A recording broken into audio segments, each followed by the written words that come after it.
Hello, friends and enemies of YouTube, children of the metaverse. This is Axis Rattblood. Tonight's show comes with a pre-disclaimer in case someone wants to pull some shit. As for the rest of you, catch. This is Joanne Hume. One Monday. This is permission to document the behavior of one gay teen and his fiancée, Josie. Do I have permission? Yes. Okay. Thank you, Mom.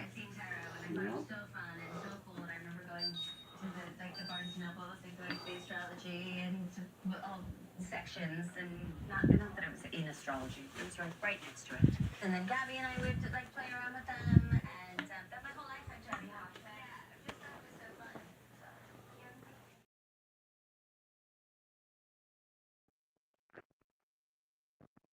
Let the madness begin.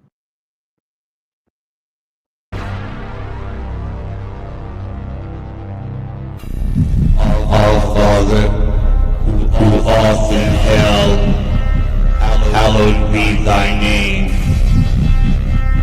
Thy kingdom come, thy will be done, on earth as it is in hell. Give us this day our day to sin, and allow us to trespass upon others, as others trespass upon us. In your name, let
For those of you who did not see my earlier post from today, I will replay the first couple videos.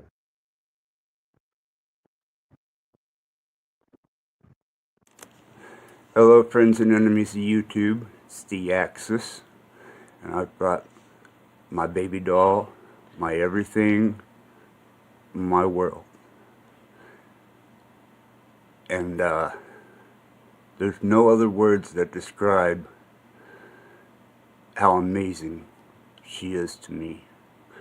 Deus. Provada. Yes.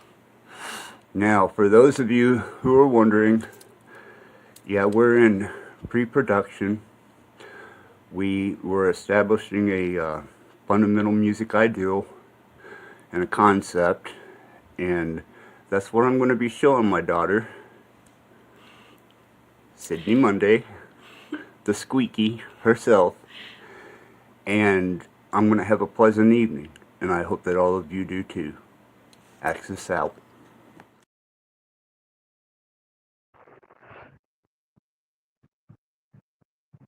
For those of you who are not aware, that is my daughter.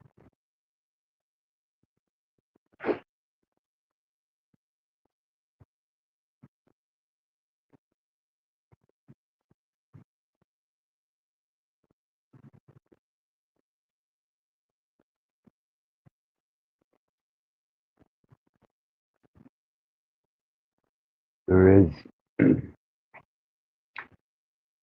a clip on my video feed that I uploaded today, and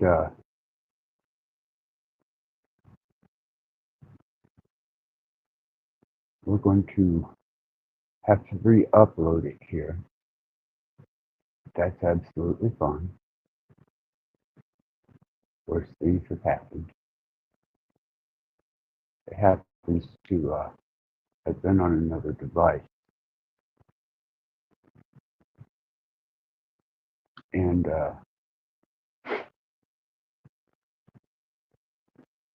you're interested, you can take a look at it. And, be aware that this clip is to demonstrate the contemptuous and vicious, ill-mannered, and godless way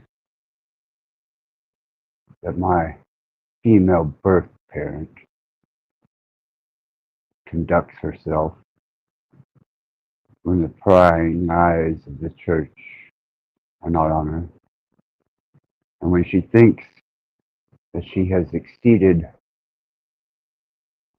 the boundaries of her dear Jesus Christ, and she reveals herself before the madness that is God.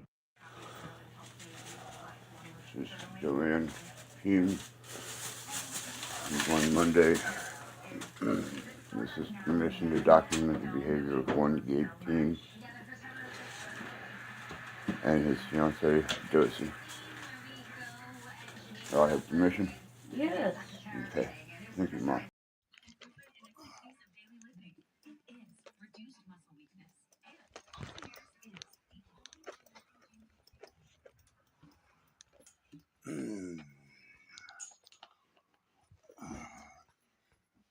I told him not to take it. They're stealing it. Yeah. What platform? I didn't take nothing out of that car. Well, I guess you left it unlocked, dumbasses. Because you're a dumbass because you leave them unlocked all the time.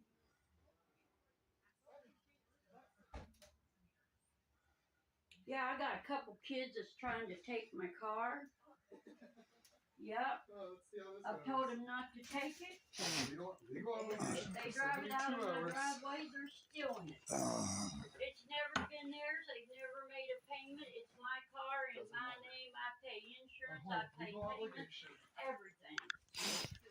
So, yes. 4809 West Arlington Park Boulevard. It's a 2024 Kona.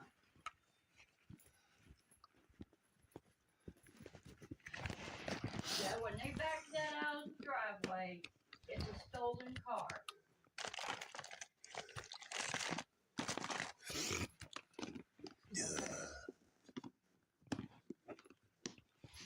All right.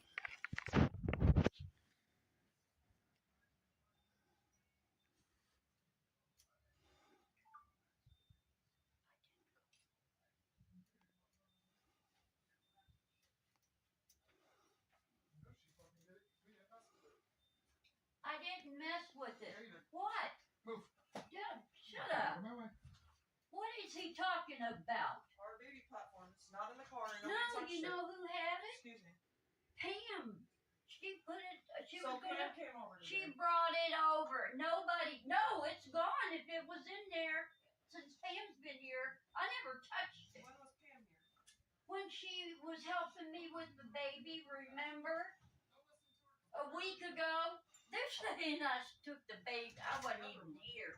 They stole it. You stole it, didn't you? We totally stole it. Or you? It got stolen. You take my car and you see what's waiting for you.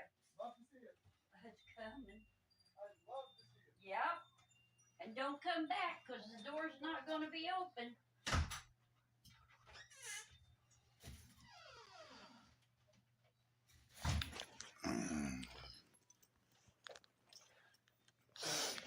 No, it's all because of you laying around, sleeping, playing games, not taking care of your baby.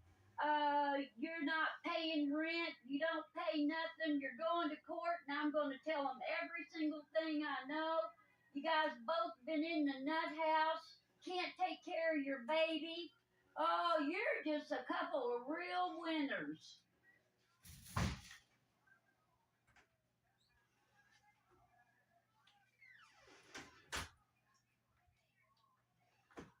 I locked the door.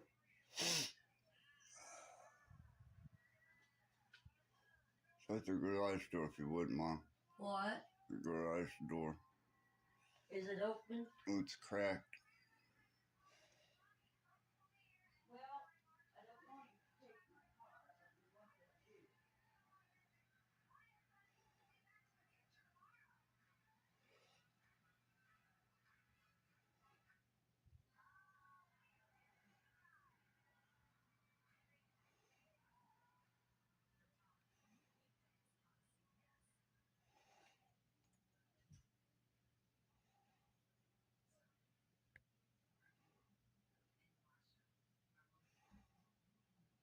I know what I need to do.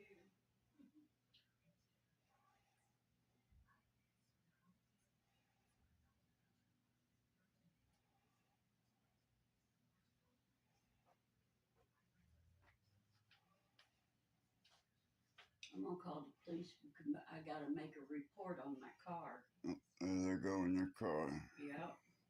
Yep. They're still in the car. I'm gonna ask Pam if she. I gotta put my keys in so I can talk to somebody. There it goes. I know it. I gotta pee real quick, please.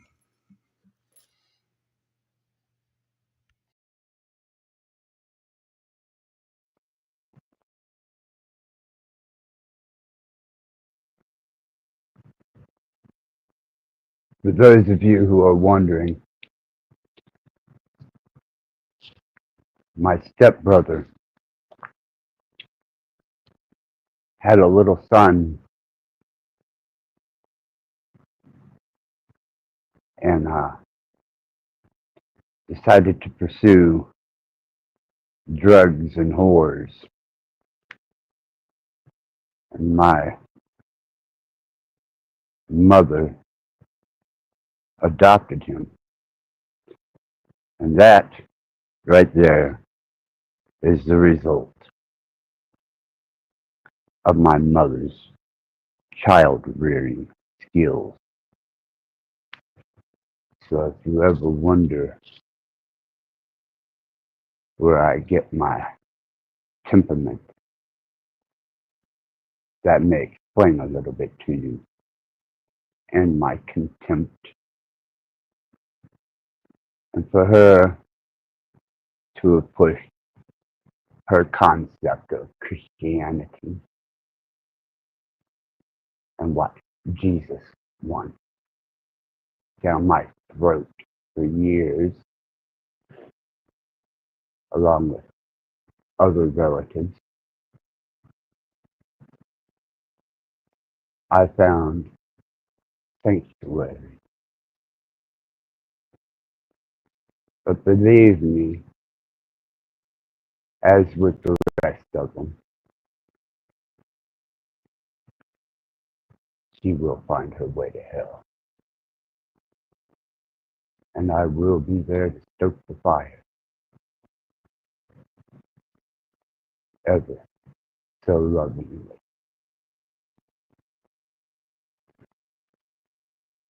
See that we had JG backstage, Mr. Unabomber himself, reckons to be troll extraordinaire above and beyond. Mr. Child-minded, Mr. Disruption, Mr. My shit don't stink, but yours does. Where'd you go? 'Cause I'm in an auspicious way tonight. Test me. Go ahead. Test me.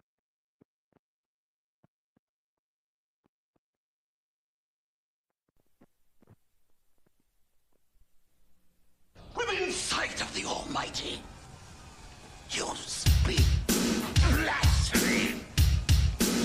Repent at once, child.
I'm not much into eulogies, nor do I really give much of a shit. But I want to pay homage to some very close friends, groupies, and musicians who found themselves in the grip of God's madness. Mike Billick, suicide. Little Floyd, murder. Maury Murphy, drunken car accident due to Sandbach aid. Greg Hardy, run over by his own truck. It is possible. Randy King Jr., heroin overdose. Tommy Machine Gun Rollins, run over by a semi. Paul Guitar Folk, heart attack. And those who can't be with us because the judicial system says so, Josh the Grifter Griffith, Jesse the Kid Rose, and Joshua T. Monday. And to my body count of girls, for all that could have been,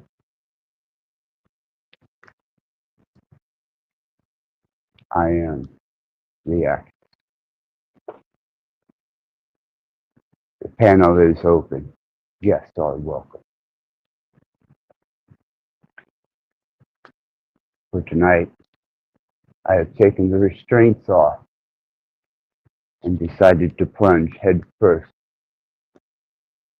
into God weeping at his own madness.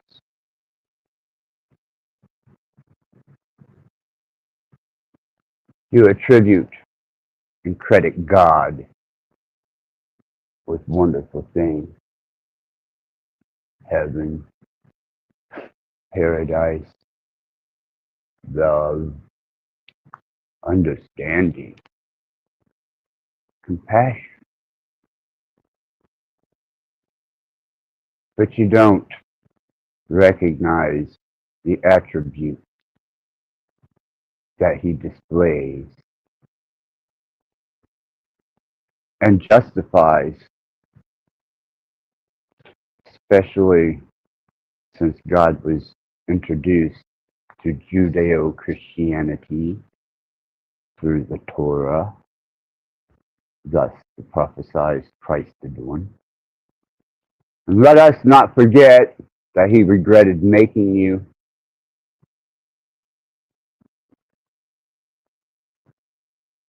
He has you. And he allowed such atrocities, iniquities, and abominations to beset itself upon us until he decided to flood the entire world, thus killing everyone that he created except for 8. And apparently a bloodline that managed to make its way through.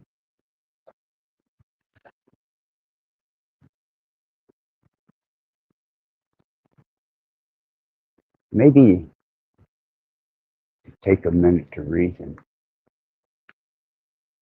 You'll find that in the lack of a momentary reckoning, God decided to play in his own madness, and he wept because of it. And here you are, and here I am.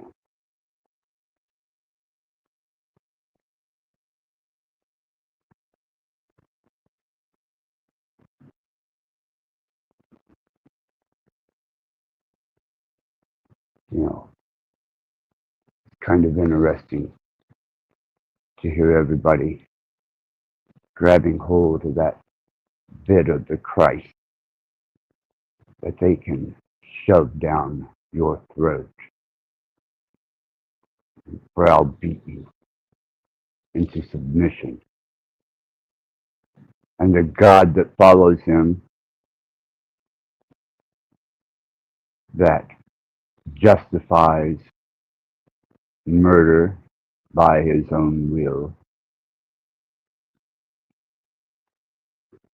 withholds knowledge from his created golems that he made apparently in some form of image. And you start your day out by opening your eyes and walking into the world of man, the thing that he detested most, other than opposition, means that this creator God gets a little upset when he's confronted with his own failure and opposition.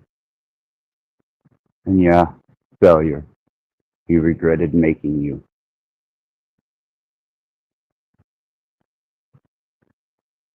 And then we know what came after. And to me, that is the onset of failure. Thus, we are punished by the secular nation, just the secular implication of his failures. Because apparently he is bound and tied to his own bullshit. And as you struggle around to figure it out and catch some glimpse into a potential eternity and a paradise, it even says the majority of you fall short. As a matter of fact, if you follow that book correctly, there's a chosen 144,000. And I suppose that doesn't include Lucifer or the fallen angels or that serpent of old or those that were abominably born through the daughters of men. But yet you attribute the whole creation of all things to this God, including yourself. Take heed that you know the God that created you, for surely he is the one that will condemn you and drive you into madness.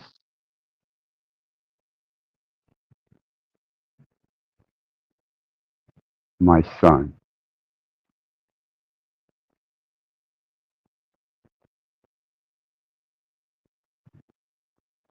for those of you who need a visual on who you're calling a murderess,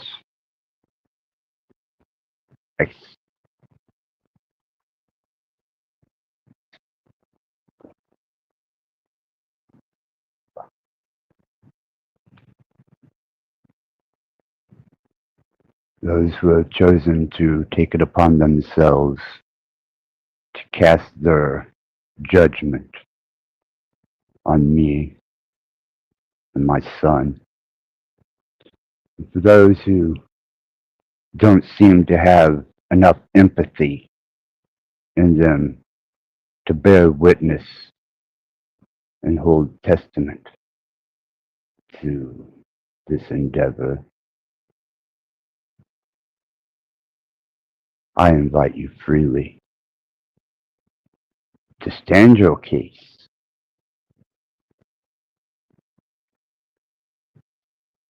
You are very welcome to join me on this panel, and I would very much like to have you.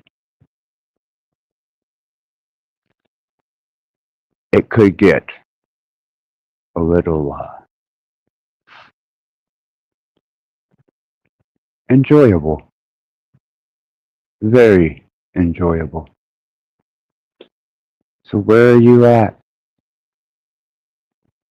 hiding at home where you're safe, or crawling around like some miserable grub, begging, pleading for your next bit of sanctuary, that next morsel to shove in your mouth. Let us not forget it's not what goes into the mouth. It's what comes out. Something that I know quite well.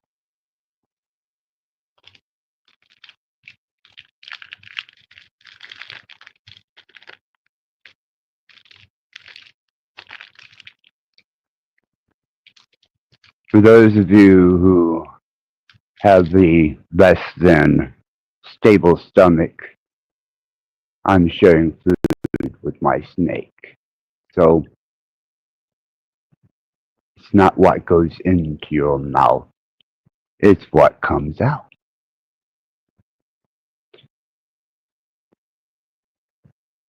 Chew on that for a while. And for Izzy, who found her way to my stream, I put together 3 of my Hindu videos on the various 3 gods and the personifications of them in a androgynous and feminine energy. But we'll save that for the end of the show. Oh, we have the shit machine.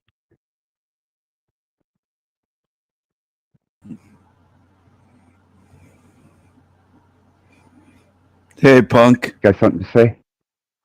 Yeah. Now, seeing since he come up here, opened his pathetic trap, I'm going to go in on this little bastard. This pathetic excuse of a man-child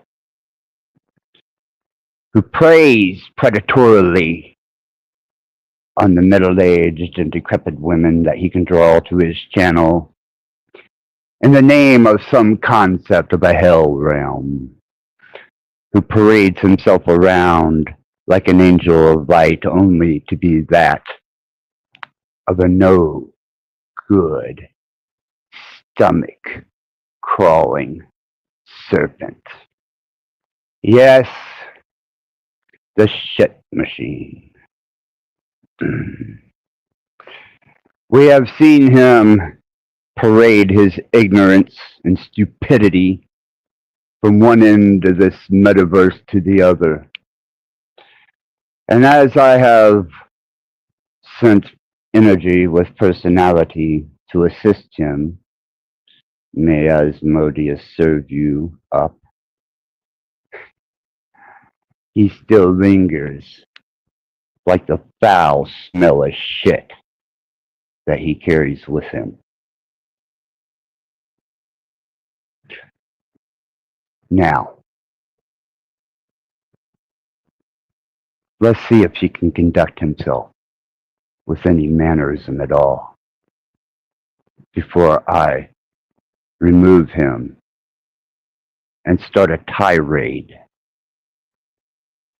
against his platform and his channel.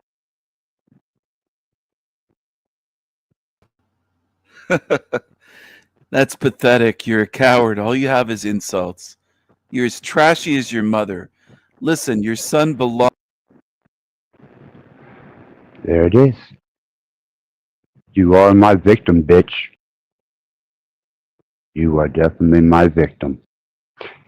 And that's okay. Victims aren't you all in some way or another. And I am here to make sure that I victimize you.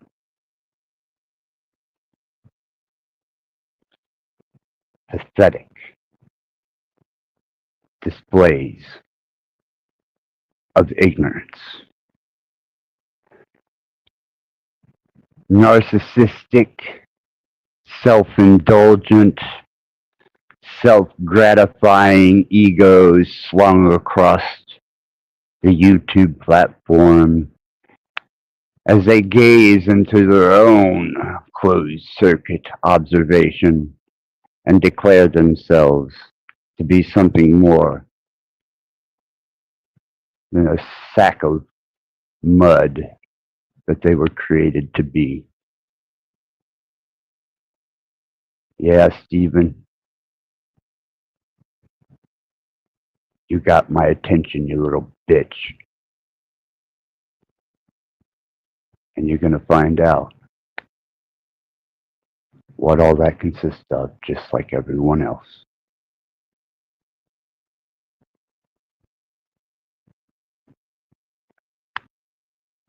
And as for the moment,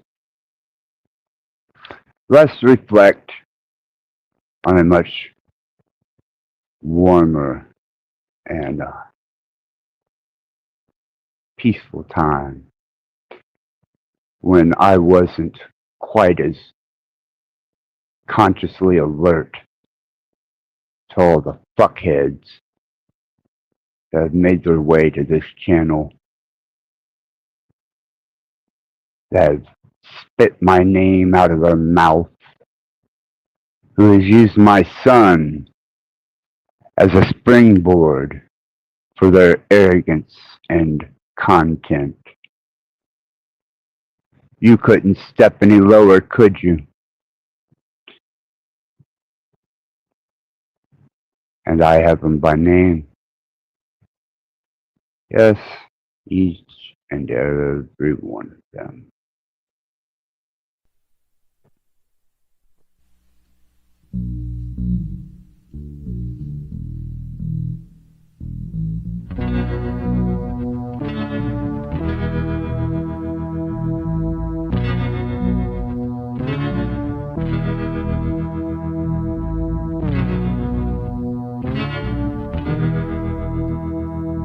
The devil is in my mind. He creeps up from behind. Then he takes control. He guides my mortal soul. Demons laugh and play. My soul is where they stay.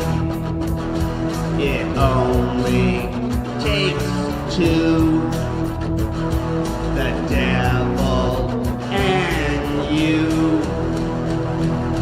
Demons laughing, devils laughing, churches burning, Satan churning, bits of fire getting higher somewhere in my head. Thoughtless raping, killing, hating, lying, stealing, evils willing, fornicating, devils waiting somewhere in my head. The devil is in my mind. Look and you will find he jumped right in my soul. Now he has control. I do as he says. He dances in my head. It only takes two, the devil and you. Demons laughing, devils laughing, churches burning, Satan churning, bits of fire getting higher somewhere in my head. Thoughtless raping, killing, hating, lying, stealing, evils willing, fornicating, devils waiting somewhere in my head.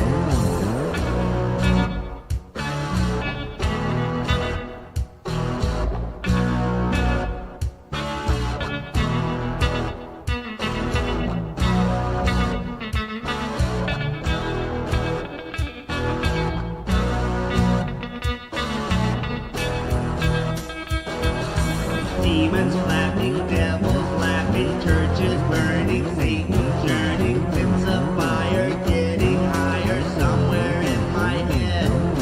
Thoughtless raping, killing, hating, lying, stealing, evils willing, fornicating, devils waiting somewhere in my head.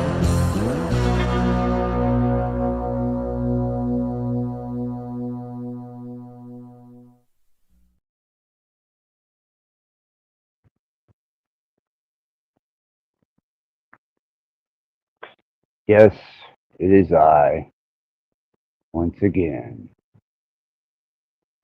to cause you distress and to test your spiritual fortitude, your endurance, and your faith. And I see that we have many of the faithless here, coming, observing, seeing, and being offended. And be, is that truly the devout? Let's look at this particular character that they model themselves towards. He wasn't persecuted, except to the church.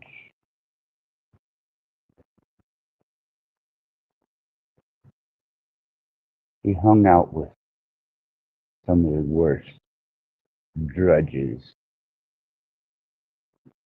that the Mideast had to offer.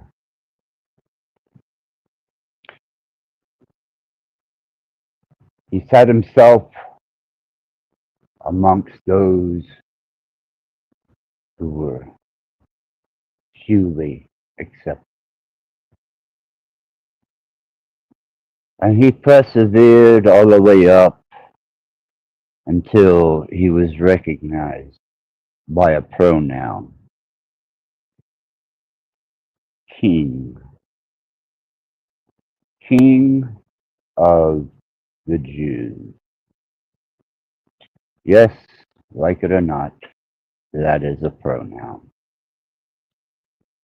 And once this was addressed, there was a chain of events that took place that started one of the largest campaigns of religious persecution and murder that ever was known. So you're in good company tonight. The few of you who have the endurance and the faith to stand your ground and to walk fortified into the darkening madness that you've been delivered onto, this questionable state of being, this particular understanding that you seek to know. The reason why, the cause, the equation. What was the reasoning for all this madness? Was it to show you a spiritual lesson? To teach you how to properly kneel, serve, and worship a God who regrets making you? One that has to atone for you, which is a contradictory paradox within itself, such as the Son being the Father and the Father being the Son. And let's not forget the most devout of all of his disciples, dear brother Judas, who without him, this madness would not have started. and it would not have plunged forward into our cycles of existence to solidify your belief in something that you find so profoundly convincing that you give blind faith to it.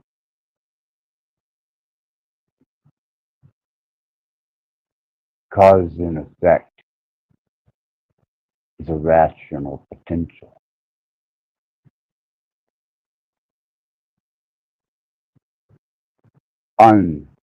Unverified state of position is a potential yet to happen that can lead you directly into insanity or guide you into the world and realms of the enlightened, the spiritually reborn, the mystically touched by the hand of the Christ, and you pick up your cross because his wasn't heavy enough, and you bear it through your existence because God put the weight of his mistake on you, and you are going to pay for every last bit of it. We have the Unabomber.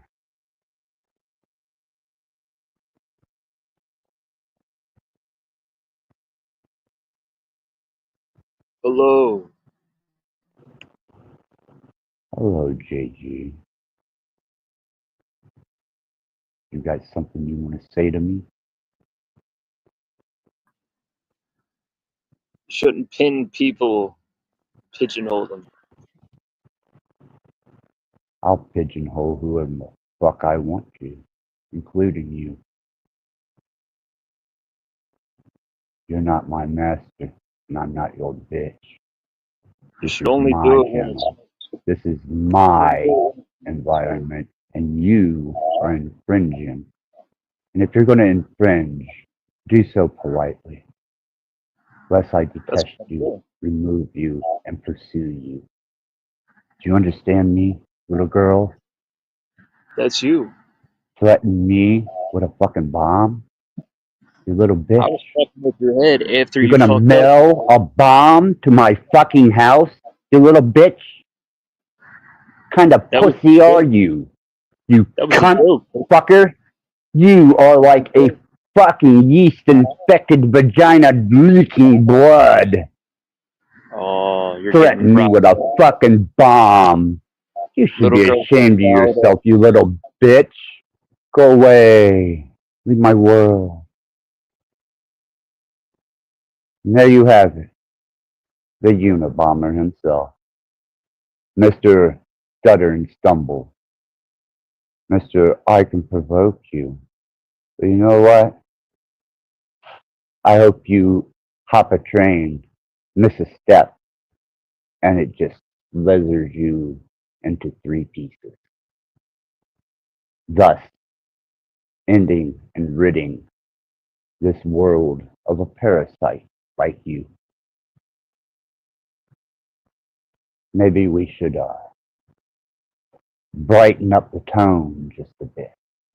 Maybe it's just a little too dark in here for the faithless who claim to be demon slayers, who claim to be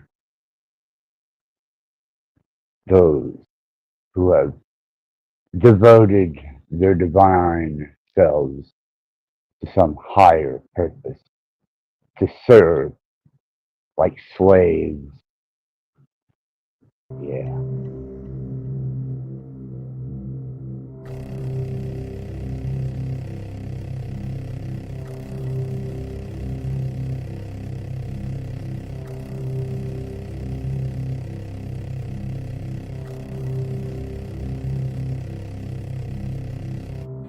If the devil doesn't exist, but man has created him, He has created him in his own image and likeness.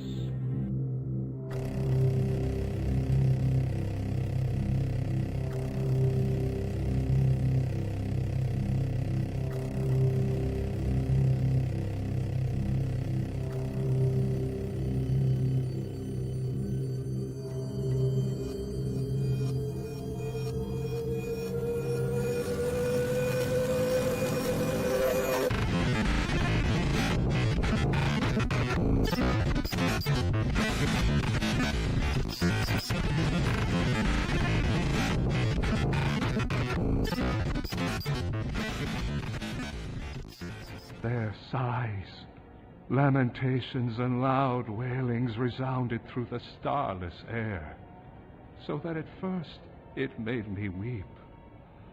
Strange tongues, horrible language, worlds of pain, tones of anger, voices loud and hoarse. And with these the sounds of hands made a tumult which is whirling through that air forever as sand eddies in a whirlwind.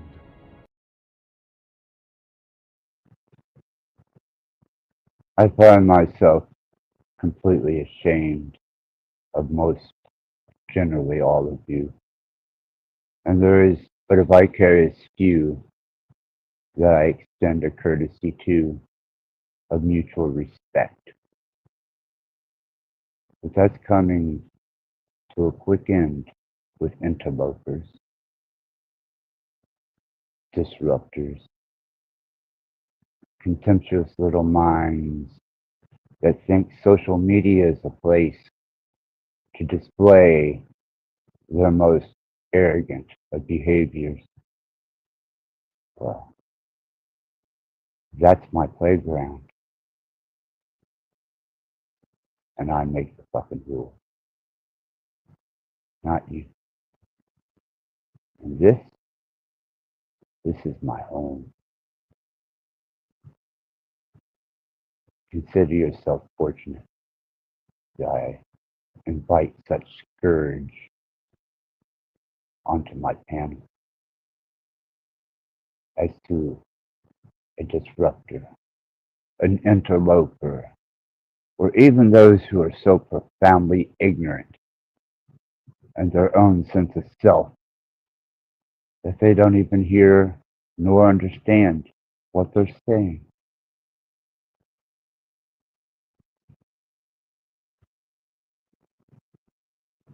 It is by their shame that they are delivered unto my hand to voice their echoing emptiness. And my retort,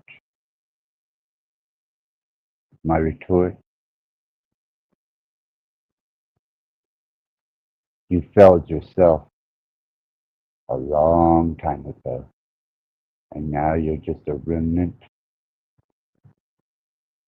of a lost concept within your own mind. You haven't moved, advanced, or developed forward. You've done nothing but to bring contempt where there was none. So I know what Master you said. I know what master you give yourself over to. And it's fine. Don't be ashamed of it. If you are truly that self-serving and you truly believe yourself to be divinely correct, then stand on it. My panel's open. Bring your foul ass up here so that I can take mark of you, so that I know exactly which contemptuous pieces of shit that need flushed. And for those of you that allow room, platform, or even allow these degenerates to voice themselves, You're no better than they are. You're just a bottom feeding piece of shit. And you too, by all right, should be flushed.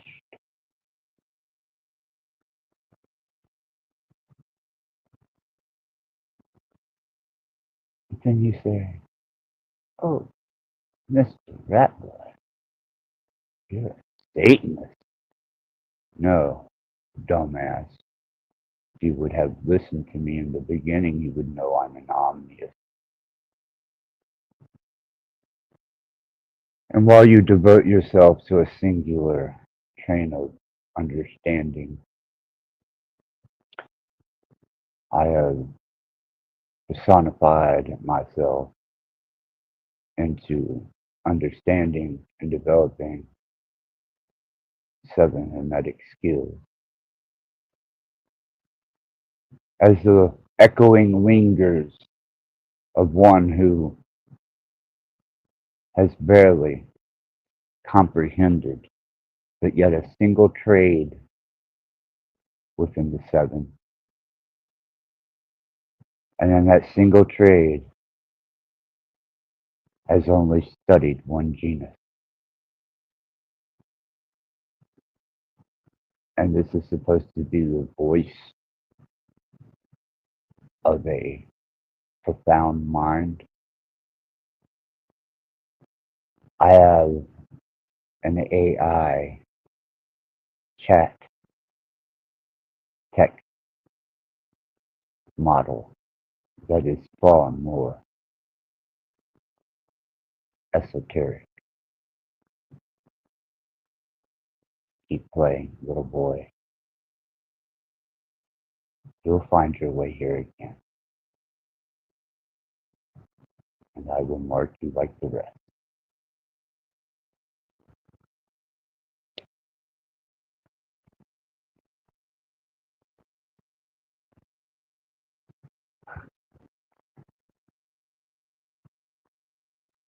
You know, if I wasn't born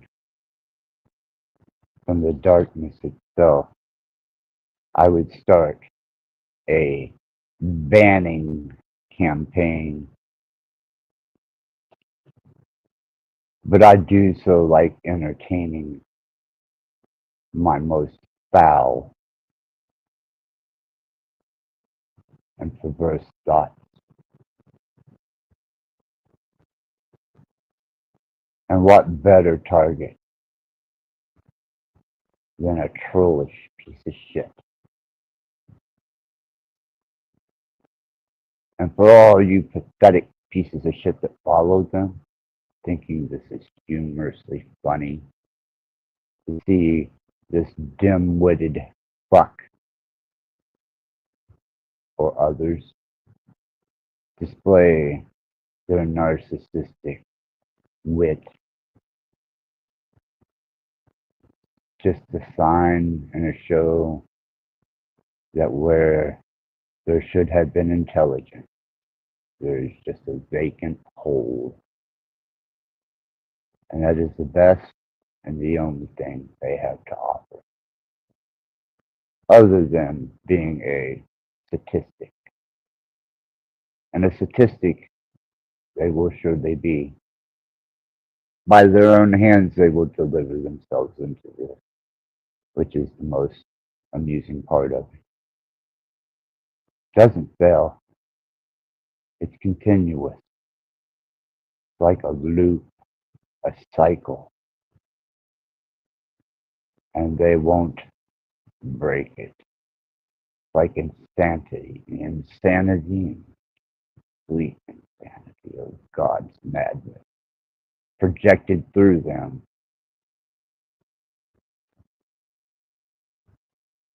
That ever-loving God who brought many a man to madness. The People's Temple, the Branhamite, Joseph Smith, Brigham Young. The list goes on and on and on. these devout and devout, self-righteous leaders of men, these sorry excuses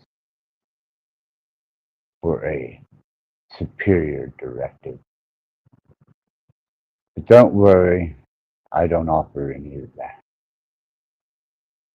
I am not your fucking hero. I'm not your role model. Nor am I anyone to look up to. Thus, the title Digital Drug Dealer and Synthetic Necro Distributor. Yeah. And potentially, by proxy, synthetic victim creator.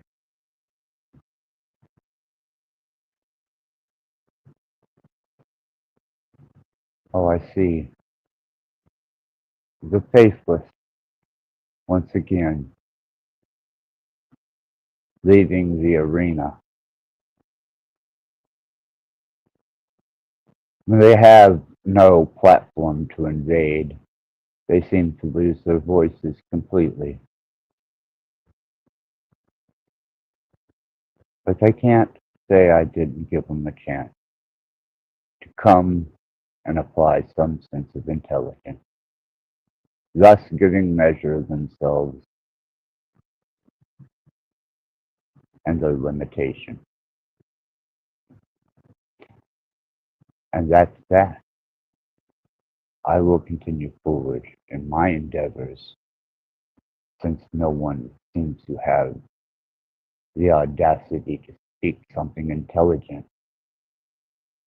or enter this panel with something reasonable. He say to share, to express.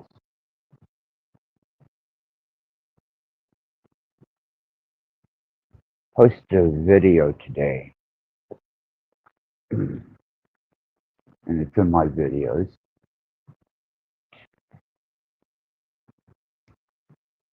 And it explained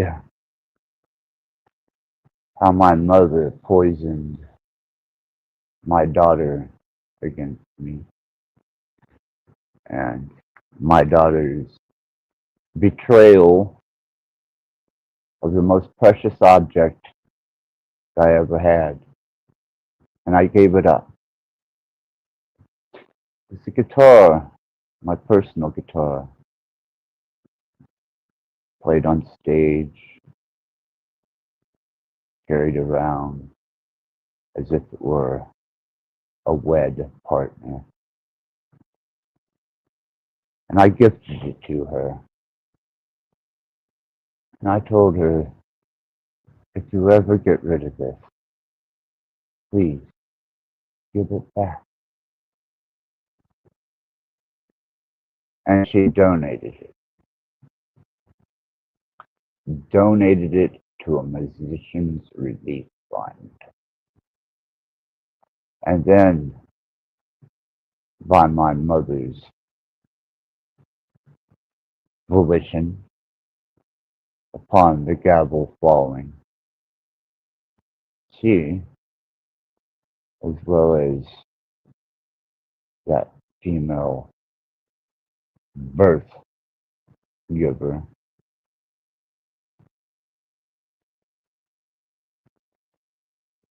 left my life just as quickly as they came in.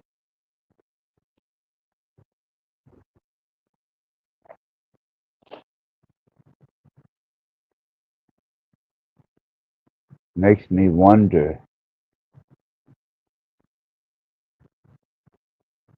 exactly how such atrocious people could ever describe me as an embarrassment. when they far surpass in secret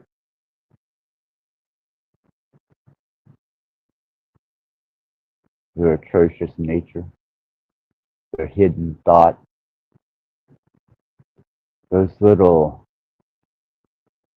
words that echo through your head when you're in the presence of someone and you speak with an inner dialogue to yourself about how contemptuous you actually feel about them, about the disdain that you have for them. But yet, with a false platitude, you step forward like the bold, lying piece of shit you are, and you deliver yourself, oh, so lovingly, into the hands of a lie to deceive, to manipulate. This is the way of the human. You're a wonderful species. You're overindulgent, environmentally destructive, all consuming selves.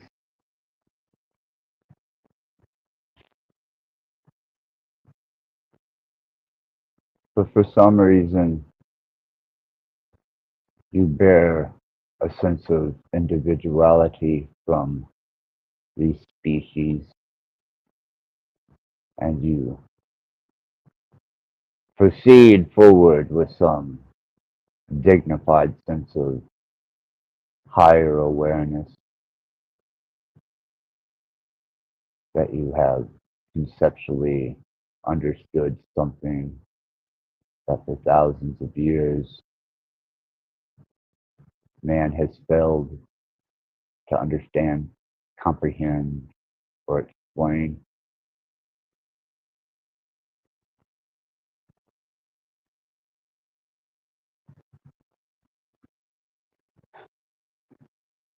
You toil in vain,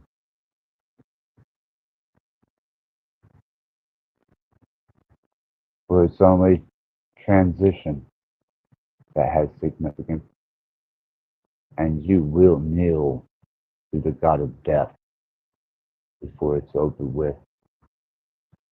You will humble your head to its loving kiss, and it will take from you all the learned experiences and retrievable information, all your divine concepts and earthly endeavors, and you will leave the mortal coil by the hands of this God that you have no choice but to serve.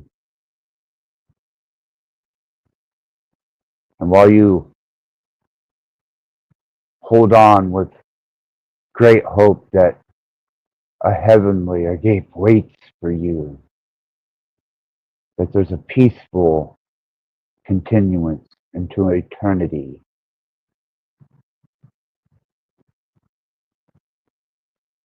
you will find yourself in a state of transition,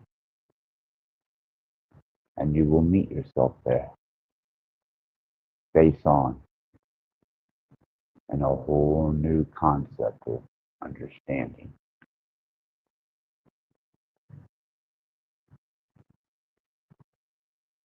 But you still hold on to your earthly position as if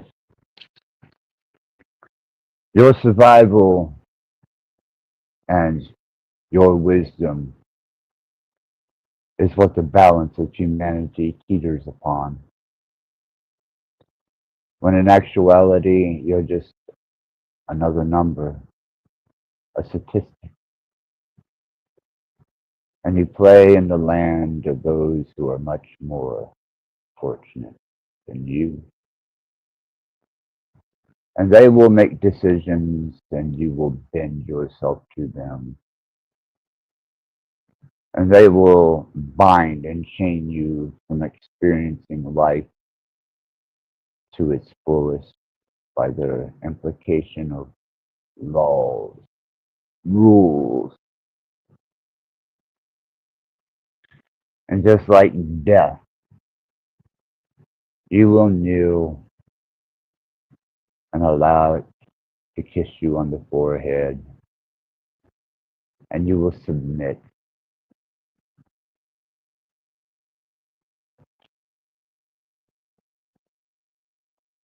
Your endeavors are fruitless,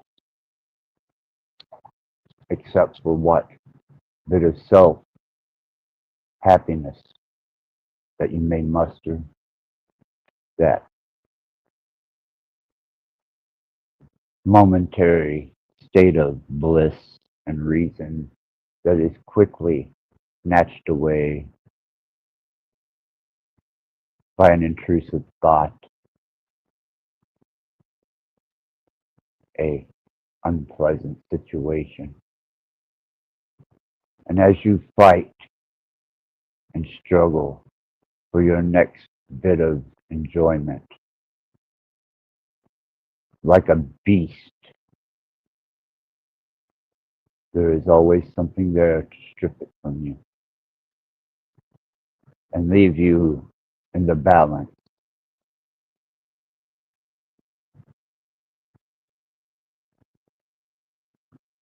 And you call that just.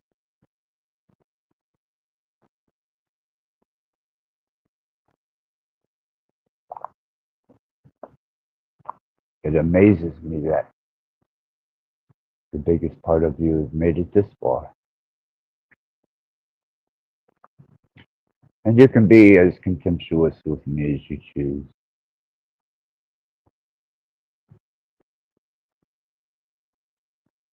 But I don't really see opposition.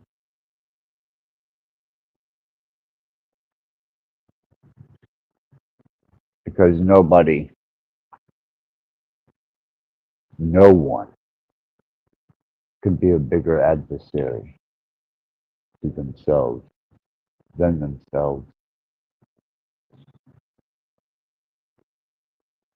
Thus, your discontent, your shame, your embarrassment, your safety protocols that keep you from experiencing anything beyond that which you have been indoctrinated, programmed, engineered, and developed to perceive as normal in a social setting, a public setting. But I imagine with most of you in private, you entertain ideals that would even cause the devil to blush. And you fight them off with such resilience, don't you? Never succumbing to this thought of guilty pleasure. No, forbid you do that, lest you be a servant of iniquity.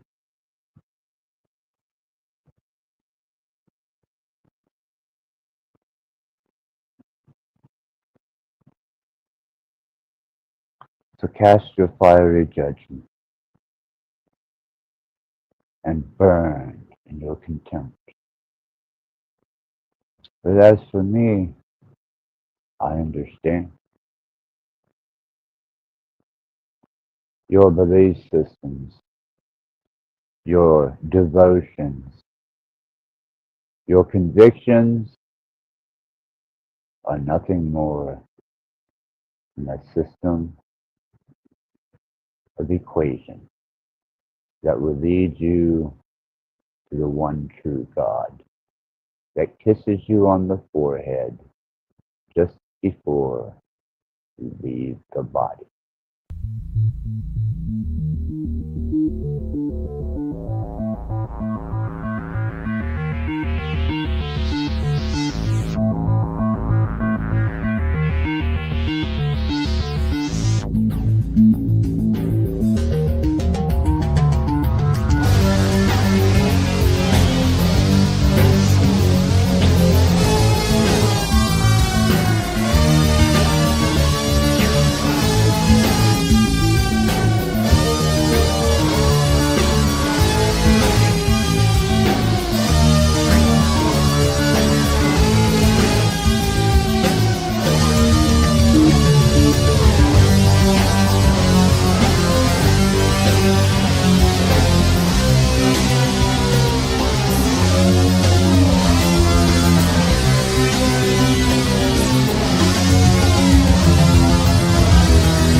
Your thoughts are cold, poisoned by religion.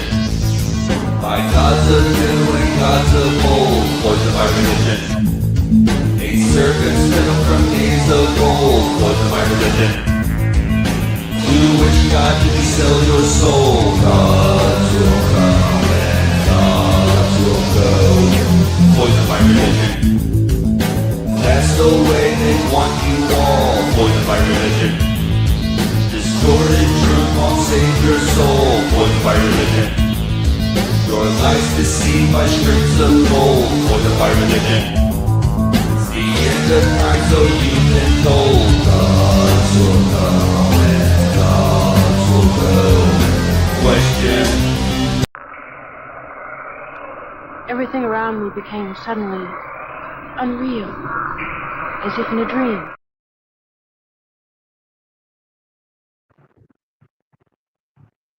Yeah, that's what I thought. Well, for those of you who obviously seek a more transcendental experience and a blissful endeavor into some Eastern state of philosophy that you may alleviate the Western state of mind, I bestow upon you.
Everything around me became suddenly unreal, as if in a dream.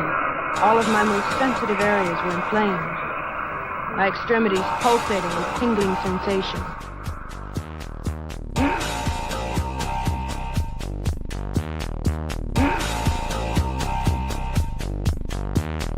Never satisfied, and therefore never happy.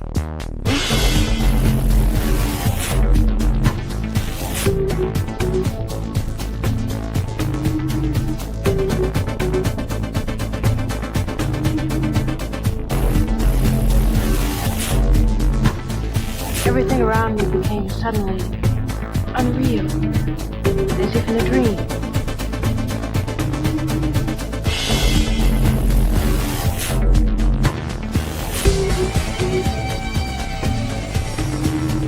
Never satisfied, and therefore never happy.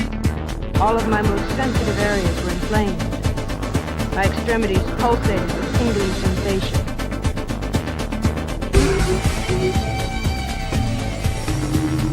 Never satisfied, and therefore never happy.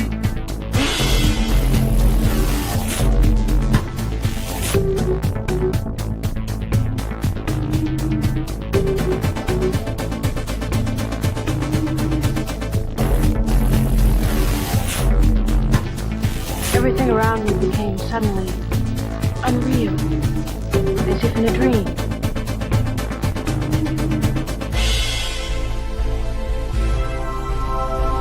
Never satisfied, and therefore never happy. All of my most sensitive areas were inflamed, my extremities pulsating with tingling sensation. Never satisfied, and therefore never happy.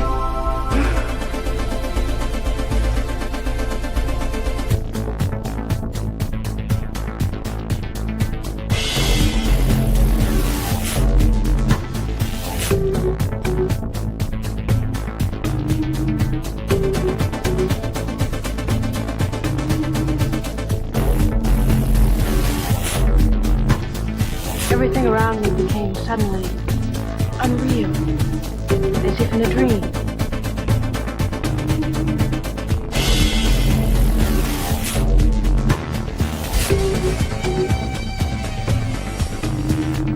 Never satisfied, and therefore never happy. All of my most sensitive areas were inflamed, my extremities pulsating with tingling sensation.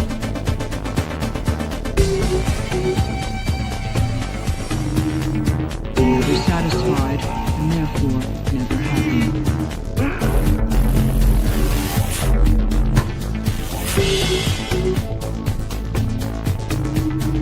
Everything around me became suddenly unreal, as if in a dream.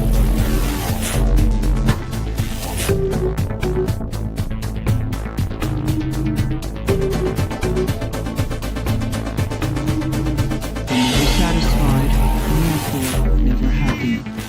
Everything around me became suddenly unreal, as if in a dream. All of my most sensitive areas were inflamed, my extremities pulsating with tingling sensation.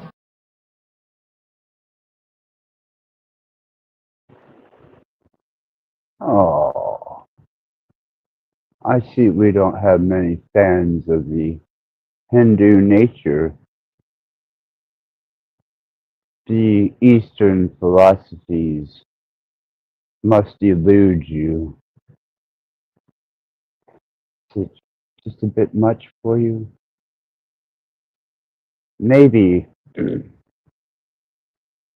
maybe a little bit of Western cultured visualization might enhance the experience of your endeavors with me tonight. I'm not.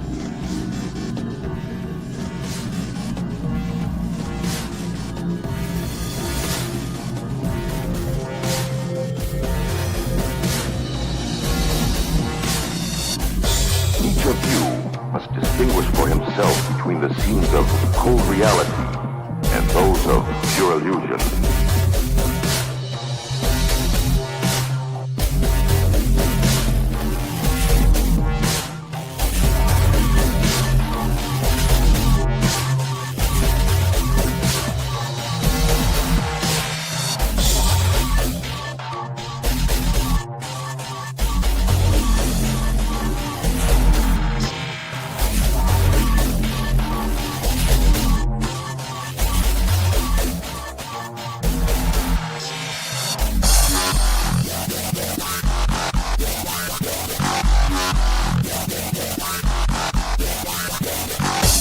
of you must distinguish for himself between the scenes of cold reality and those of pure illusion.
Each of you must distinguish for himself between the scenes of cold reality and those of pure illusion.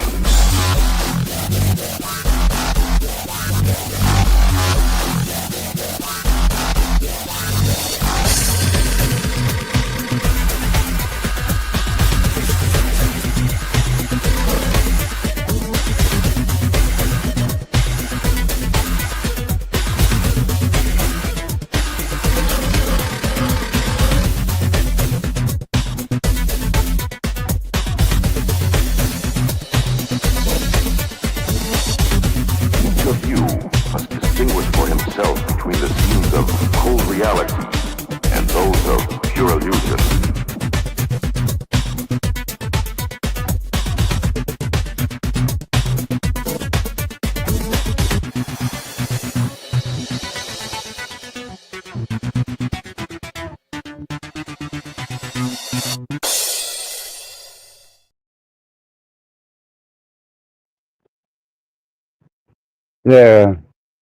There's your bit of westernized entertainment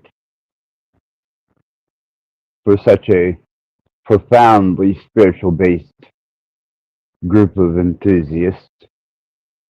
Or is it the drama that you come for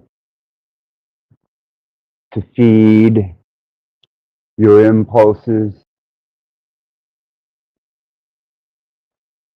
to endeavor your cerebral desires, to fulfill that ever wanting need to entertain yourself?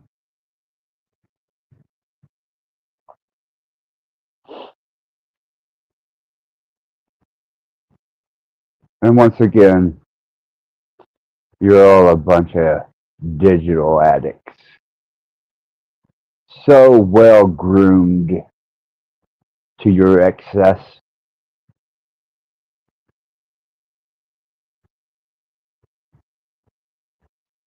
Is there no amount of this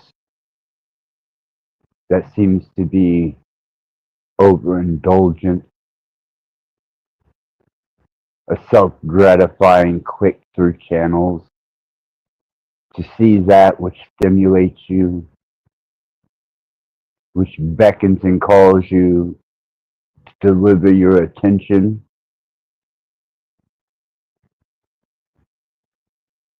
Like a beckoning lover on a beach, bearing their flesh in the most sensuous way, you endeavor through the channels as you scan the beach, looking for even more flesh to intimately, within your own head, fulfill your visual desires.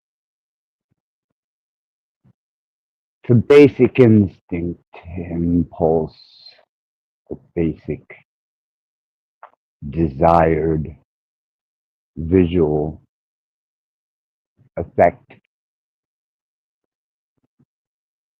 It's no different here than it is there. And lest you find yourself on a beach full of clothed people who have covered their shameful nakedness, that you may not bestow your eyes upon them and pull them into the recesses of your mind with intent that if everyone could hear, would bring you to a state of submission, embarrassment, shame. Thus, you keep these particular eccentric thoughts to yourself. It's amazing to me to see such an amount of people to endeavor at various times onto panels, chat.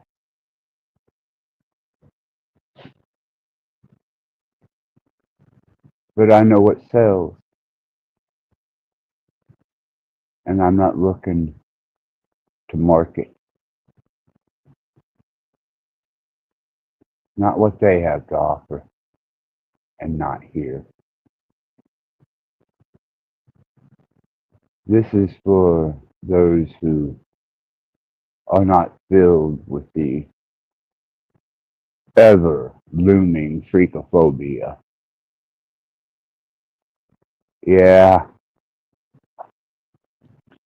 you normal, acceptant people who roam around to point your nasty little fingers at the freak. But you do so lurking or commenting at those that you can point out and identify with some type of offense or judgment.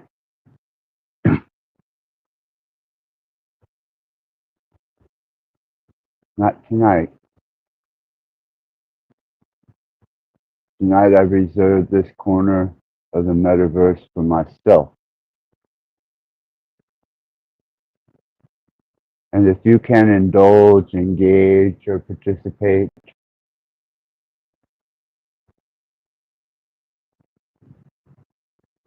then you're probably addicted to something far more unintellectually stimulating.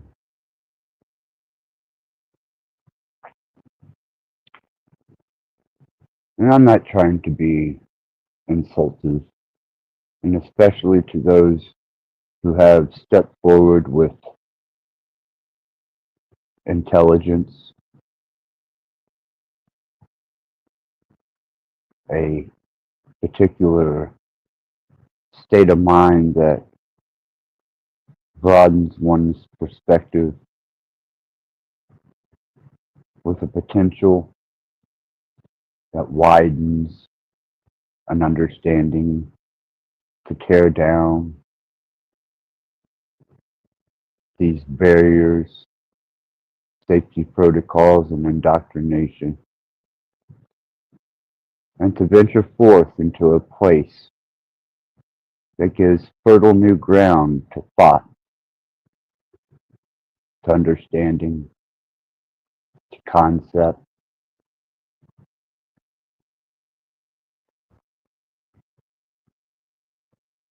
But obviously not tonight. Tonight is reserved for that quiet, self-introspective understanding of the influences in your environment, those who have affected you, those that will affect you, those that you allow to affect you. The mastery of self that dispositions and displaces them into an arena where they have no effectiveness.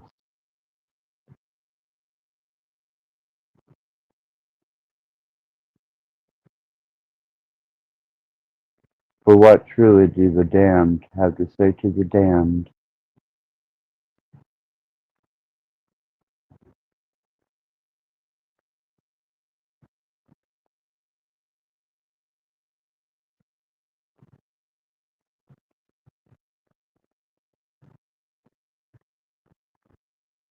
I would love to be able to reveal a higher sense of aspect, something a little more profound.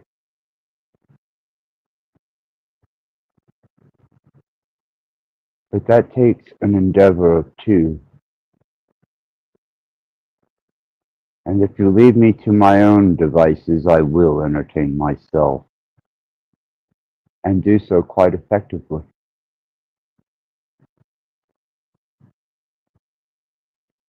Thus, I find myself trapped in another 12-hour stream with a consistency that endeavored me to carry on with the wonderful people that chose to endeavor.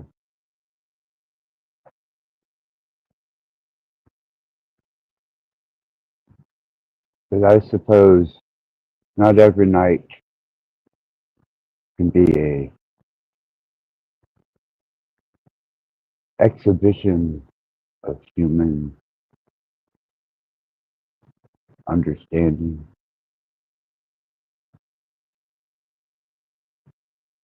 a derivative trying to be discovered, the bottom line of an equation that makes sense, to bring solace where there was none.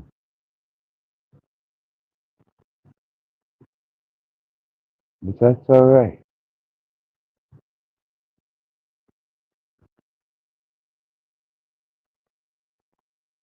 It's a chosen state, just like drinking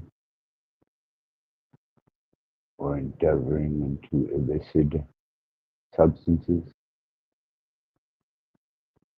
You're only discursive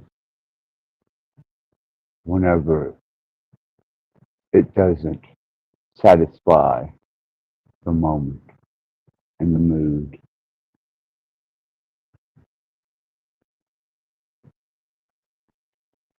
And you carry on in the same old fashion and manner,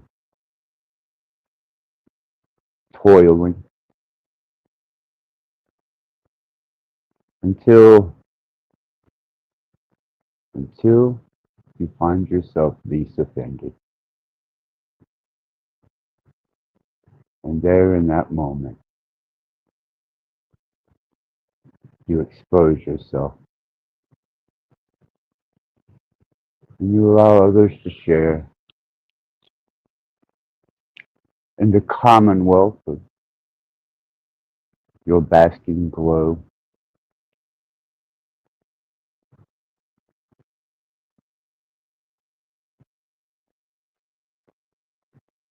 How many of you can truly be that real?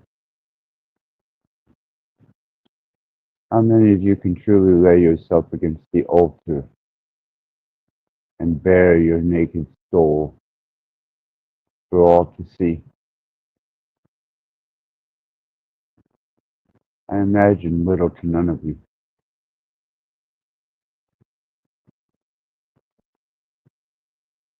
But yet you declare yourselves to be real. And you hide the most interesting aspects of each of you. Don't worry. I have an algorithm for that. And in between the subtleties and the nuances of your speech, the information is gathered and processed, and a result in a variable is given to me, which generally reveals the absolute about somebody. Hello, the freak.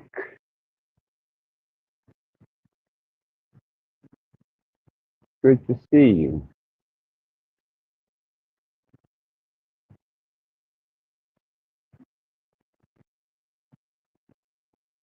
I noticed you were lingering around Talcadia earlier today as I was paying attention and observing the panel verse. Am I okay to freak? I suppose that's a matter of opinion. To some, I'm probably a lot more okay than most. And to others, they would see me as a misfortunate tragedy. Or is it the air of concern that I appreciate from you so much and your comment about the video I posted? And I do appreciate the concern. That is a very noble and honorable thing to show concern, to show that you have some type of empathy for fellow humans.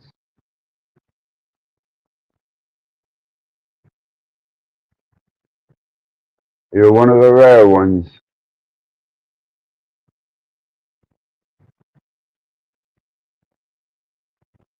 But don't waste your talent and don't waste your energy and knowledge, for the dead shall truly bury the dead.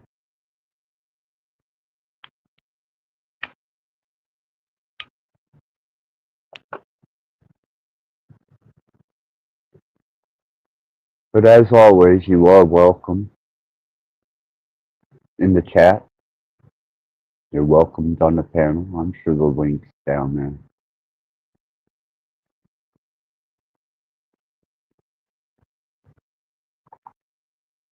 It's been a auspicious endeavor this evening.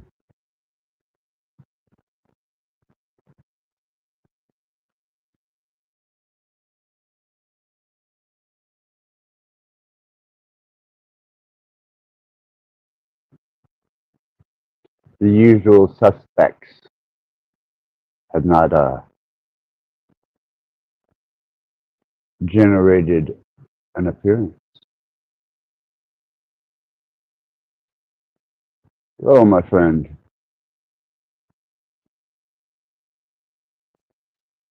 Hey, man. I just How's it going? clicked in, so I'm not sure what you've been talking about or anything, but yeah. A little bit of, go ahead, please. I was concerned just because of the post or, a couple of the posts that you made, and, it's tough, dealing with family, dealing with mothers and stuff. And, I asked because, my mother and I aren't really on so great of terms right now either. She gave that right up when she adopted me out. So she may be Hey, the real female quick, birth how are you parent. doing? Excuse me? Long time no see, Axis. Sorry, sir. Did not mean to interrupt you. Go ahead. I'm so sorry. That's all right. Anyhow, she gave that right up when she gave me up for adoption. And she made that abundantly clear the day the gavel fell on my son. So I don't concern myself now with such things. I didn't know if you were aware of that aspect of it. I mean, I'm sure there's a lot of details, that aren't known. My main concern is just how the trolls out there are going to see that and they're going to use that against you, and it's already hurtful enough without them already chiming in on it and whatever, and making light of the situation. And so that's my biggest concern, because there's nothing I can do about your situation except except maybe say that, hey, I wouldn't expose myself to that kind of ridicule or whatever they might come up with. Jafreak, I've stood in the face of adversity on here for many years.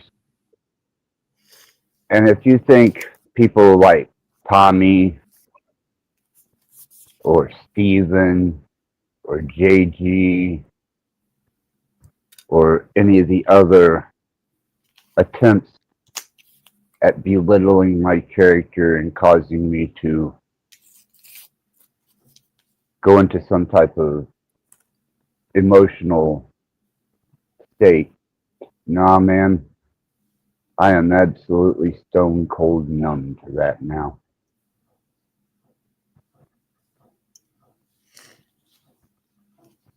Thus, Stephen made his appearance and his vile remarks, and JG, the Unabomber, made his brief appearance, but I am not going to entertain such behavior.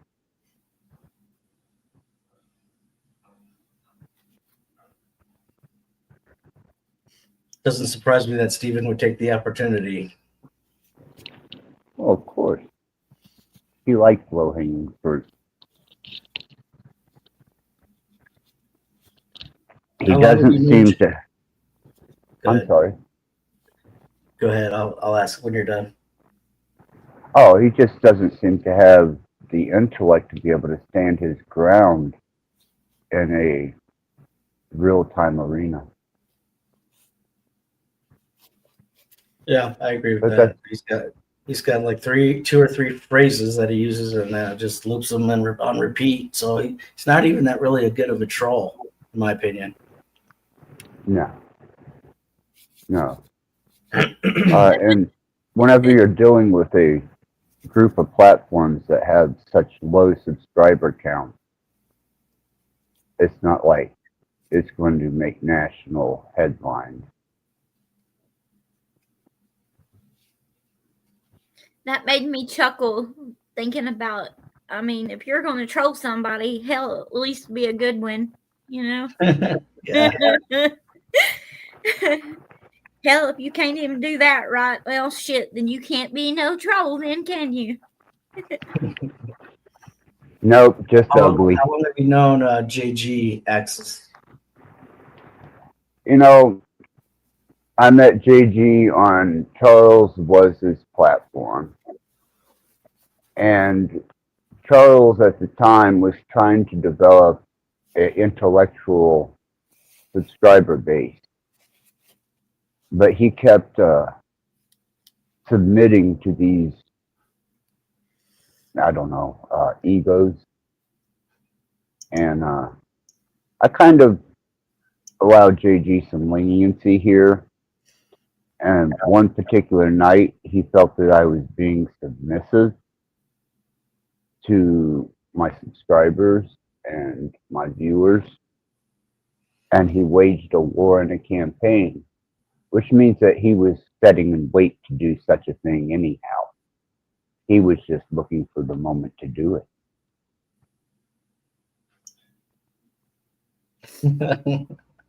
I think he does that to everybody. Well, I gave him a chance, and he failed miserably.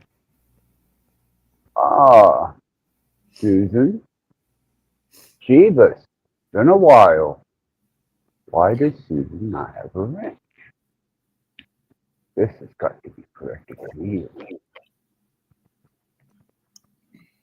I'm sorry, guys. Go ahead. I'm absolutely happy that you're here and that I'm having conversation with at least someone that can think. That's Well, meaning both of you. I have to be upfront. Jeebus is not here at the moment, so it's just Sarah. The Jeebus is not Oh, at the moment. I'm sure he probably could come on here. As a matter of fact, so I don't know if you were aware or not, but he and I split up like way before Christmas, and we're remaining friends. There's no reason not to. He and I both are going through a whole lot. There's just a lot of going. Hang on just 1 second. My dog is creeping me out right now. Jack, what is your problem, buddy? You don't ever. damn. Good to see you. What's he growling at? Well, laugh if you want to, but honestly, I think he is probably. I'm going to say that my ex-husband is out and trolling because his ashes are here. And they were best buds. And I always say he's probably out trolling because that's the only time he acts like that. And he always told me he'd come back and haunt me. So. I ain't got no problem. As long as it don't get sinister, we're good.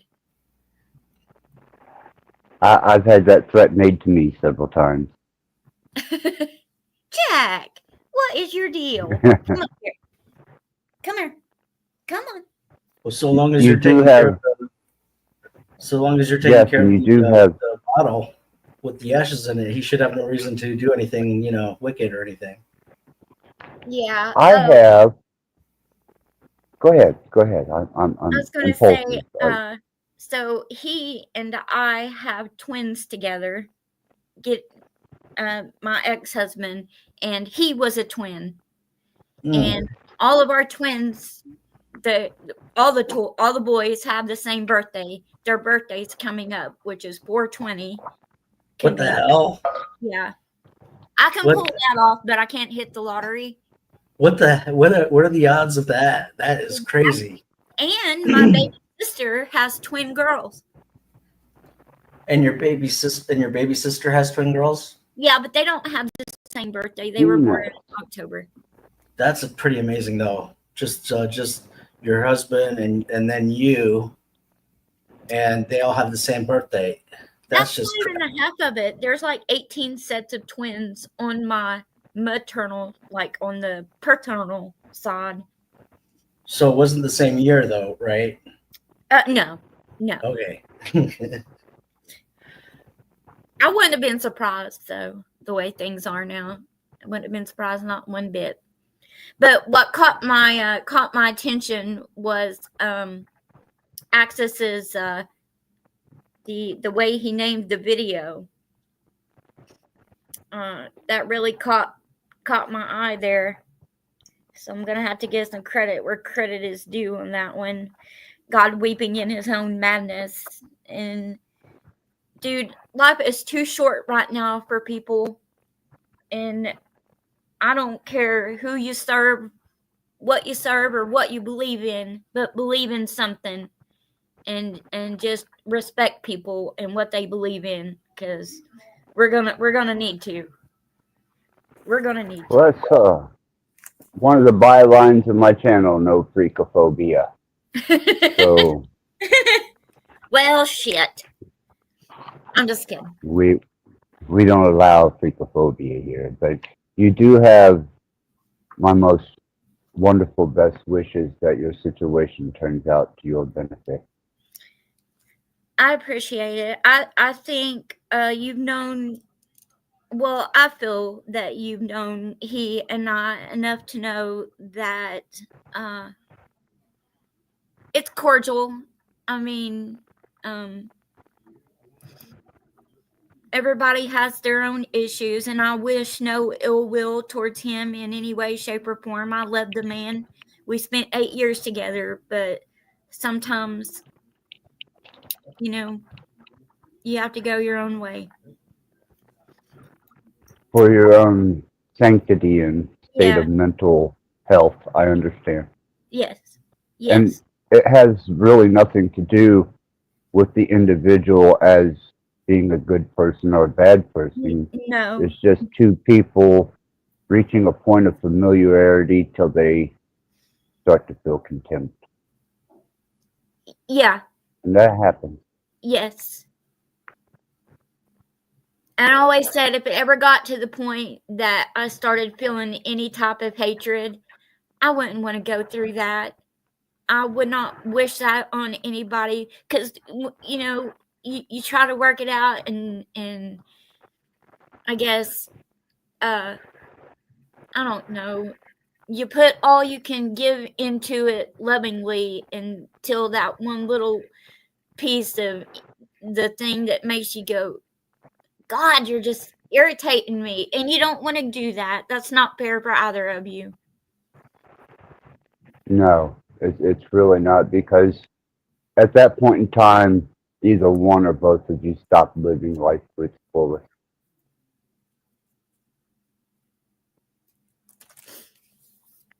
But he is a very good person, still a very good person. We speak on the daily, and I still do some of his laundry from time to time.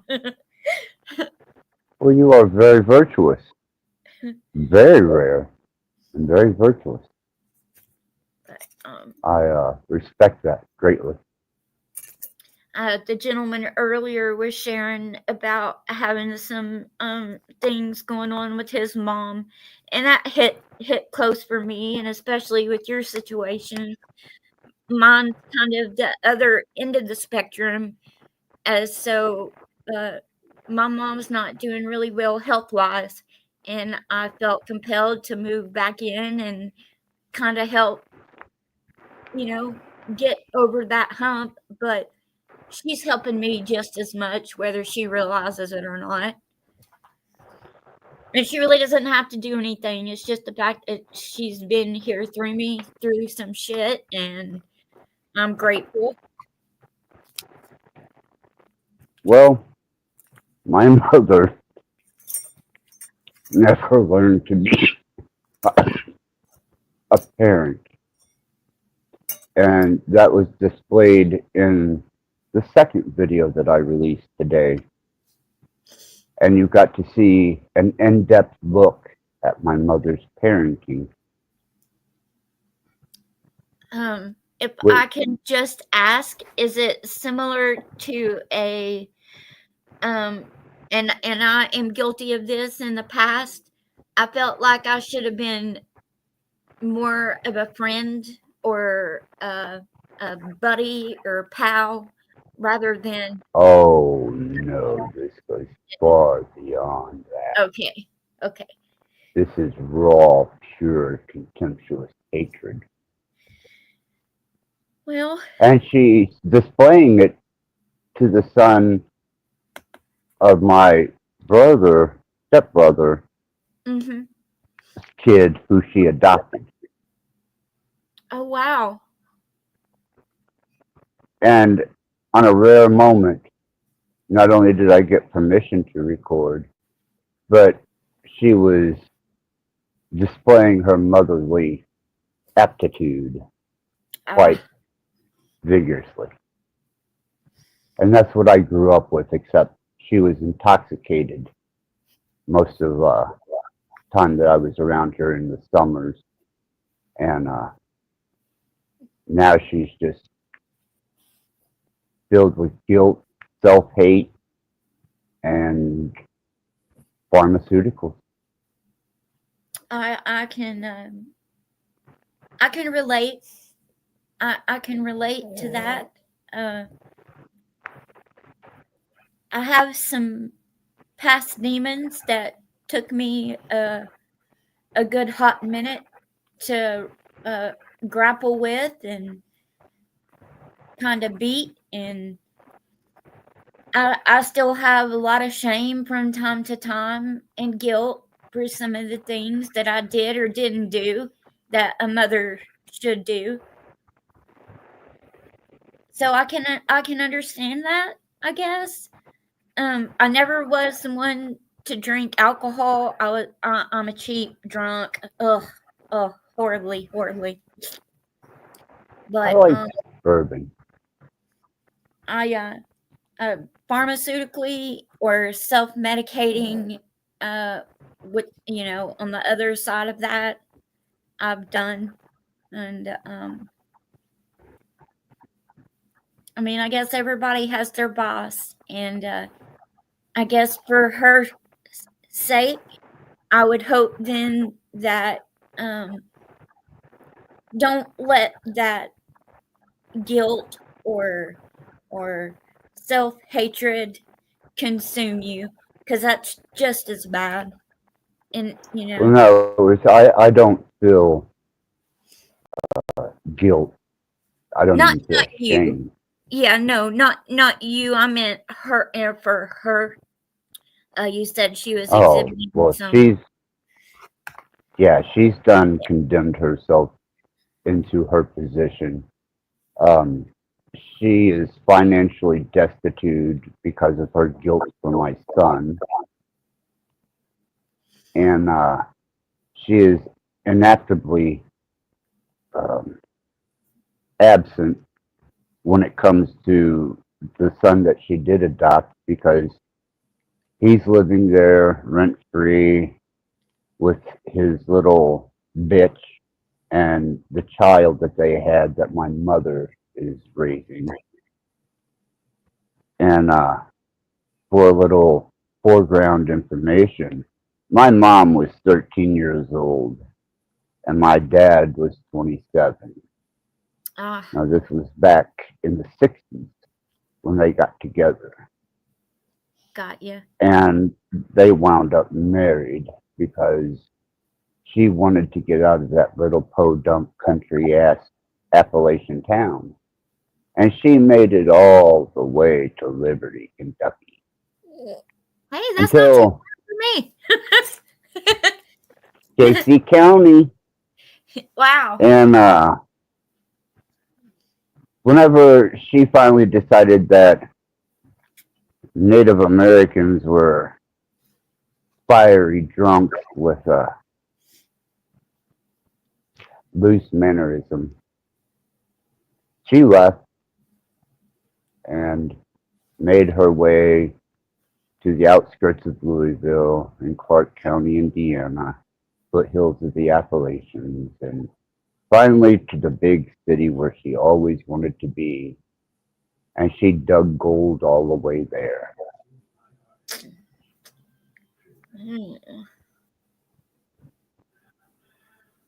I bear no shame in that. Wasn't me. I'm just an abortion gone wrong. Get out of here with that wreck. You're get out of here. I just have fun with it. Well, I'm still very glad that you're still here. Very glad. You're one of the few. Thank you. The only time my mom ever listened to a man.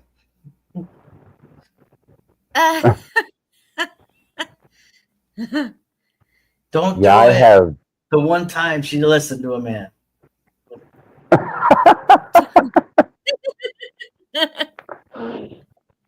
Right? The persuasiveness of a hard dick, right? Oh Lord. Or not. It knows no bounds. Yeah. And the ever loosening of the gate of the almighty dollar.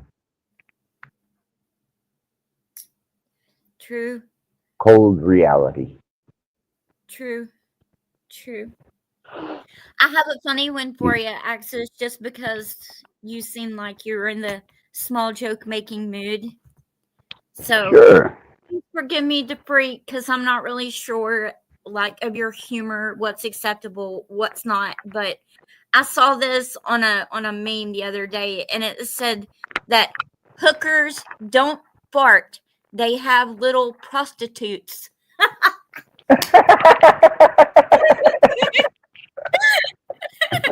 Well, you do realize that I'm trying to market the necrosynthetic female. I don't get it. Well, okay, DeFreak, I'm going to lay it out for you. Thank you. Thank you. Here's the deal with the necro synthetic female.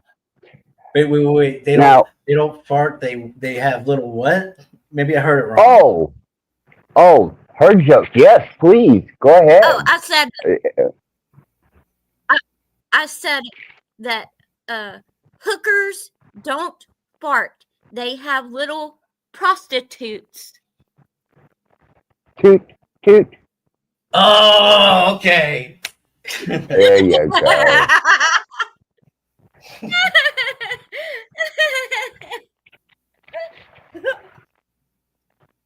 Now I get it. Thank you. I'm dense sometimes, you know. Why don't roosters wear pants? Nah, you got me. Because they're peckers on their head.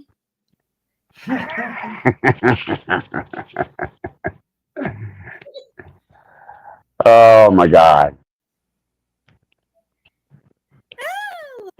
Sorry, that was a good one. That was a good one.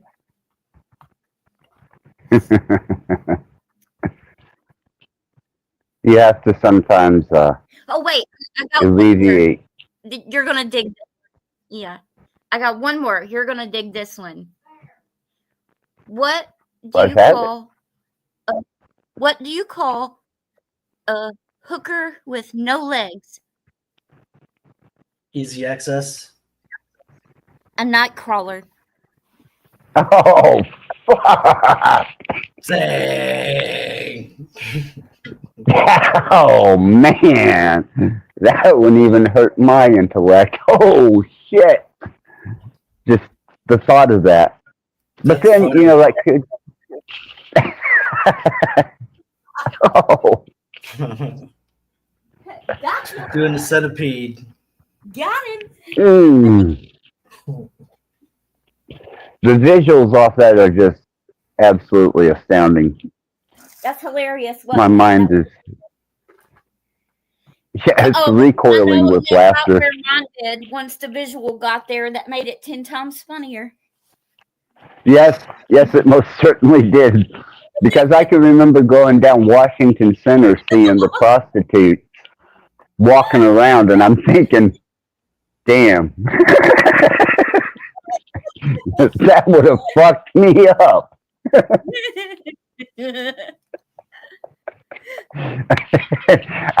I may have had to throw her a tip for just the fucking aptitude of her endeavor.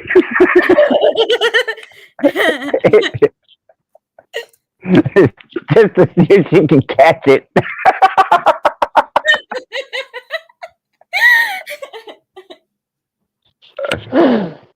Oh, remember, no freakophobia here. I'm telling you. Yeah. Yes. Yes, Mom.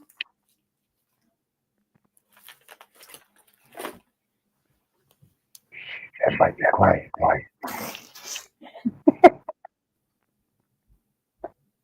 Yeah, and I unlocked the door for Bud, too. Okay. So I got a couple that are just off the wall weird jokes. But anyway, my friend Dave, one of the things he says is what does he say? He says well, he asks, what do you say about gays and lesbians? Fuck them. Right? Yeah. Why do you wrap a gerbil in electrical tape? Oh Lord, Oh why? man, So it doesn't explode when you fuck it. oh, that's raw. That is so raw, man.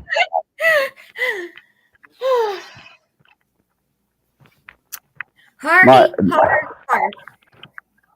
I can't think of anything else though. Lucky us. that's all right. We needed that tension breaker.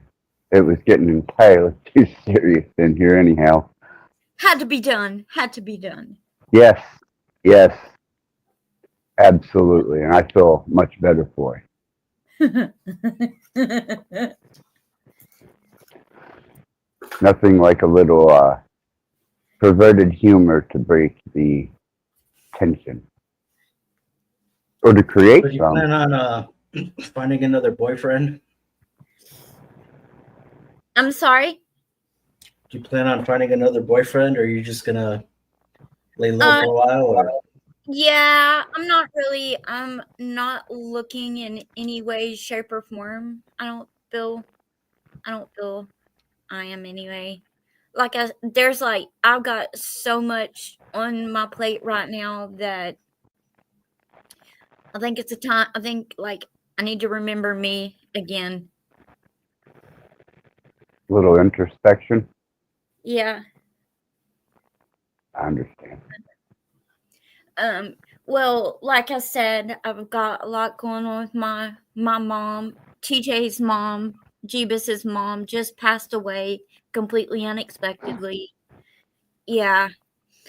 I did not know that. Give It him my condolences. I appreciate that very, very much. I'm sure he will too. I sent him a text and I was like, "You have another YouTube. Get on." Yeah, he's always welcome here. He's always has been. For sure. He's good comedy relief too. He was always very respectful, and I appreciate that. Thank you. But yeah, feel like I don't know. Not that I've necessarily forgotten who I was, but I need to I need to love me for a bit. Yeah, self-sacrifice to the point where you start living on borrowed um, emotions. Yeah, That that is a really good way of I never really thought about things like that. That's really good. Wow. Wow. why I never got married again.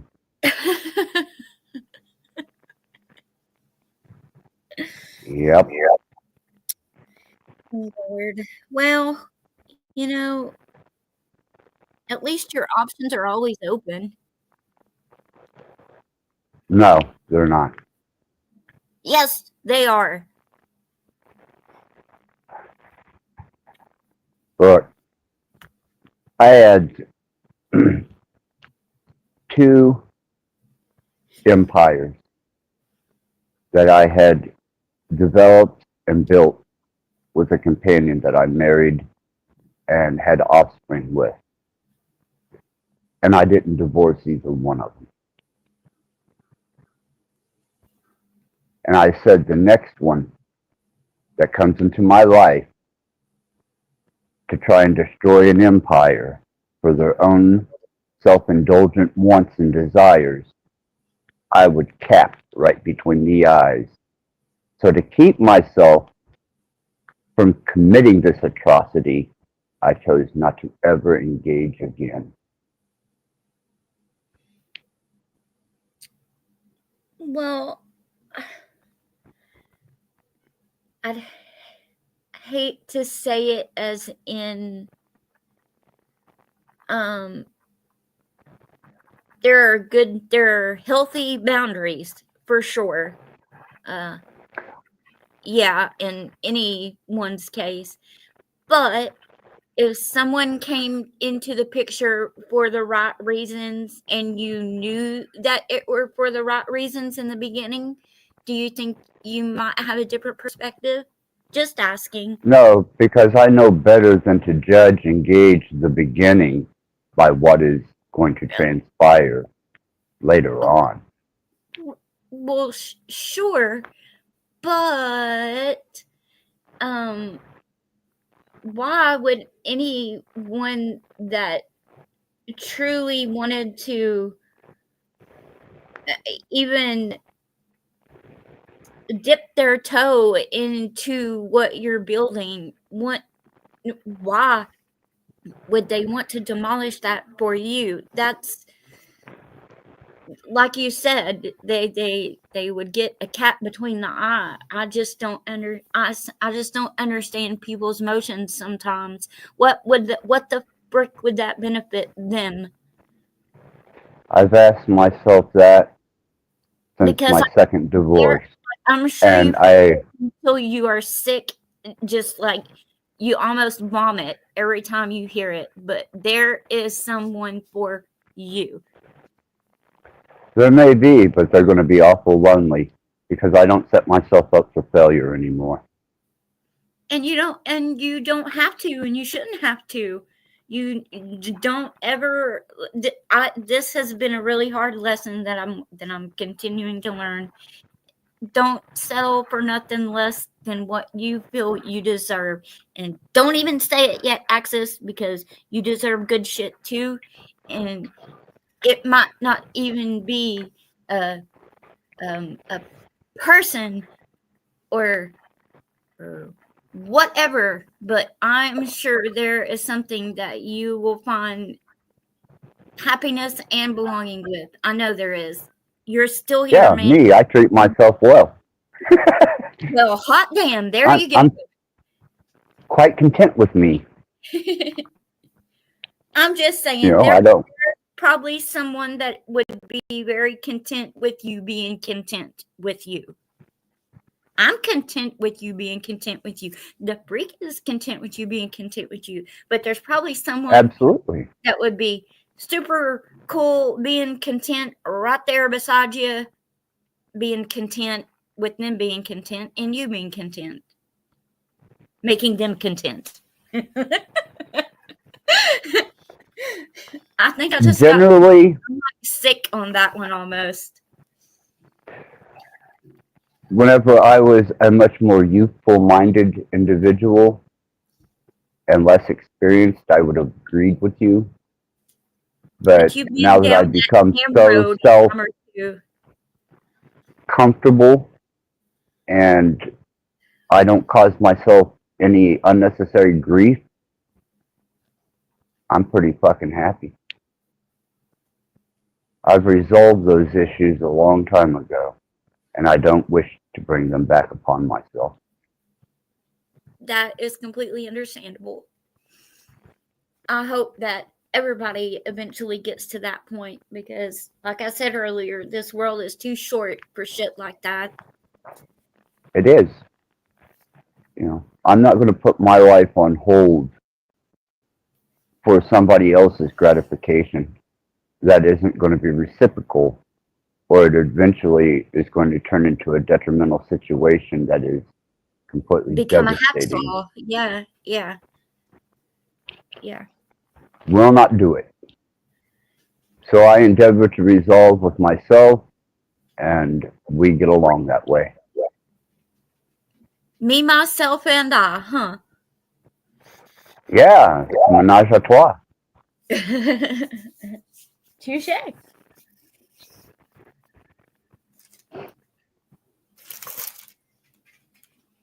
Are you married to Freak? Negative, I'm divorced. But I assume that it started out blissful. Yeah, I mean, it was good. It was good for a while, but it's just so difficult nowadays, and when you realize that someone isn't on your team anymore, it's hard to keep fighting. Well, on your team. That's what happened to my second wife. Um,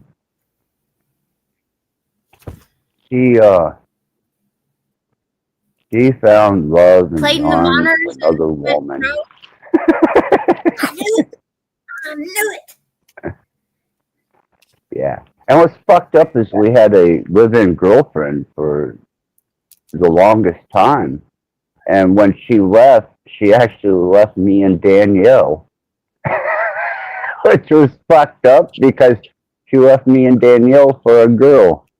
And we were both kind of sitting there looking at each other like, what the fuck just happened? It's amusing.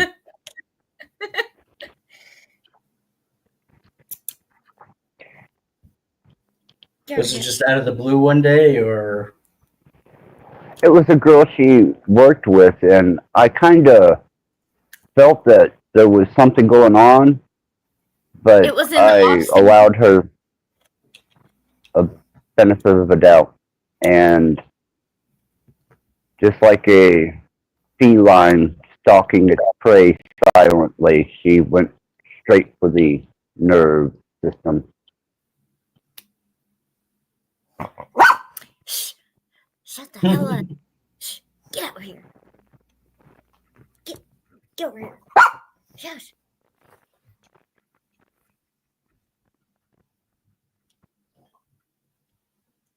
Yeah, it's tough nowadays, man. And it's really screwed up too. Is even if you find like your soulmate, whatever, the right girl, the right woman, if you look at it biologically, it's doomed from the start because the male sexual peak is like early 20s, very young, where the female sexual peak is late 30s or mid 30s. And so it's never fucking ever like it doesn't line up ever, and it sucks. I don't like looking at the biology of it for the fact of the biology of it. That just kind of gets a little, I could go into detail, but the chat room would clear out, my numbers would drop, and you guys would leave the panel. I have a very disturbed way of looking at that biology and those types of interactions. Well, dude, you do you, and I will just be happy for you. Thank you. That I can accept and continue forward with and feel good about it. So thank you. Right on. Right on.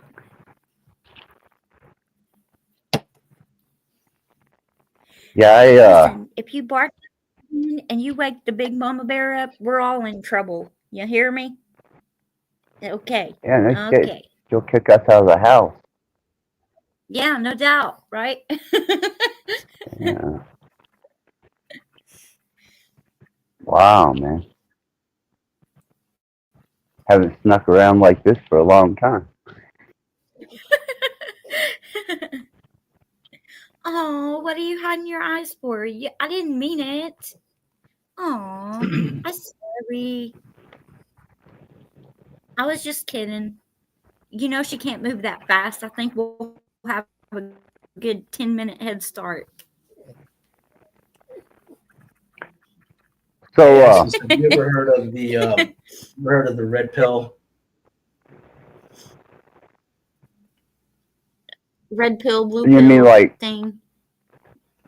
Like the manosphere, red pill, kind of, I don't know if it's philosophy or like whatever it is. Basically, like, how men and women and relationships and stuff like that is all the psychology of it and what's going on and what's really going on. Oh, being brought to a conscious awareness of the reality of the situation.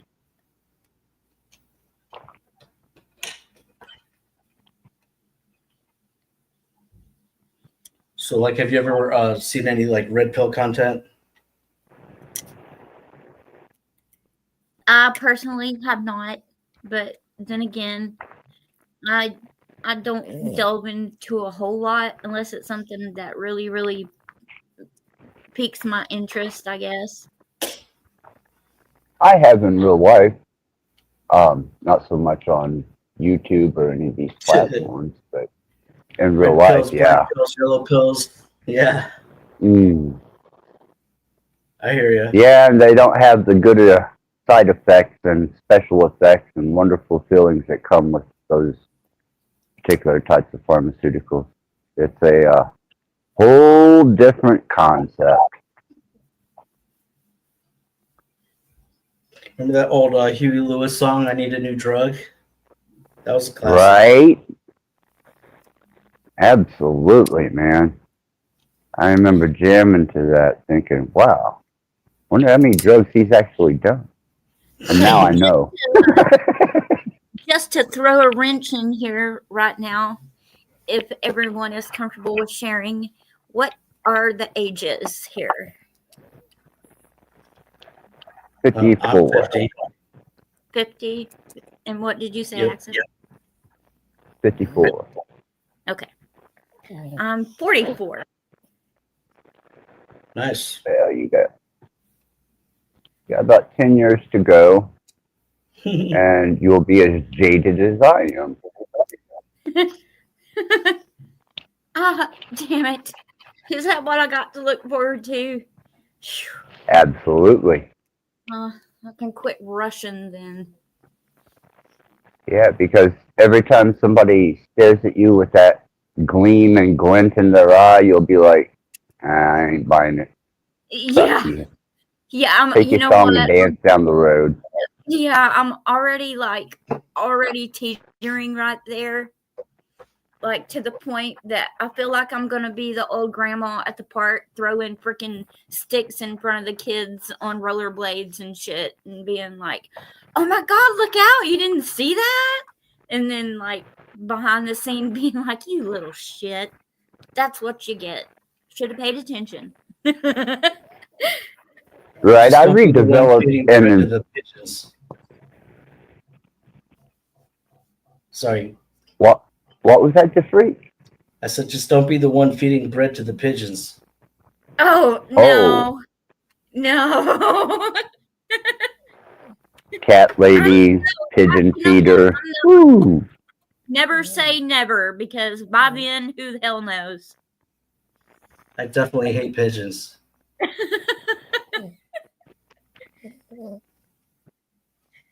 Well, I reinvented myself as a digital drug dealer. Oh. Everybody has to have a hobby. Huh? I deal in chemistry, brain chemistry.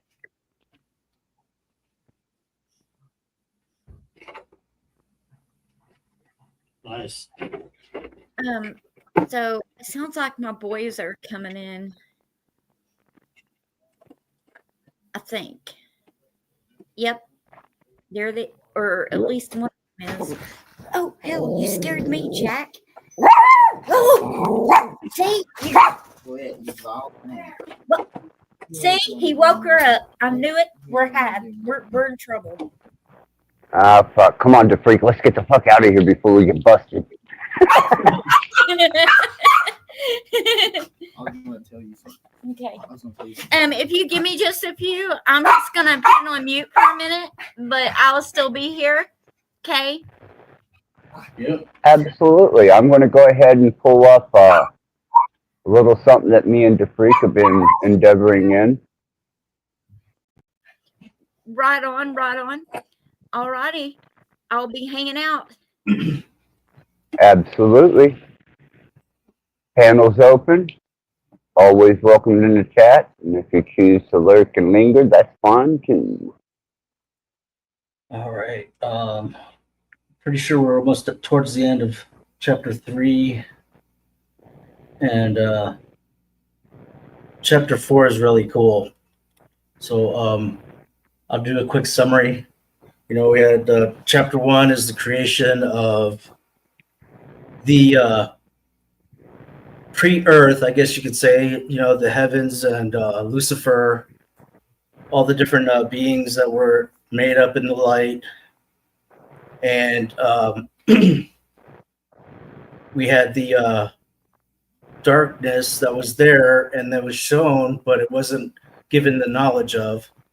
Chapter 2, we have the fall of Lucifer to the darkness and the campaign of having a kingdom of good and evil, and the petition by Lucifer to implement that kingdom in the eternal realm.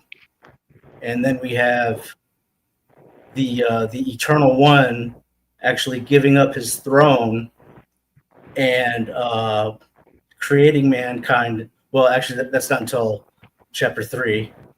At the beginning of chapter 3, we have the Eternal One creating mankind and the earth, and Jerusalem and everything, Zion, and then also crowning man and Eve, and then crowning man as the arbiter of the universe.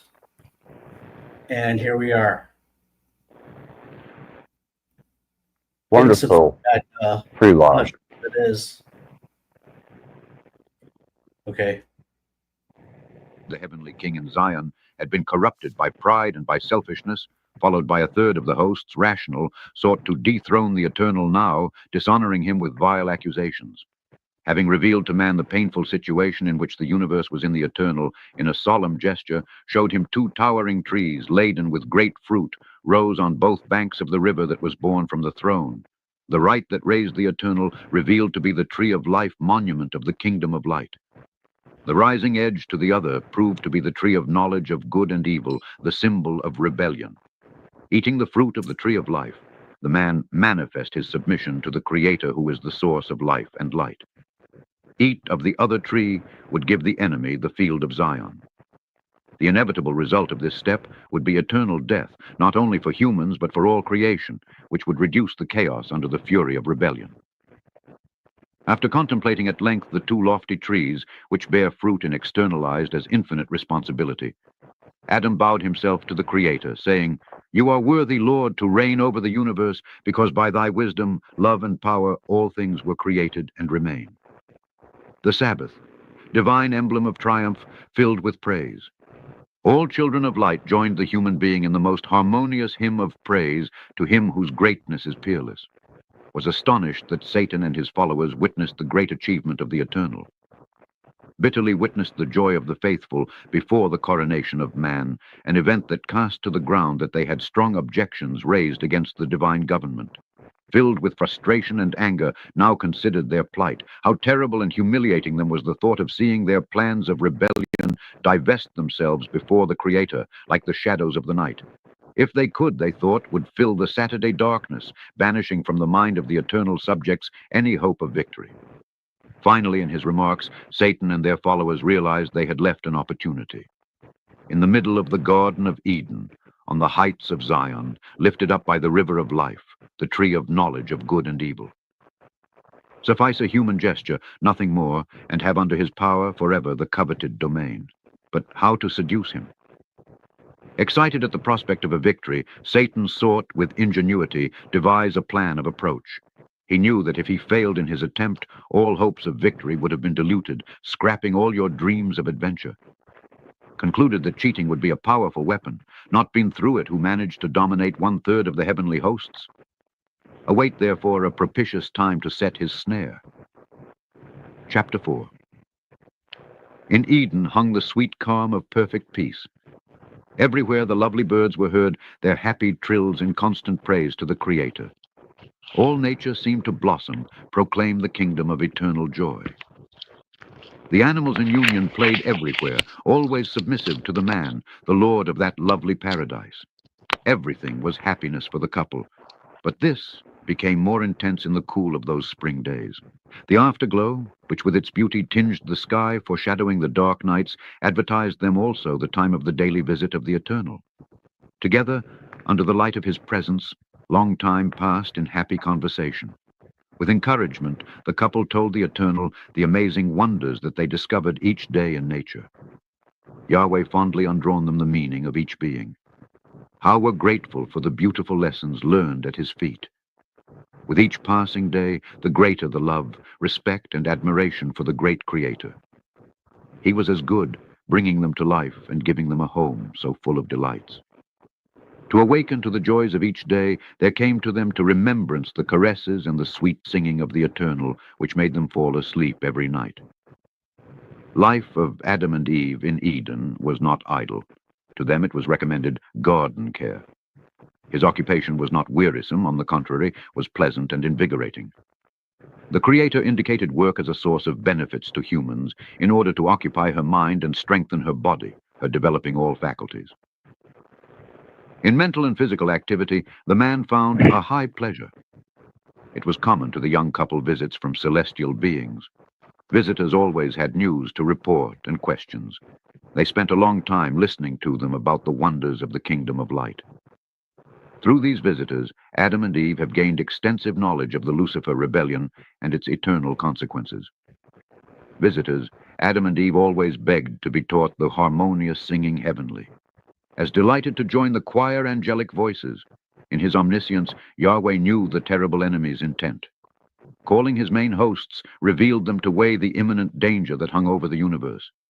Satan would to trap in order to bring man to eat of the tree of knowledge of good and evil. Before this revelation, the children of light were afraid, for they knew the tremendous ease of Satan to ensnare innocent creatures and throw them in their meshes death. In solemn council decided to send urgently hold on a messengers second, to Dupree. warn man of great... Where did they learn fear? If they had been living with the Eternal in paradise, where did they learn fear? That's a great question.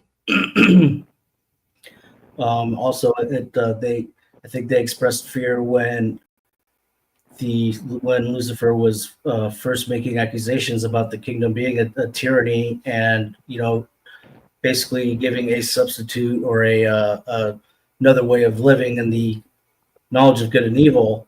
They were afraid because of those accusations, and they didn't know how to reconcile that. So fear, in theory, should not exist in light or in the kingdom of heaven, but here we see it that it is expressed somehow.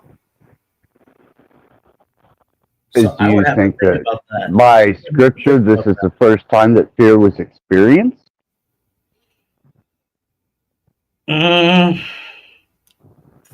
Probably not, because when God took the host of the heavens to the edge of the abyss and said, you can either serve me or you can, or not, basically saying you can go into the darkness or you can just serve me.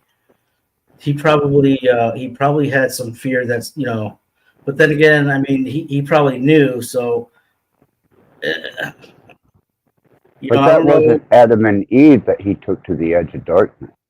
No, but some of those angels may have had fear. God not necessarily, but any of those other hosts that weren't, 100% certain, they would have had some fear in theory. But in theory, in the actual reality theory of the light of the kingdom of God in heaven, there shouldn't be any fear in heaven, because love casts out all fear. And when you're in the presence of God, you're in the presence of love. So it is a contradiction, so far as I can tell, right there.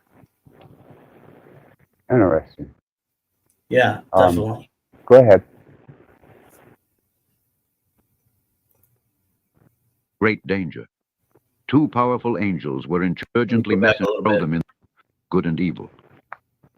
Before this revelation, the children of light were afraid, for they knew the tremendous ease of Satan to ensnare innocent creatures and throw them in their meshes death.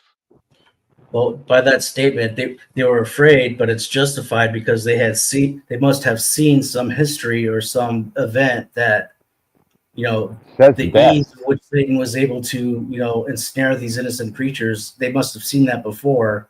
And so that is that could justify the fear, but it still doesn't really justify it totally, because there should be no fear in light if you're in the light. And But it it is sounds to me interesting. like the adversarial angels were killing things in the garden. Yeah. Interesting. Yeah. In solemn council decided to send urgently messengers to warn man of great danger. 2 powerful angels were in charge of this crucial mission. Immediately the messengers commissioned stormed the gates of Jerusalem, reaching the bosom of infinite space. Within moments, transposed wildernesses, crossing galaxies en route. Entered the tunnel of the constellation Orion approaching the new system. Could now make out a short distance the blue planet, where the fate of the universe was about to be decided. In Eden was relaxed. The young couple remained in their innocent activities, enjoying the pleasure of a happy living. Gone were thinking at that moment all the children of light were tense, thinking of their future threatened. Then saw the clear sky, the sign of the approaching celestial visitors, and they raised their arms in a cheerful greeting. Adam and Eve wondered, though, why not see the face of them the same joy? The visitors brought on the face an expression of longing that they could not understand. Tried to change them, the sad feature telling them the new discoveries made in heaven. The messengers, however, not having time available as before, interrupted us with words of warning. Satan would set them a trap in order to get them to eat from the tree of knowledge of good and evil, make themselves heard from the temptation, would succumb to all creation in an eternal abyss of chaos. The angels reminded them that the kingdom had been entrusted to them as a sacred trust, and shall, in a life of fidelity, honor the one who emptied himself for love, puts himself in a position of guest humans. Adam and Eve should be firm against the insinuations of the enemy, as well would seal the victory for the eternal kingdom of light. Telling them the happy reward that would follow his triumph, the angels revealed that plan was Yahweh, the heavenly Jerusalem, transfer to earth. There again, coupled to paradise, forever remain. And man, submissive to the Creator, reign forever without end for Mount Zion amid the universal praise of the hosts. But all this depended entirely on positioning human face of temptations of the enemy, who would do anything to snatch her kingdom.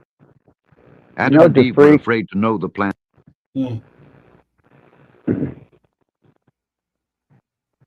It almost, to hear this account, would say that a divine entity endeavored into its own ability to artisan a universe and the heavenly hosts, and even create a being in its image. But its derivative being unknown, thus endeavoring into a creation of possibility with an inevitability lingering. See, it's from the state of insanity and madness, being completely absent of mind, that generally the artist endeavors into his best work. Are you aware of this? I would assume that is correct, but I'm sure that there's a lot of different ways people are creative. Just seems when to you're me done, that go ahead. yeah, it just seems to me that a singular, which apparently, all-knowing, omnipresent, omnipotent, creator of all things, would endeavor to dare address something as potentially, diverse as what the angels, the heavenly hosts, man, the Nephilim, even to modern day comprehension of various aspects of dimensions. Seems like his endeavor was regretful. Well, I think that that would be true because we see that in the flood story. Um, and I think we also see it when Lucifer fell. And he actually said that he couldn't call him his son anymore and became Satan. But I follow what you're saying about the derivative and then the inevitability, and I want to kind of add to that a little bit. When I just heard that, I was thinking that there was almost no other way because of the inevitability. So what happened was the good was there, the evil had to come, but then he overcame the evil again to codify it and to make it permanent. That's a great sacrifice. That was the sacrificing of himself, basically taking it on himself, but then still being able to reconcile it himself and have it continue on, as opposed to basically everything ceasing from existence. With a glint of regret. With the whole gamut. Yeah. But also some of that is I think justified in thinking because of how it described how the angels that were way afar off probably saw the conniving of Satan and was in a beeline to get back to Earth and to tell Adam and Eve about, hey, we were seeing this evil, starting to swell in a distant part, and how they had to tunnel through and kind of wormhole warp speed through until they got to Orion, and then they recognized the Earth and they were able to normal warp speed to the Earth, if that makes sense. So they were transcending amongst the vastness of the creation, thus the universe and whatever that signifies or entails, and they were bound to a cycle that was set in place, therefore insinuating time. So they were playing against the clock that the Creator had set in place. Yes, and the Gotcha. and the tunneling and the wormhole tunneling had to have been something set by the Creator, and maybe even been the Creator. But I don't know if that's been expressed yet. So yeah, Okay. I mean, it's all set up. But what that would tell me is that he's hard setting this for eternity. In other words, it happened this way in order for it to remain this way for eternity future, to actually have a root cause and a foundation to continue. All right, here we go. Hands of Satan, but were comforted to would know he could not do them any harm, forcing them to eat the forbidden fruit. If, perhaps, seek to intimidate them with his power, all the hosts of the Eternal come to their rescue. The messengers of the light have completed their mission, recommending the couple remain vigilant, always bearing in mind the responsibility that rested upon them. Should not separate themselves from each other, not even for a moment, because it alone could be swayed. Adam and Eve, thankful for the warnings, angels, joined their voices in a song of promise in an eternal victory, were sure they would never abandon the blessed Creator, hearing the voice of the tempter. Real quick, could you imagine that, though? Like a couple of angels zoom down to tell you that you could never, for even 1 second, you can't even use the restroom without your wife being there next to you. Yeah, it seems. Or the universe will be destroyed. I mean, that is some heavy lifting, It's a interesting weight that was placed upon them as a burden. Yeah. To my notion. I think You know, so. It's like, man, I can't even undeserving. go to the lake without, I can't even go fishing without the spouse, the ball and chain.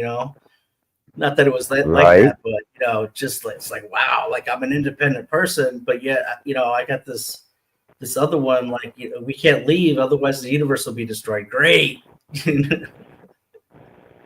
Stipulations put on them. Yeah. Sighted at the promised human, the two messengers returned to the bosom of the heavenly Jerusalem, where, next to the holy hosts, await with longing the ringed triumph. Satan saw approaching the messengers of heaven and heard the man singing, promising an eternal victory. This song made her envy and hatred to increase so that he could not contain. He then told his followers that soon would silence that nagging voice. I'd do anything to transform human praise to the Creator in blasphemy. The hosts of rebels were curious to know the plans of his boss, but were warned by him that they should wait until all decided to stay forever. If your man hear his voice, eating from the tree of knowledge of good and evil would be victorious, having forever the domain of the universe. If the man resisted, remaining faithful to the Creator, there is no longer any hope for them. Heaven seemed to be enveloped by an eternal security, but the countenance of the man could be seen an expression of awe. Since the departure of the angels, Adam and Eve remained silent, meditating with reverence about the tremendous responsibility of their mission. Thought of the seriousness that proves imminent would seal his future and all of creation. Animated, however, at the thought of victory, joined once more the voices in song that expressed the certainty of triumph ringed. This melody banished from their minds all fear of defeat, and cheerful, ran in the lush meadows, accompanied by spirited animals that seemed to celebrate the great achievement. Felt secure in their paradise, totally oblivious of the danger of a possible assault. Satan, who carefully watched the couple, realized to be getting his chance. Approached invisibly from heaven, and was waiting for the best time to set his snare. Unaware of the presence of the enemy, the couple remained in their selfless joy, playing carelessly with the animals. In troubled countenance of Satan stamped up a sneaky smile to witness a couple of carelessness. In his exaltation, had failed to meet a final recommendation of the messengers, moving away from one another. The wily foe, not wasting time, took possession of a serpent, the most beautiful of paradise, making it closer to gracefully Eve. Seated on the lawn playing with the animals, he realized the presence of attractive snake, whose body reflected the colors of the rainbow. She was surprised to see her pick flowers and fruits from the garden, depositing them at his feet. Gratefully, he took her in his arms, devoting her affection. Having won the affection of the woman, Satan, in his cunning, he began to draw her to the tree of knowledge of good and evil. Unaware of the danger, Eva followed the snake to the tree of proof. Ali, having the enemy hidden in the arms, stroked it and told her endearments. Having eyes in the brightness of seduction, the serpent began to speak. His words were full of wisdom and tenderness, and his voice like an angel. Eve could hardly believe my eyes. His joy became immense to have a creature in my arms so fantastic. Began to talk of many things. Love, the beauties of the garden, the power of the Creator. Eva was amazed at the knowledge so vast serpent, who discoursed with mastery on any subject. Encircled by this experience, Eva completely forgot his companion. Even went through your mind the warnings of angels. Adam, entirely forgetting the advice of the heavenly messengers, had moved away in the company of some animals. After some time came with a vengeance in his mind the memory of the warnings received. Rang in his ears clearly the last words uttered by the angels, "Do not turn away from one another, not even for a moment separate, as it is dangerous." His heart beat strong not to see Eva at his side, then raised his voice to a shout, anxious. His voice echoing through the vaults of heaven, however, did not bring an answer. The silence almost choked. In his grief, began to run from one side to another, looking for her in vain. In this anxious search, felt the breeze stroking his hair and recalled his first dream. That memory, however, broke down at the thought of the danger that threatened them. With mind taken by a great sense of guilt, Adam picked up the pace in distressing demand, "Where would your loved one?"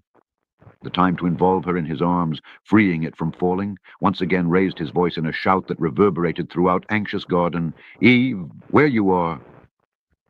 He waited for a response, but heard only one empty echo, the despair. Remembered the tree of knowledge of good and evil, and there was the one place where his companion could be deluded, hoping to block the only chance the enemy advanced towards the place of proof. His heart beat strong, contemplating the distant treetop prohibited. With the snake in his arms, Eva questioned her about a lot, marveled to see that the serpent greatly outweighed. He then recounts a story liar. He said it was a snake like the rest, eating the fruits of paradise. Proving that forbidden fruit one day received as if by magic all the virtues. Looking at the tree of knowledge of good and evil, Eva was surprised and confused. Deprive the Creator in his love something so good to his creatures? Seeing her surprise, Satan asked, "Is how Yahweh said, 'Ye shall not eat of every tree of the garden'?" Eva, restless, replied, "Of the fruit of the trees of the garden we eat, but the fruit of that tree that you claim to be a source of wisdom, God said, 'Ye shall not eat of it, lest ye die.'" The serpent tone of disdain said, "This is false. If so, I would have died. Surely the Eternal forbade them to eat from that tree to prevent the man will take as he, knowing all things." The seductive words of the serpent caused confusion in the minds of those who trust in Eve, had in mind the memory of the order of the Creator and his sentence, but at the same time had before it a tangible proof that the contradicted. Stunned, he began to doubt the character of the Eternal. In a challenge, the serpent harvested fruit from the forbidden tree and started to enjoy them. Putting a fruit in the hands of women, encouraged her to eat, saying, "Not the Eternal said that if someone touched that fruit would die."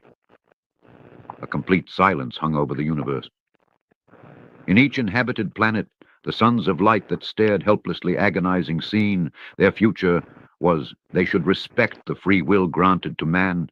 He can manifest his choice under the temptation of the enemy. The children of light suffered greatly when they saw the woman doubting him who so kindly gave them life and the chance to reign in that paradise. How could they doubt who devoted so much love? Adam, a strong hope of securing a cherished victory, hastened to their race, watched his beloved from afar, sitting by the tree of proof. What did Eve that place so dangerous? A horrible feeling came upon him. He remembered once again the warnings received, but sought to banish it as thought that would reach his wife before something bad happened to him. Eva wavered in his conviction to include the fruit in their hands. For a few moments, the future it seemed dark and terrifying, but overcame this feeling, thinking of the glories that would gain by eating this fruit. Still somewhat undecided, slowly raised his hands to touch the fruit of his lips. The subjects of the kingdom of light, shaken, bowed, taken by astonishment. It seemed almost impossible at that point the woman back. While the faithful Pale inquired about a possible hope, witnessed with horror the terrible decision to Eve, decided to break forever with the Creator, becoming captive to death. The Eternal, who gazed in silent pain, that scene of rebellion, bowed his forehead with his face bathed in tears, could not bear the pain of separation. The faithful, who panicked, thought themselves vanquished, were aware that all was not lost. Yep. Would they not have felt betrayed by God that he did not protect them himself as he had promised?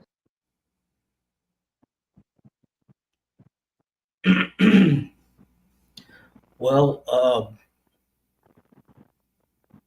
I think we do even now. I mean, a lot of people feel that way regarding their relationship or their feeling towards God. But it says earlier in I think the previous paragraph, that they also had to respect the free will of mankind and of all the agents of the heavens. Basically, the free will is something that shouldn't be violated. They probably could have tackled her and, prevented it, but that, that's not free will. So the choice had to be made and the testimony had to stand. But yeah, I mean, you could say God felt betrayal. You could say all the heavenly beings in light felt betrayal. Mankind felt betrayal. The only one who won at that time was the darkness of the Satan character. But of course, he already felt betrayed when he saw mankind crowned and was singing about how great God was. Right. And that is seems to be a thing that is constant within dealing with God, Satan, angels, man. There's always a sense of betrayal. There's always that impending and lingering of why did you put me in this position? Mm-hmm. Because you are the supreme, all-knowing, omnipresent, creator God. Why did you put me in this position? Or had God forgotten himself for a moment?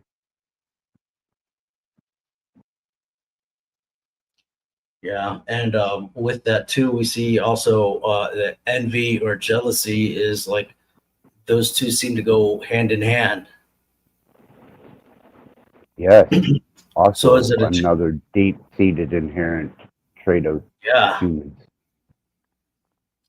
definitely, because as soon as you see someone that maybe took what you had, or you see someone who's crowned a better station than you, even though you may think that you were better or deserve seniority or entitled somehow, then there's that envy that sparks that betrayal.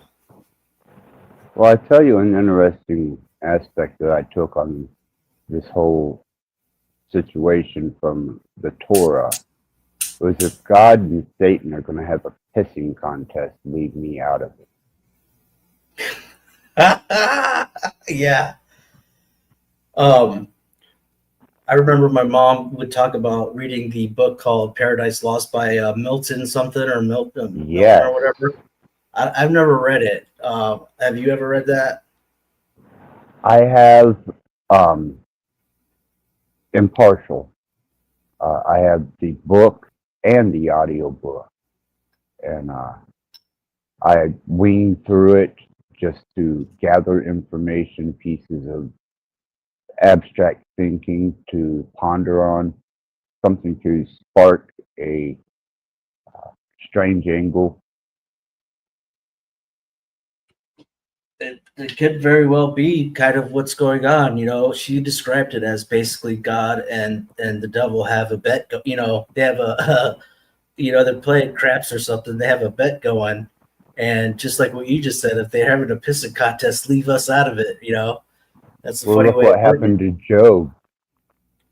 Yeah, I mean, obviously, Satan and God were having a pissing contest, and Job was the one that suffered for it. yeah, you could definitely see it that way.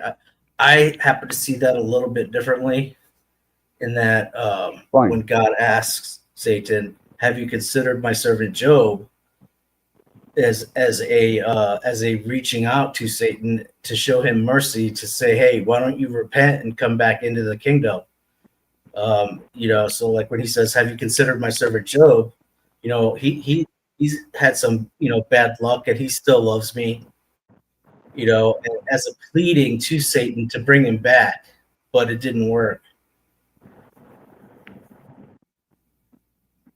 You think that's what it was? He was.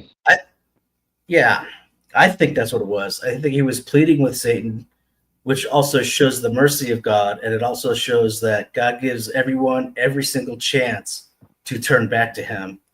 But if you continue on and you never turn back, then you're going to end up in the darkness. So you think that having blind, unconditional, devoted faith into something that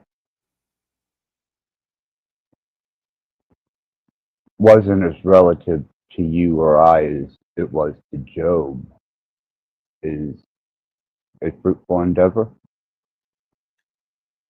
I think if you know that that's where the good where the goodness and the if, in other words, if you know that's if you know that that's the right one and not the wrong one, then yes, I think it's okay. If you're unsure or you're with the wrong one, then no, obviously that's going to be a losing bet. But if you know that ultimately your horse is the horse that's going to win the race, then blind devotion to it, is okay because eventually you end up on the winning team. I'm going to throw you a curve. Get ready. I've been institutionalized, and I have been around schizophrenics. I have been around those who are completely absent of reality and all spectrums in between. From inside the institution to general public. And I have seen relevancy in that state of mind in general public just as prevalently as I have seen it in the institution. What do you mean relevancy? I have seen people who believed things in the institution that were so convinced by it that they were devoted mind, soul, and body to it. Though it was outlandish, to them it was as real as could be. And then on the other spectrum, being in general society, I have seen those convicted by the church in their interpretation of what they feel to be God or the Son of God, and they're just as abstractly deceived of mind.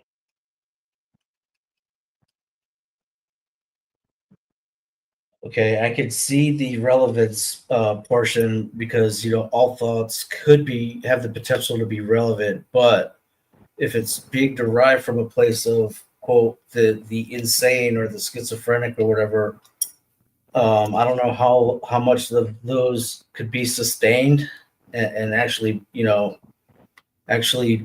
become a thing versus where the Christians, they're following blindly, but they're on the right side. They still have bigotry in their heart because the flesh itself has a desire or maybe even a need to want to point its fingers and say, I'm better than that one. Even after the sacrificial lamb at Calvary. Interesting. Yeah, I mean, and you see it today with whether it be like the abortion thing or the homosexual thing or the this thing or the that thing. And yeah, granted, they may be better and they may be more moral or whatever, but it's still part of that is still the flesh in them saying, hey, at least I'm not a murdering, homosexual and I'm better than them. God still loves me, kind of a thing. Well, the only issue that I can bring to justification where that's concerned is that apparently in the story of the Christed one, he did hang out with scourge, degenerates, and murderers, the unclean, those that would be considered less deserving in a society as it was at that point in time. Yeah, I'm not sure if he hung out with murderers, but I mean maybe they were. His He did hang disciples, out with the sinners. a couple of his disciples were murderers. Saul. Oh yeah, that's true. That's true. I can't deny that. Can't deny that at all. And he does say that he didn't come for. It's not the righteous he came for who need a physician, but the sinners. He did say that for certain. And then there's a. So why would you go to church to save a sinner? Maybe because that's the Should place. you not dwell in the darkest places to find those who are truly lost? I mean, if you're a wolf, certainly. Or if you understand what that truly means and you endeavor forward in the darkness because you do not become a victim of it. And therefore, you are capable of retrieving those who are in a much darker place than others. Well, you I tried to certainly explain have. that to a temple once Yeah. during a Thursday night men's meeting, and it had gathered quite the little following of people in there. And they kept questioning me about my skulls and my black clothes, but were fascinated at my knowledge of the Bible and Scripture.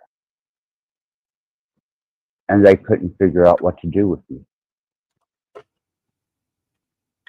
Maybe they were trying to annoy you so you would leave, you know? Exactly.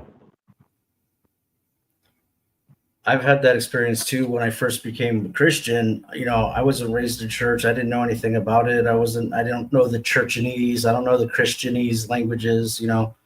Well, And see, there's a I whole had culture. been through the Torah Institute and received my non-denominational minister's license. I didn't let them know that. That's Lou I didn't White, know. Rabbi Lou White from the Torah Institute in Louisville, Kentucky.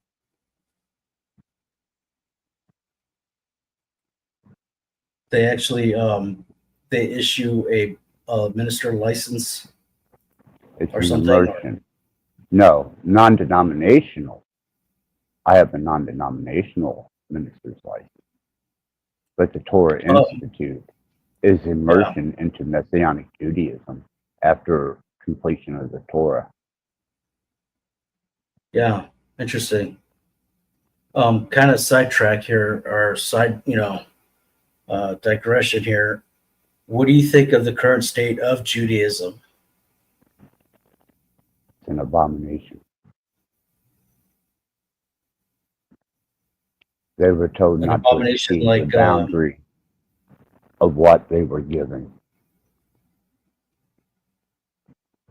When they were delivered and eventually given the land that they have, they were told not to take 1 inch more. Were they not? I'm not sure if you're talking about like the history that happened in 1948 or in 67. No. I'm talking about the prophecy of the promised land. There was an allotted amount of land that was to be given to God's chosen people.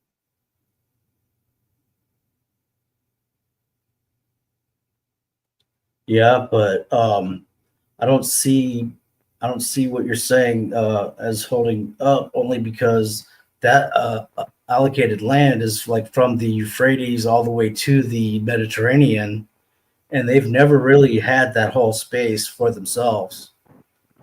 And Well, it's because that space was actually taken from another branch of the Abrahamic religion. Mm-hmm. Uh-huh. And the Christians, you know, they spread throughout. Of course, you know, with Rome, 200 years after Christ became officially Christian until Muhammad, which was like say 680, AD. So yeah, but so when we're talking about, they're not supposed to expand their land anymore, you're talking about current Israel. Well, they still have a lot of elbow room to go if you're talking about the original Israel that was given to, the people of Moses that were promised to go into the promised land, even though he didn't go in. So then their advancement Israel expanding. their advancement and encroaching on neighboring territory is justified then through your eyes? Yeah, and I think we actually see that in scripture as well. Okay. And I also Because don't see that. generally, if you applicate yourself to that, then you're fulfilling a Armageddon type of prophecy. Yeah, definitely. Yeah, definitely. That's because I'm a Jesus Christ accelerationist. Right. Right. I So understand that. yeah. But also, I don't think Israel ever fully encompassed its true given land in its entirety.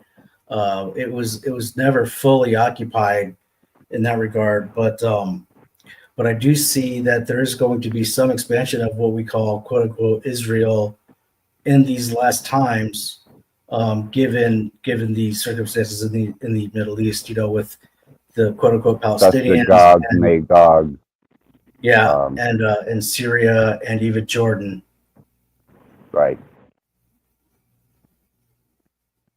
Gotcha. I understand So where you're coming from. yeah. Real quick, going back is we were talking about Jesus and the sinners and whatnot, and the way the church culture kind of likes to judge people, especially outsiders. Like I was an outsider. I never fit into any church that I, wanted to just find out, what's this whole, being a Christian thing. Like, when we dance around, we sing, we're happy we found Jesus, all that. They didn't, basically they didn't, they didn't welcome me with open arms. Let's just put it that way, So I never really got into the church thing. Well, there's a difference between those who are indoctrinated and to those that are, let's say, naturally gifted with understanding. Yeah, the church culture versus the truly born again Christian, the spirit born again Christian. There's definitely a difference. In my mind, the church as an establishment has failed because what they're doing is they're giving a 1880s traveling tent revival band sermon of entertainment and a social experience more than a spiritual experience. I'm going to fill you in on something, DeFreak, and I want you to do your research on this. When a minister is accepted under a denomination or receives a minister's license and has a parish, a church, or has been appointed, they have to sign a contract with the United States government as long as they're operating within the confines of the United States. That upon any situation that is declared a national emergency, they are to receive and distribute full instruction to the congregation, that which is given to them as information from the United States government. Interesting. Yeah, I thought so. That comes with the receiving of, say, like a license, or that comes at the beginning of a parish, like running a parish. No. That's when you're appointed to a parish, whether it be Mormon, Baptist, Protestant, Catholic. Yeah. The United States government can supersede you in a time of national emergency, that you are instructed to follow their guide and rule. And is that tied in with the 501c3 status type of is it connected to that? COVID. Just remember COVID. Mm-hmm. Yeah, I remember. Yeah, that should bear witness and proof to what I say. How long has that been in place? Long fucking time. A long time. Not before COVID then. before COVID. Yeah. So, one other thing I want to say about the church culture and kind of like, how we could blindly in faith choose the winning team and not even know it or do know it, or we could maybe go with the other team and how do you know kind of which one's going to turn What out about at the end? those that are appointed, that have no choice in the matter? You're talking about for the Just darkness? like Jonah. No, to serve the Creator, like Jonah. You have no choice in it. You were appointed to this position, and this is Yeah. the position and station that you have to serve. And if you deviate from it, there are consequences. Yes, I believe that's true, but that still Yeah, it doesn't is. violate free will. But I believe that is true. It does violate free will. I would rather serve myself or a darker master.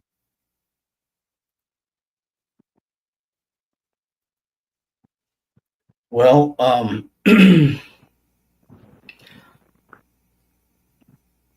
maybe if you didn't have free will, you would think that.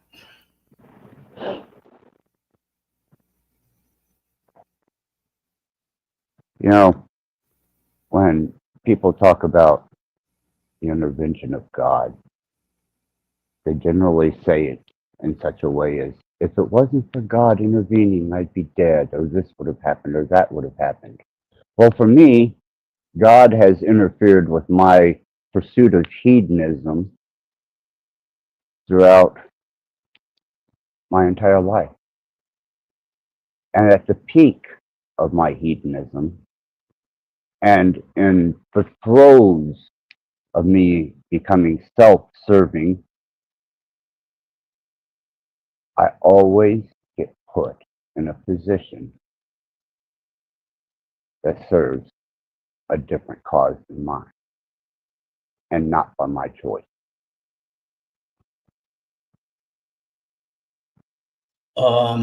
Would you say that that's kind of a secondary effect of other people's leadership or something else? Do I look like I follow anyone else? Well, no, but it could be just by circumstance that you had to.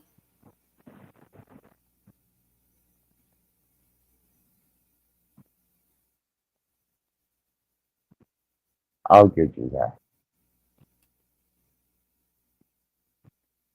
But even then, that would still go with your argument of having to serve interests that weren't of your, particularly of yourself, of your own,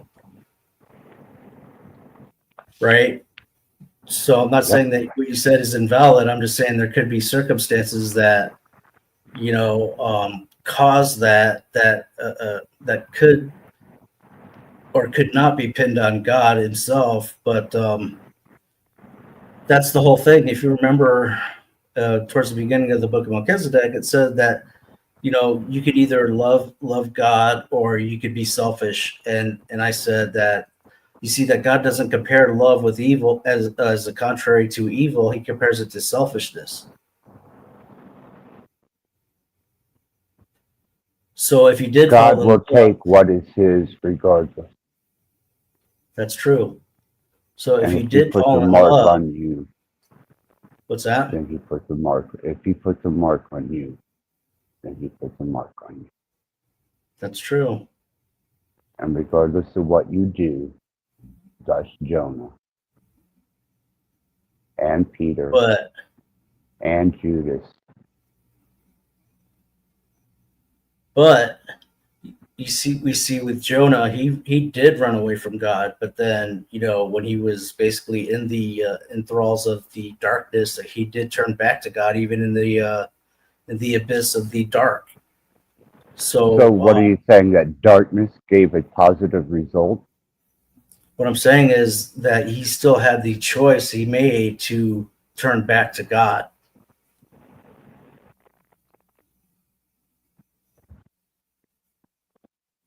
So he wasn't necessarily an NPC robot for God as a servant in that regard. He tried to defy God.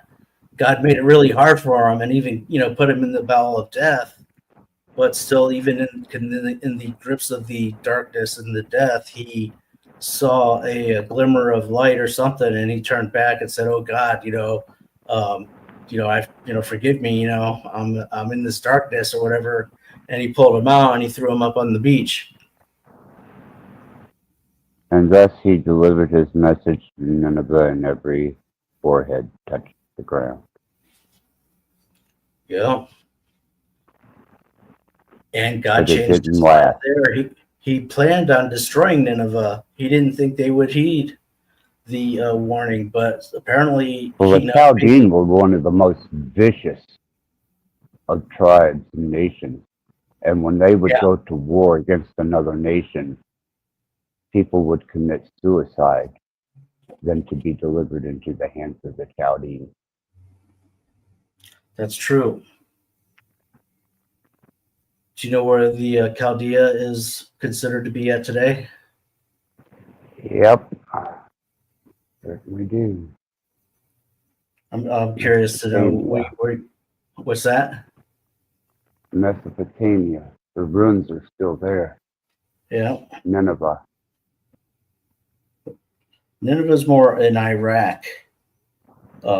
It's further it west. was all a part of a tribal nations that were conflicting with each other, and it just so happens that the Chaldeans were the worst, but you also had the Babylonians, who were what, not as bad.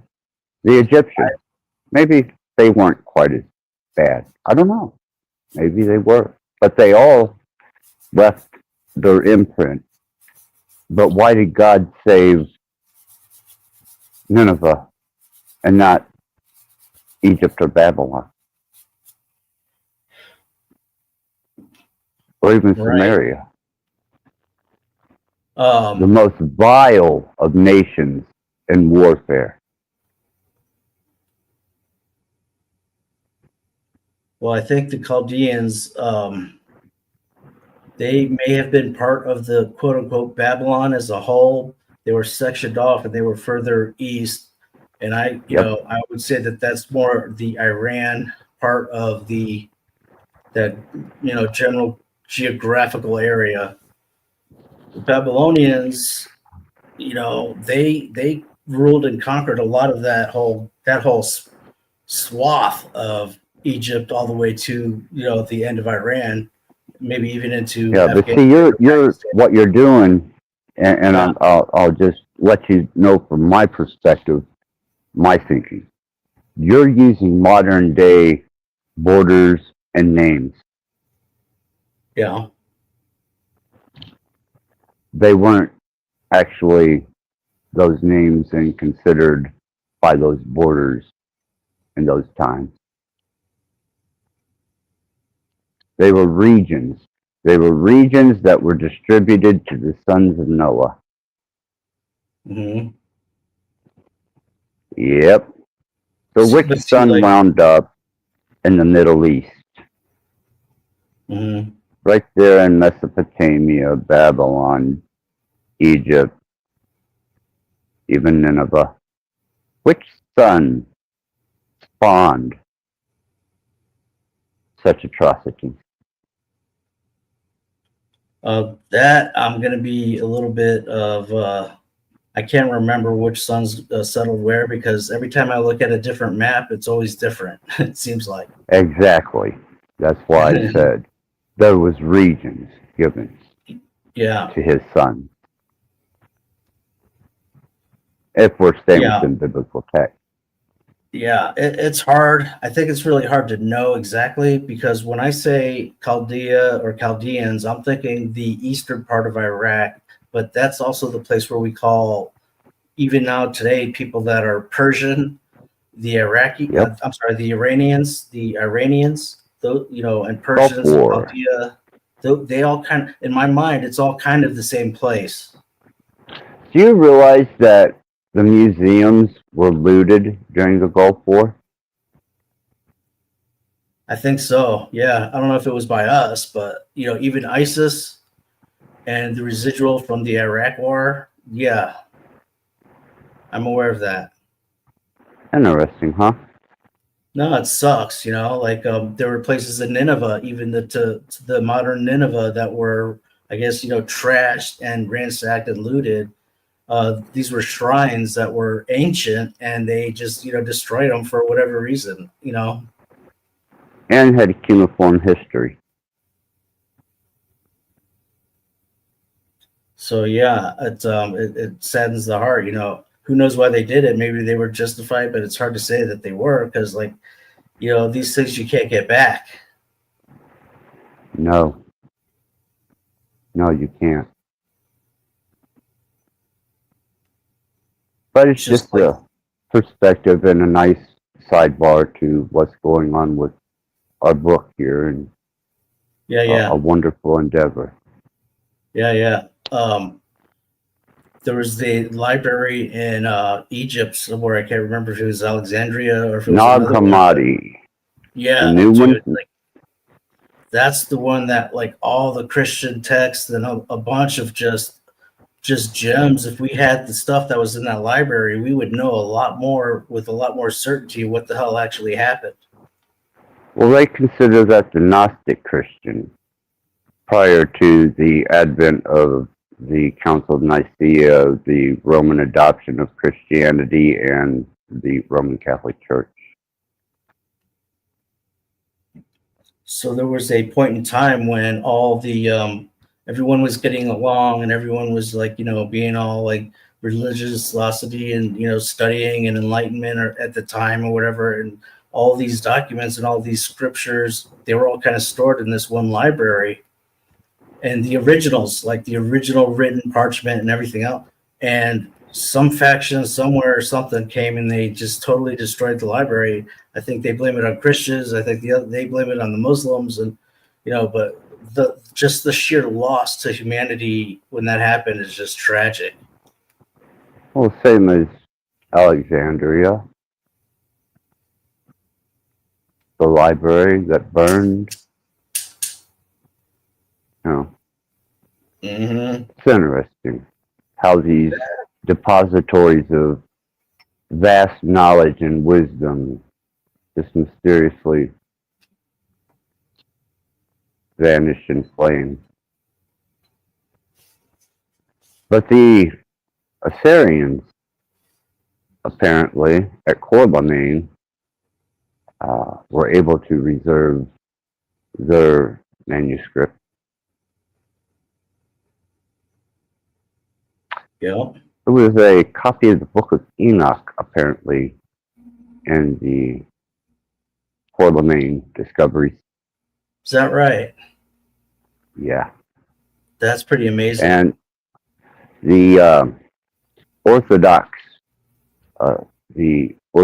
African Church, also Orthodox Christian, keeps a Book of Enoch in reference.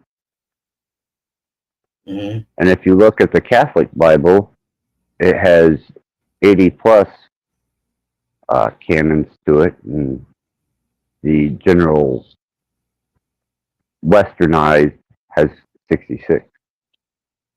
Mm-hmm. Well, the 66 also came from the Catholic Church and the Council of Nicaea. So right.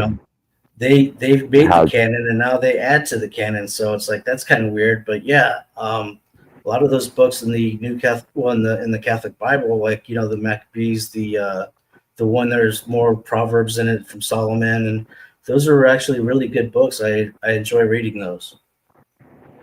Yeah, I've embarked into several, like the Book of Adam and Eve, Thomas, Judas. Yeah,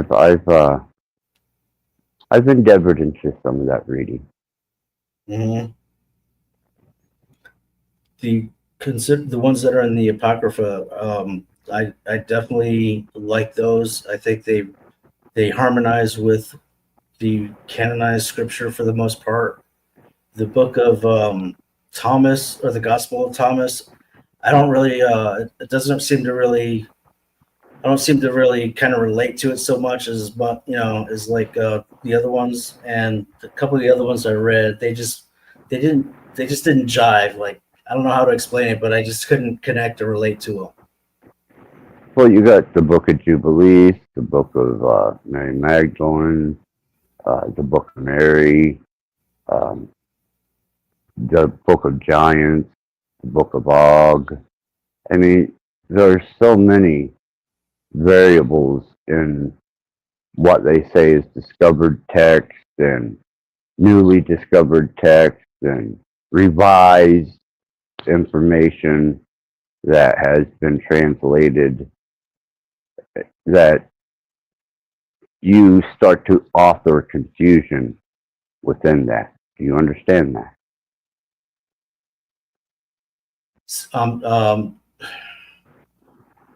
If you Thus could you repeat that, please. author confusion. Yeah. Yeah. The Book of Og sounds intriguing, though. It's interesting. It describes the Nephilim and the Nephilim traits, their kingdoms, their offspring, their cannibalism, their smaller self, their structure and build, their interaction with the human species. Yeah, it goes into all of it. It is absolutely phenomenal. Yeah, that sounds interesting for sure. Check it out. Yeah. Okay. One more thing before we continue on. I want to just, still just so I have it off my chest, is when we were talking about Jesus and hanging out with the sinners and the murderers and everything. This scripture that I posted in the back and earlier in the chat, Matthew 10:15. Verily I say unto you, it shall be more tolerable for the land of Sodom and Gomorrah in the day of judgment than for that city. He's referring to Capernaum. And at Capernaum, they flat out just denied Jesus. They denied his miracles for the most part. They denied his, Messiah status or whatever you want to call it. They basically denied him as any sort of, godly light or messenger. And so what I find interesting today is like people who are homosexual, they think that they automatically will have to hate God and Jesus because the church likes to basically pin them out as like, those are the bad guys. Like, I remember I told you they had They're this just sodomites. If they engage in lying with the same sex and they're male, they're sodomites. Correct. I mean, that's if they engage in that. Right. If they sustain from it, they're still in iniquity for laying with a male as he would his female partner, according to Scripture. Right. And according to the law, they should be stoned to death.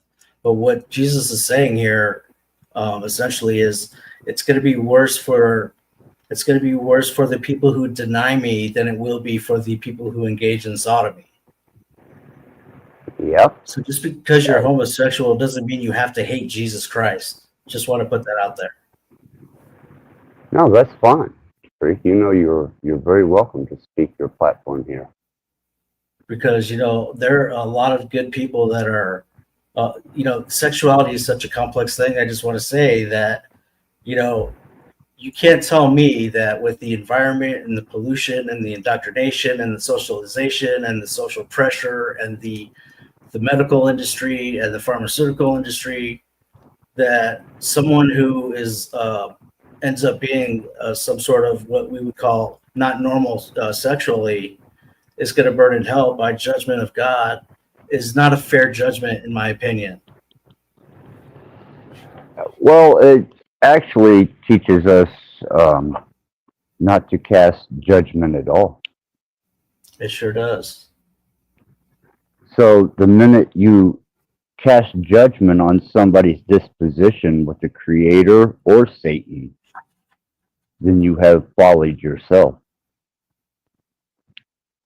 Certainly have.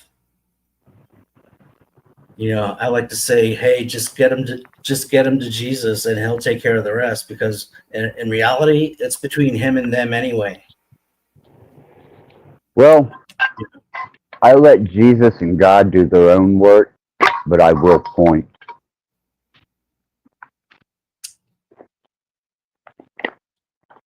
Catch All what I'm right, saying? that was a pretty far off the beaten path there or whatever. But let's dive back into this.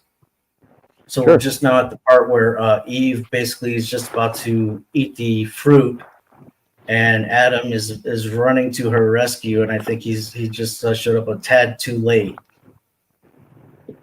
Okay. Gotcha. If Adam resisted the temptation and remained faithful to the eternal, he would seal the big win. Eva, who was the victim of a mistake, could be made aware of his mistake, being favored with heavenly forgiveness.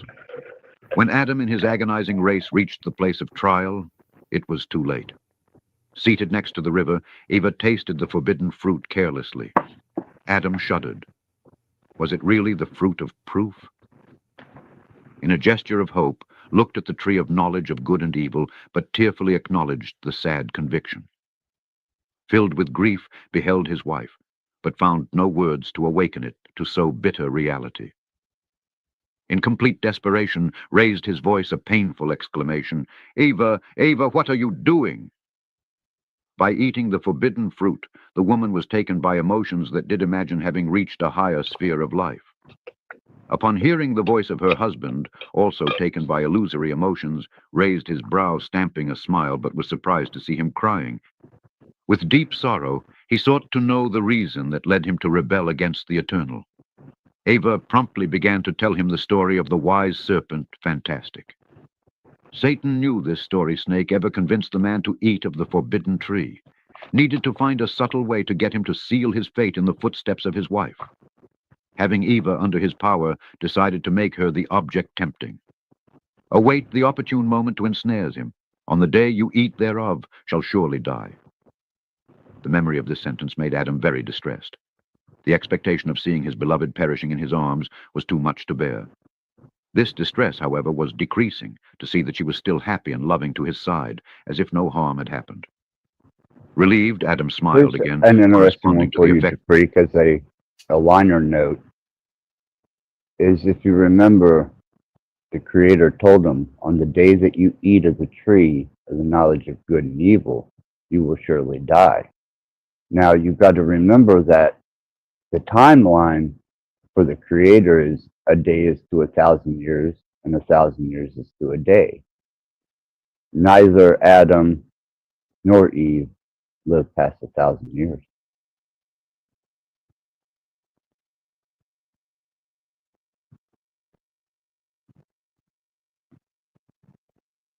Just a liner note. Yeah. I should write that down real quick because I want to contemplate that a little bit.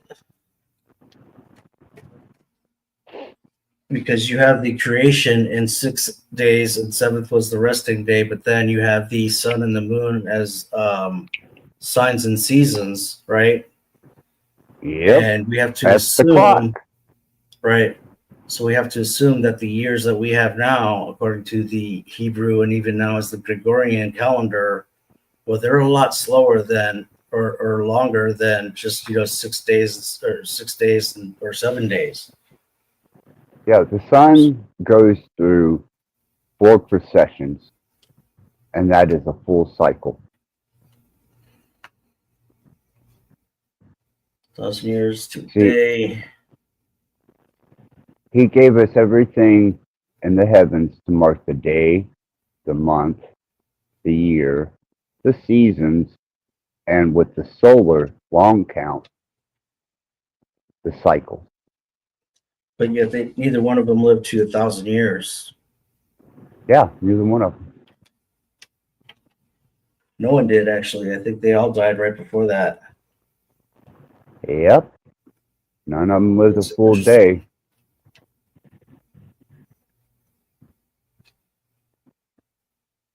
And he actually removed Enoch. Yeah. Before that expiration was put on him.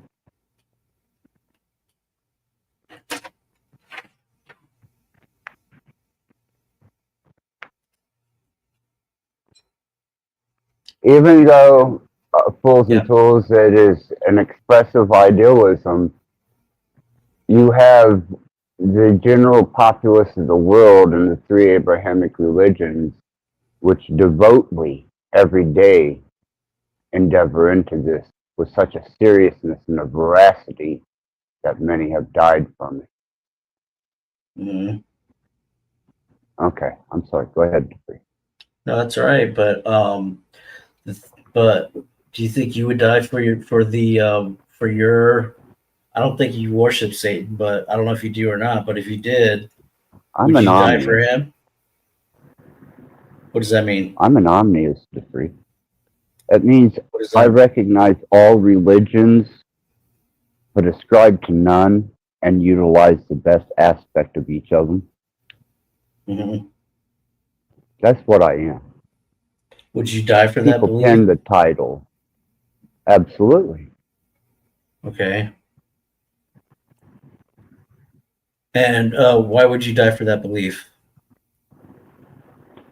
Because the minute I'm restrained from being an omniist, that means I'm confined into an imprisoned type of thinking by someone else's indoctrination.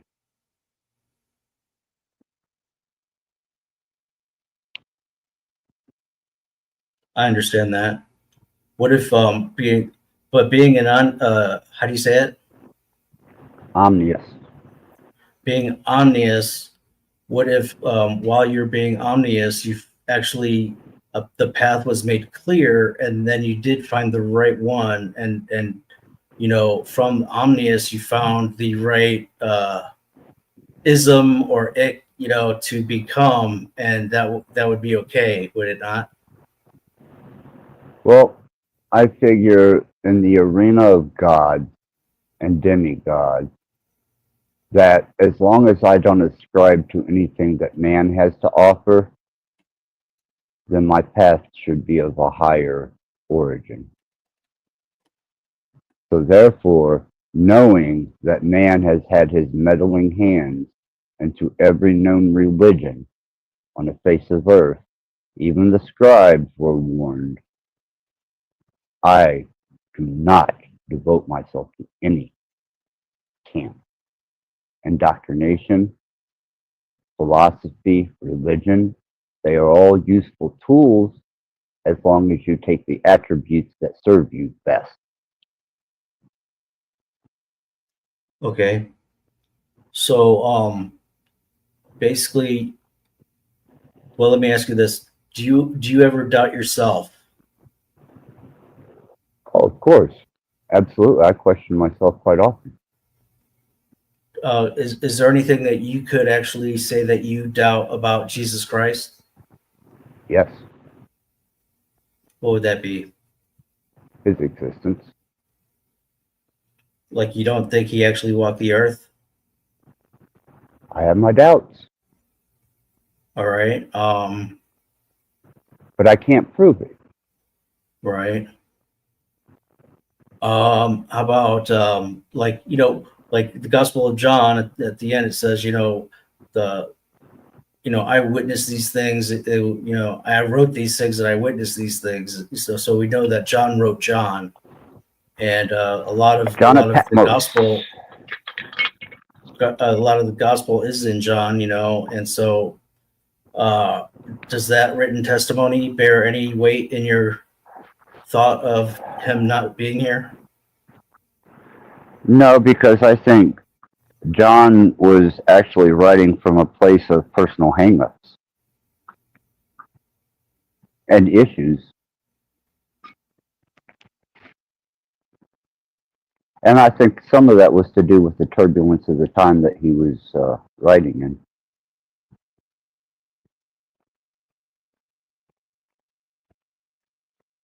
Right. So you basically discard his testimony altogether, or just that part of No, it? no. I don't discard it. I only accept the wisdom of it.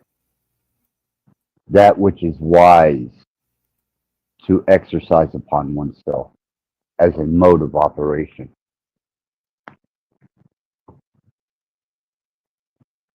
You know, Yeah. don't be a little kid lover or a boy lover if you're amongst that. Don't be an adulterer. Don't be a unmoral heathen. I posted the John 21:24 verse in the back. I think there's someone else in the back as well. Okay. Let's see what we got here. I'll post this in the regular chat. But basically, by that verse, we know that John wrote John. You know, a lot of atheists will say, like, oh, we don't even know. Well, no, we actually know that John wrote John because he said so, basically. So, do we have another guest? No, they fled as quickly as Ask you they a come. question. Oh, which is I can't see the back chat. Okay, I'll read it off. Rumble Rule asked, "What are your thoughts about the Sanity Machine, the guy who you had a fight with today?" I think that he should mind his own backyard before he tries to garden someone else's.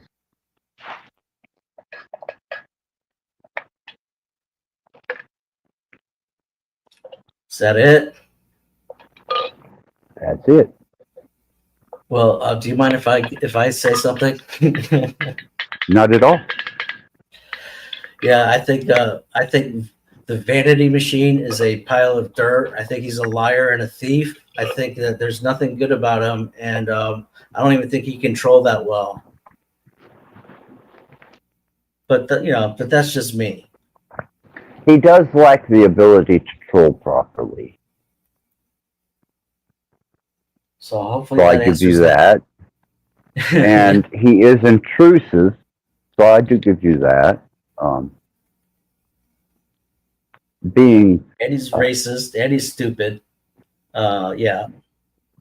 Yeah, he has his own personal hang-ups that he should probably address before trying to address somebody else's. Definitely. And he leads souls into darkness and either is or isn't aware of it. Either way, he is doing that with the whole soul trap thing that he's doing. Yeah, he tends to add his own architecture to the grand design, doesn't he? He sure does. You know, so he's leading people astray, and in the Quran, it talks about those kind of people, and it's not very good at all. So, Not at all.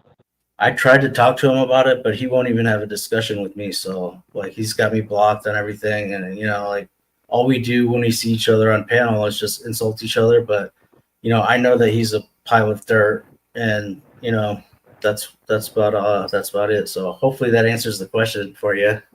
Yeah, he's indoctrinated with his own vanity. Definitely. But we've given him enough time, so let's move Here we forward. go. Actions of his companion. He surrendered the sweetest emotions, far from knowing that the enemy who was involved in those hugs. In that moment of rapture, Eva began to tell him about his experience with the knowledge of good and evil. He told him of the treasures of wisdom that had been opened. In his new kingdom, live very happy. However, this happiness would be incomplete without the participation of your spouse. Told him of the impossibility of going back on their footsteps and urged him to follow. After talking to him for his decision, Eva, with a sweet smile, held out his hands containing a fruit, asking him to eat in a demonstration of his love for her. Ouch. With tempting voice in his ears, Adam sat on the lawn in deep thought. His face became pale again, his hands trembling. Feared rebel against the Creator, but at the same time understood that she could not live apart from his companion, whom he loved with infinite love. Eve was flesh of his flesh, the extension of his being. He was distressed at having to make a decision as serious. The paleness of Adam's face was reflected on the faces of all the faithful to the eternal. Heard the suggestion of the enemy, and realized with horror the vacillation of man. Indecision. Adam left them desperate. He obeyed that proposed for Satan, all happiness would be banished forever. In human decisions was the fate of the entire universe. He would answer the call of Satan. After intense inner struggle, Adam looked at his companion. It had joined in an eternal promises of delivery. Do not let her just now. Would share with her the results of the rebellion. Then he took the hand of Eva, a fruit, and a hasty gesture, took it to his mouth. Looking stifled, the voice of conscience speaking to him from eternal damnation, Adam threw himself into the arms of his wife, enjoying the high price of their rebellion. Satan, with shouts of triumph, let heaven, flying swiftly along to their innumerable hosts, who looked anxious as the result of risky attempt. Upon learning of human misery, joined in a thunderous party, felt secure.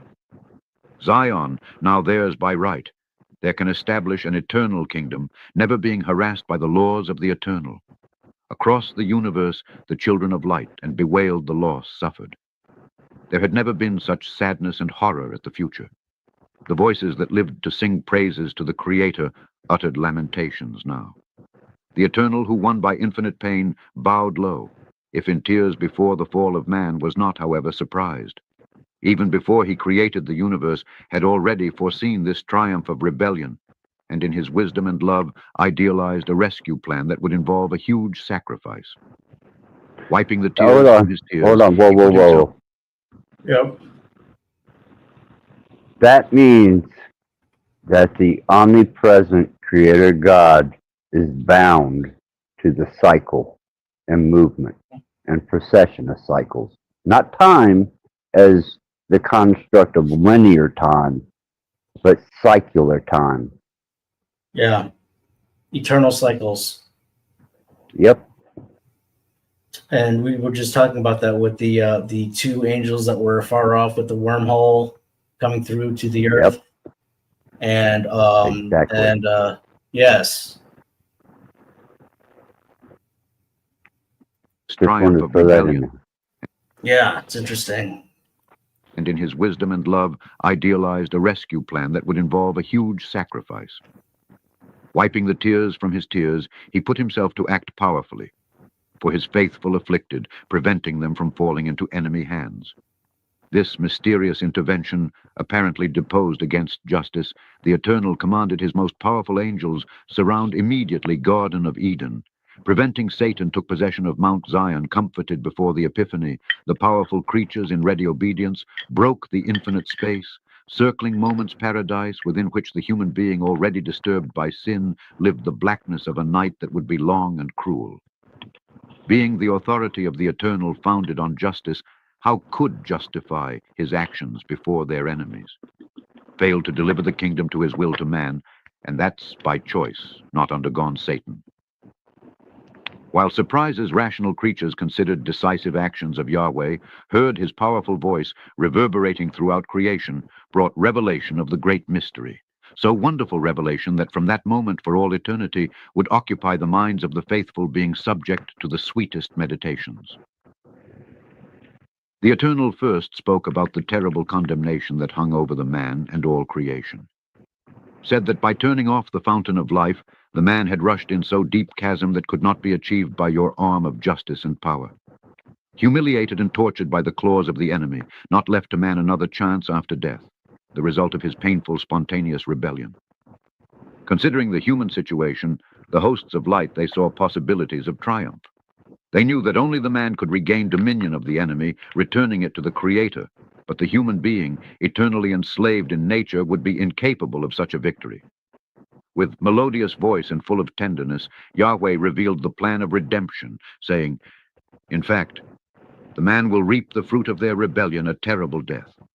I cannot, with my power, to change his luck. If so act, it would be unfair on my decree. I'll fall, but all the condemnation about a substitute that will arise in human offspring. This man will not bring in their hands the bonds of death. Yeah. I don't know if it's meant like, like a dumb luck random dice toss, but it's more of a... no, because he obviously said he knew from the beginning what was going to happen. Right. So it wasn't luck, it was predestined. It's more like circumstance. To change his circumstance, I would say would be a better word.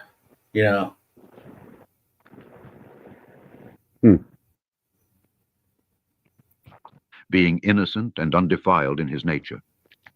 As a representative of the human race, face and overcome Satan.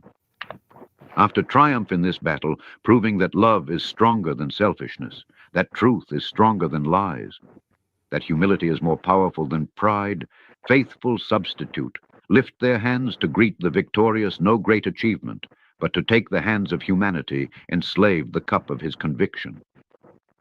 Gulps, so submissive, the cup of eternal death. This will open immense sacrifice human beings a chance to be redeemed, returning to the arms of the Creator along with the lost dominion. The hosts, surprises before the revelation of the eternal, investigating the identity that substitute.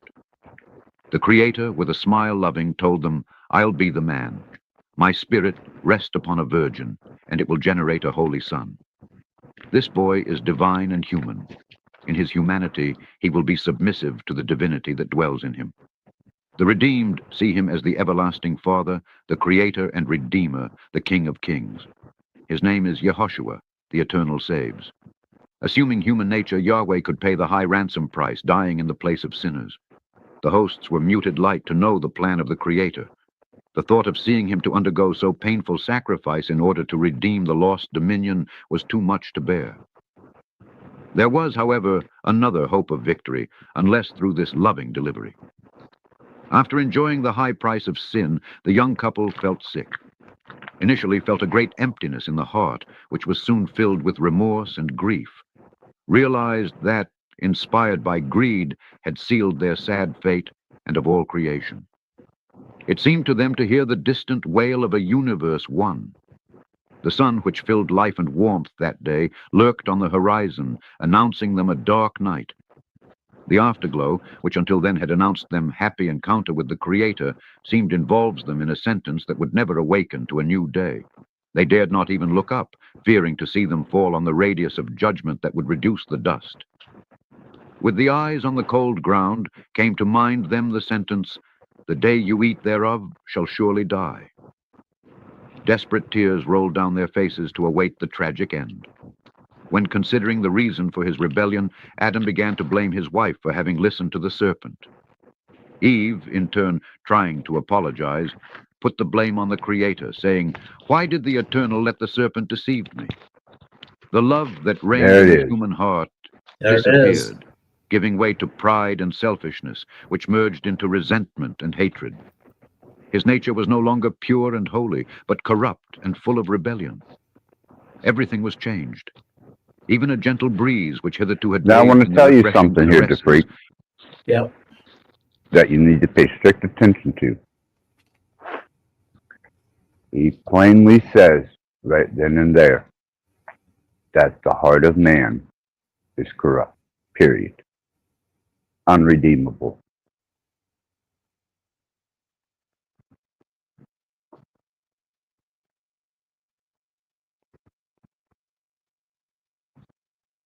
The love that reigned in the human heart disappeared, giving way to pride, selfishness, which merged into resentment and hatred.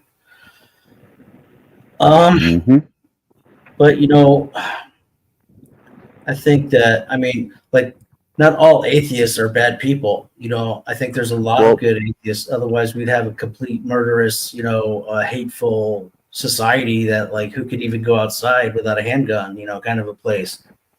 Well, let me tell you what my take and aspect is on that so that we have an understanding. I think until a person comes to terms with, addresses, and accepts that part of themselves, they will not have any control over it. Yeah, Thus, that's true. Walking in complete darkness of self to find Facts. reason. Emotional and impulsive. Reason. But I do think that man is still, in spite of all that, you're capable of love, loving each other, loving like an animal or a pet or something. So it's not all totally bad and corrupt, but for the most part, yeah, we're bound to the biology of our flesh and the needs and its needs first and foremost, and then our delusions of grandeur and our ego and what we think we ought to be or should be second. thus the dividing line between wisdom and knowledge. You can have all the knowledge in the fucking world and be a dumbass. Yeah. Wisdom that guides and dictates those who are separate. Continuing on. Freeze now the guilty pair. Trees and flower beds, which were his delight, consisted now impediments to walk aimlessly tonight. The purpose of Satan to fill the Saturday darkness seemed to have been fulfilled. That night there was not even the silver moonlight to tell them of hope. The twinkling stars, suspended in the dark sky, were overshadowed by the pain. Lowered over the world, the darkness of a long night of sin, shadows under which many would drag a hopeless dawn. The night was already high, and the darkness seemed to involve the sad couple in eternal shadows. Not even in his few words were considering, suffocated by the agony of a dawn, crestfallen, groping here and there in anticipation of impending judgment which would reduce the cold dust, forgotten in that darkness without end. Suddenly appeared a glow in the sky, which was increasing as it approached the earth. The bed trembled, for he knew that it was the Creator who came to give them the punishment. Overcome by panic, began to run away from the Mount Zion, the place of the shameful fall. Just to drive there saw the Creator himself. They, who always ran to meet the loving Father, attracted by his light, fleeing now desperate for dark places, the dense forest. The Lord, moved by infinite love, came to follow in the footsteps of the fugitive couple. As he walked, wept, as he remembered the happy times he had spent with them in that paradise. Like everything had become. Their children could no longer see him a father of love, but someone who, angry, sought to punish them. Moved by a strong desire to embrace his human children, Yahweh's voice echoed a question. Adam, where are you? His voice, the sound in the darkness, was carrying just a hollow echo that spoke of ingratitude and rebellion. How she wished the couple engage in a fervent embrace, and with words of affection confessed to you that his love was the same. Seeing his children fled from his presence, the Eternal was overcome with pain. Auntie, her look seasick tears stretched the future of the human race, who, deceived by Satan, flee from his presence during the long night of sin, believing in one Lord Tyrant who lives seeking sinners, flaws, and weaknesses in order to punish them.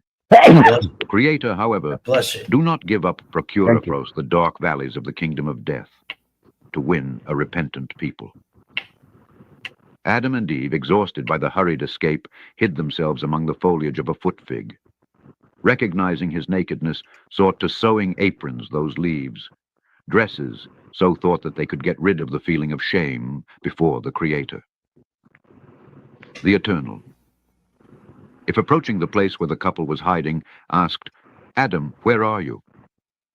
No longer able to hide from Yahweh, Adam stood up along with its mate and downcast, presented to the Creator, fell down trembling at his feet.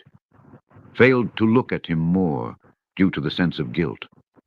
The Creator lovingly took them by the hands, lifting them off the ground, and with an expression of sadness in the countenance, he asked them, Why do you run away from me? Did eat of the tree of knowledge of good and evil? Adam, trembling, his voice ragged with sobs of fear, he replied, The woman whom thou gavest, she gave me the fruit, and I ate. With this answer, Adam tried to apologize, blaming it on his wife. Turning to Eve, the Eternal asked him, Why did you do that? Eva readily answered him, That serpent deceived me, and I ate. Both did not want to plead guilty, flipping it over others. In short, the Creator attributed responsibility for any wrongdoing. Why had given them free will? Why he created the woman? Why he created the serpent? Silent, Yahweh watched his children who, timid and bewildered, stood before him. With deep sorrow, he predicted that this would be the experience of countless human beings throughout history. How would they get lost for not recognizing his own guilt? How would seek to justify themselves by launching their mistakes on others, and even about the Creator? With soft words, the Eternal sought to make them acknowledge their guilt. Only Now, by I will recognizing their say need could be helped. that the creator precognizantly knew this was going to happen because he exclaimed it in the earlier verse. Mm-hmm. So, just Yeah. But we see this pattern. This is the pattern that we see up till this day. Not my fault, right? Blaming everyone, blaming God, and from the very beginning, that's the way it was. well, it isn't until a man takes responsibility for himself that he can claim manhood. Yeah, being an independent agent or whatever, or apart from his parents, or whatever, is one thing, but accepting the responsibility of having committed a crime is, you're always going to, for the most part, most people are always going to basically try and take every avenue they can to say that they are innocent and not receive the guilt or the condemnation of the social group or the the justice system or whatever you want to call it. I suppose that's where, our nature. when I endeavor to say that I do both good and evil, I am sinner and saint and criminal and justice, I leave nothing to be measured.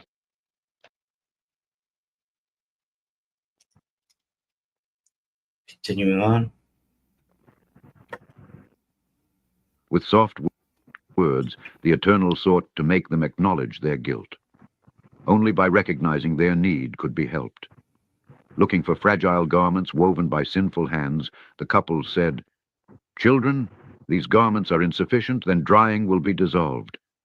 You need lasting garments that can cover your nakedness, having escaped the condemnation. If you want, I can give them that robe."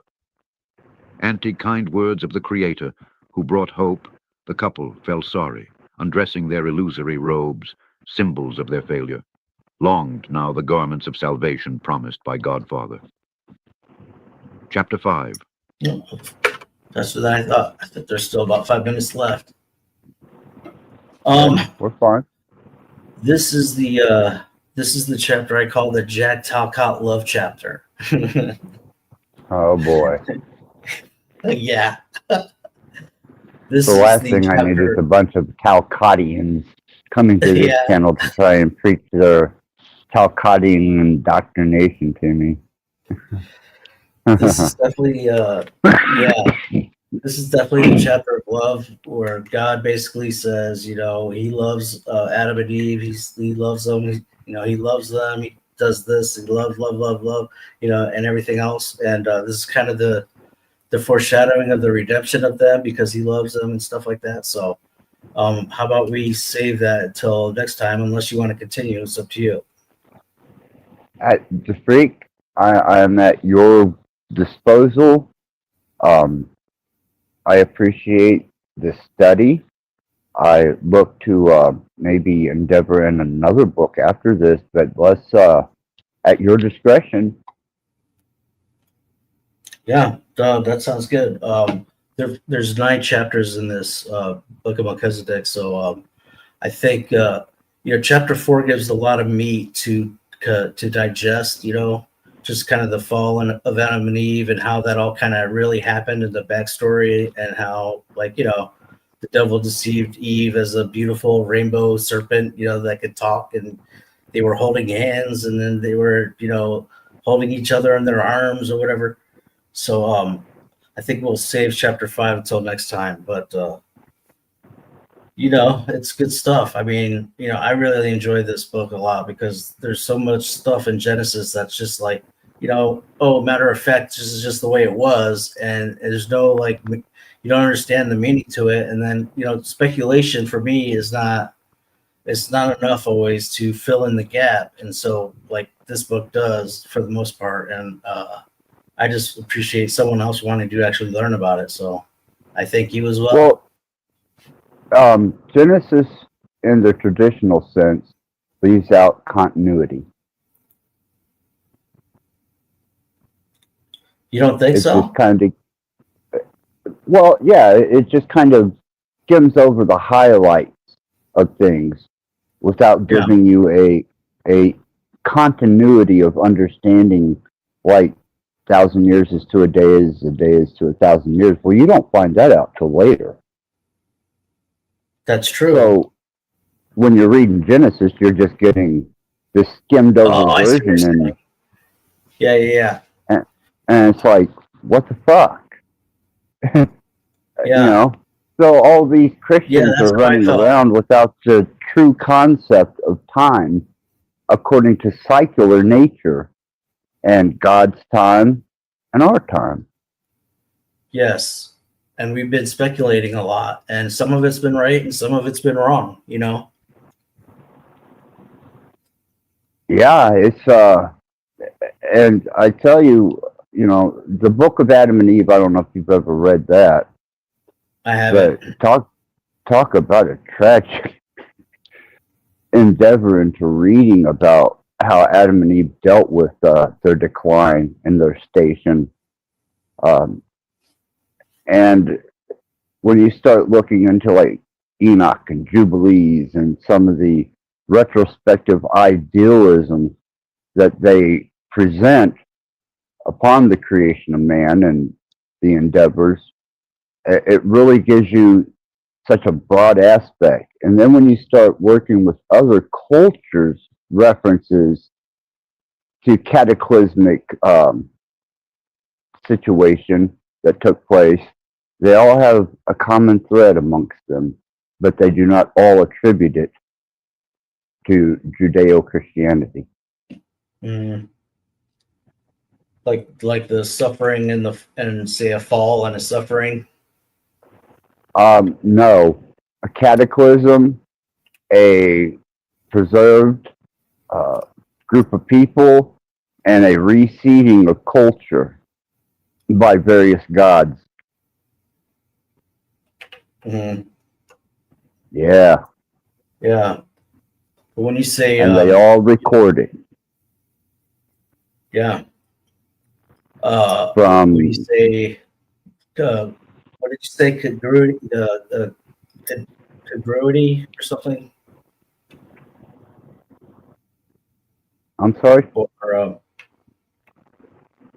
well, I'm not sure what the word was, but basically, like if I had found anything in the Book of Melchizedek that didn't kind of line up with what the Bible outlines at the beginning, you know, then I would have a problem with it. But it all seems to basically line up and match and harmonize with Genesis, and that's why I can accept it for the most part.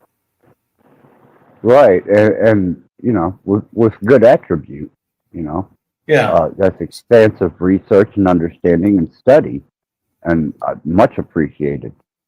It's just that whenever you start dealing with the reseeding of civilization, you have the Meso American version, you have the Native American version, you have the Mideastern version, you have the Asian version. It seems that every one of them are speaking the same thing, but with different deities and different different seeders of this wisdom to understand how to regenerate agriculture and architecture and to develop a sense of civilization and city state. Mm-hmm. And that's where things get a little kind of touchy with me as far as accepting certain things as being this is the story and that's it. Well, that particular story is told by several other cultures in the exact same way, but with different deities and distributors of knowledge and wisdom. Right. Very true.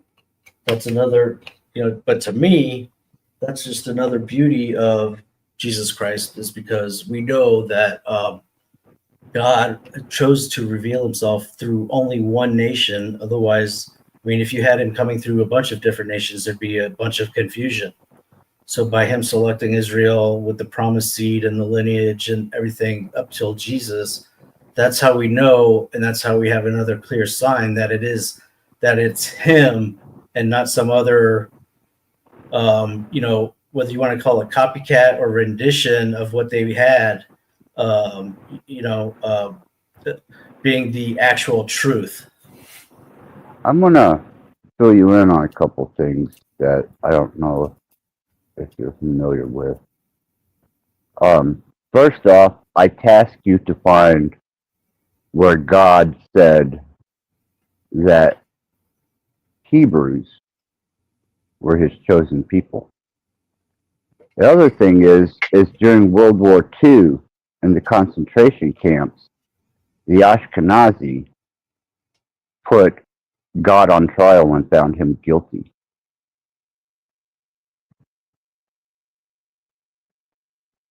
In the World War II camps, God was put on trial and found him guilty by the Ashkenazi. Yep. You're gonna have to See, unpack Hitler that a was little out to bit. kill the Ashkenazi Jew. Okay. And in those concentration camps, Auschwitz, Dachau,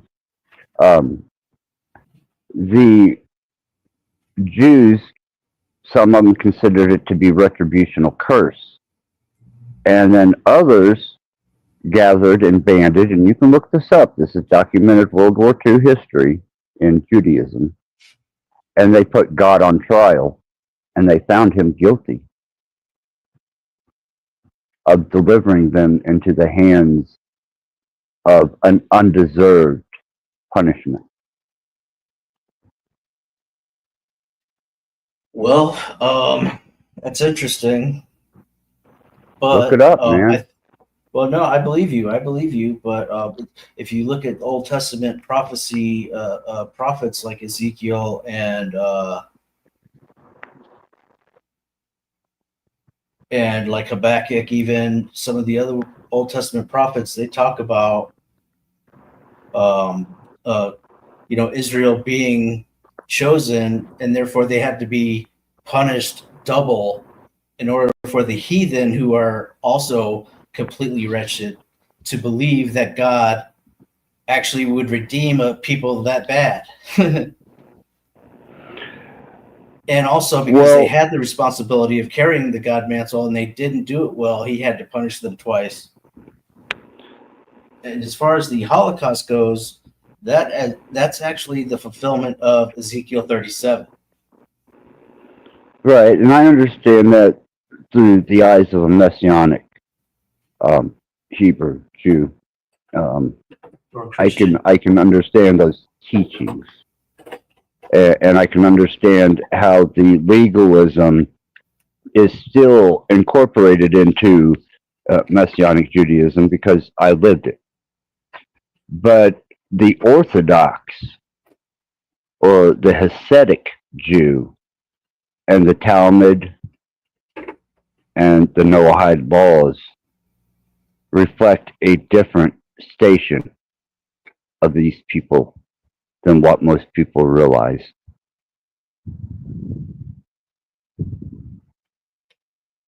You think Sharia law is bad? Well, just the law under the Mosaic law it's not as much of a miserable. Yeah, and not just the Fucking crime miserable. and punishment, but the way you have to cut the turtle dove's neck and the way you have to perfectly align the different things, and it has to be all. It's very tedious and very cumbersome, and it would get See, very I wound up going to the synagogue and getting my meat from the synagogue because synagogues have freezers of kosher meat, and they have it generally shipped in. And the Orthodox or Hasidic can buy from the synagogue. I just didn't let them know that I was Messianic. But I was still following the tassels, the 100% clothing, the dietary, the whole 9 yards, man. And people could not stand me. My mother, who was a Christian, absolutely despised, but could not stand against what I was doing. Did you have to like? Did you have to do animal sacrifice or prepare for, No, just the observance of the Sabbath on Friday at sundown till Saturday at sundown, not lighting a fire, not traveling more than the Sabbath distance, keeping 100% clothing, bound of only one fabric or one thread type, my dietary habits, even my way I cleaned my hands and my environment, the way I conducted myself, it was all atrocious to her. She would sneak my wife out to get a Big Mac behind my back. That's how Christian she is. Yeah, well, I mean, some of that Jewish law, boy, it's like I'm not a legalist anymore. Right. By a hell of a sight. After contemplating his children who repent. Sorry about that. Yeah, it's tedious though. Like I know I couldn't do it. And the guidelines and the relationship that you have with your spouse, trying to follow that type of Mosaic law makes it almost impossible for you guys to be able to come to some type of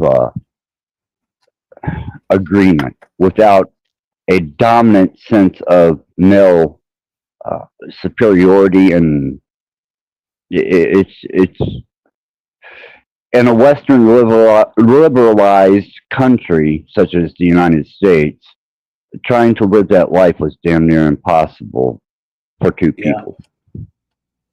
Yeah, I imagine so.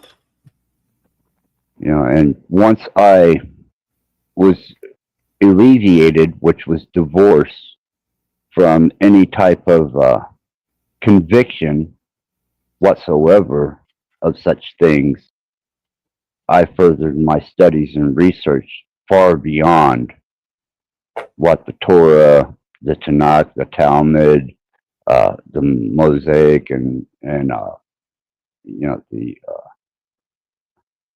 laws, Mosaic laws, and started really researching. And then being Messianic, I had also available to me the understanding of, you know, Yahweh being salvation, or, you know, the Son.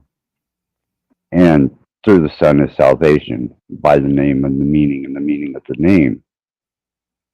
But, you know, they're so diversely contradictive of each other that tying those together is a song and a dance, man.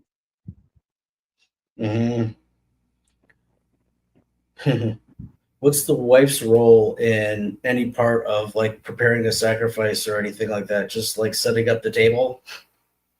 As long as she's clean and she's not menstruating or hasn't had ingested anything of pagan origin. So she can't even be menstruating and set the table. Fuck no. Sheesh.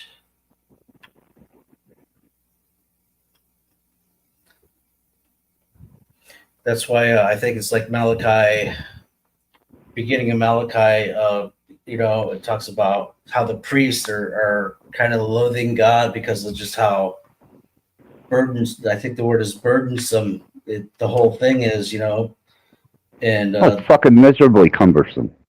Yeah, it seems really difficult. And so when I think of that, I think about, again, you know, about Jesus and the fulfillment of that law, and just how thankful I am not to have to be able to cut the bird's neck the right way and having to, you know, lay it on its side and having to clean it this way. And it's just too much. Like you're bound to fail. Well, it's set up for failure. The human condition and those particular set of instructions, the Mosaic laws, are not compatible. at all. The human condition immediately becomes apprehensive.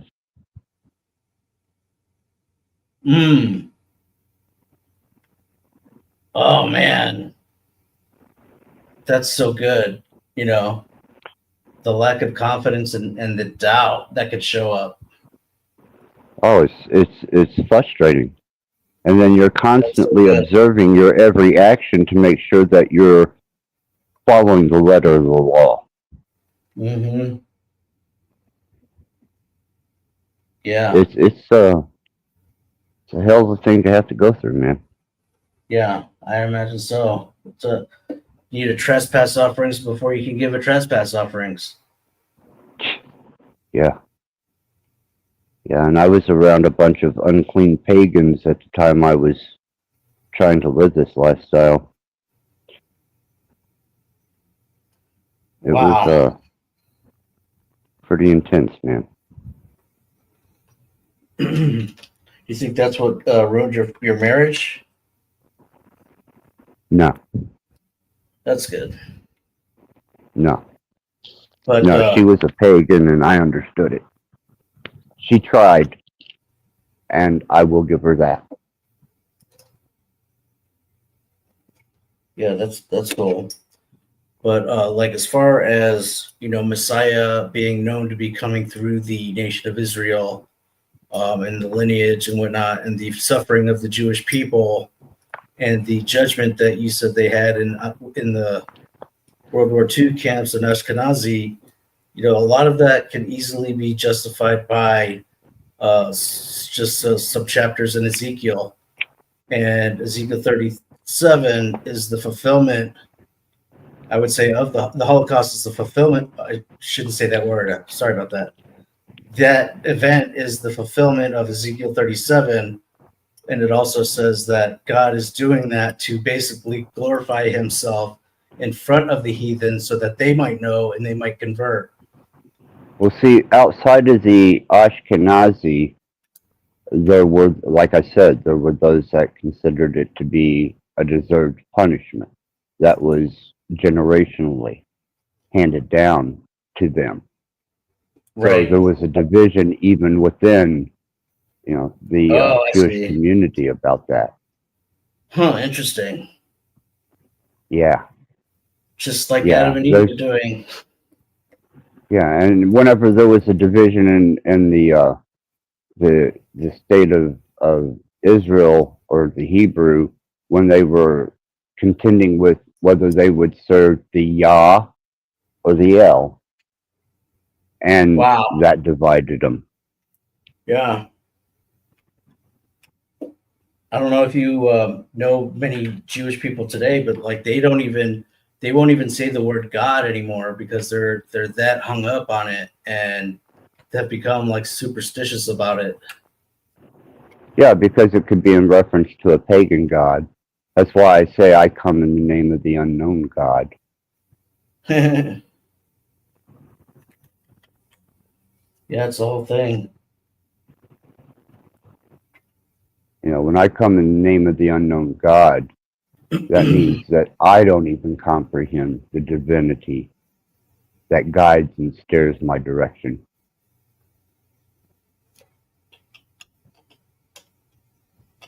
Talk about blind faith. Yeah, it kind of surprises me to hear you say that. Why? Because everybody has deemed me a Satanist? No, because you are the only one outside of my rabbi and my Judeo-Christian teacher and various other instructors I've had throughout my existence to know that I even understand or can speak biblically.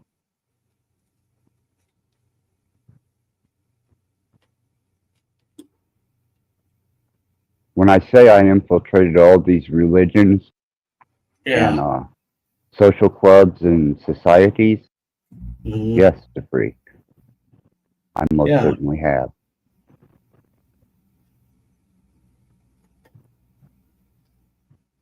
It's just hard for me to reconcile that, you claim that you are, you're in the dark, you know it, you're comfortable with it, you've, overcome it, whatever.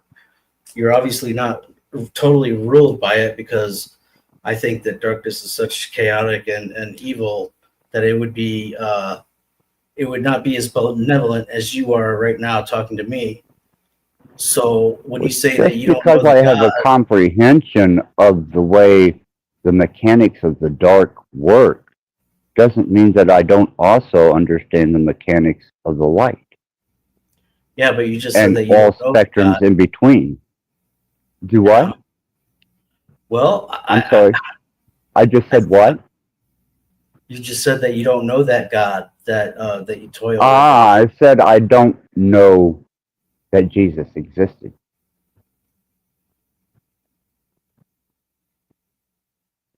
All right. Well, I didn't say I didn't know a creator. I see his all right. Let's. language all around me. I read it every Yeah. day.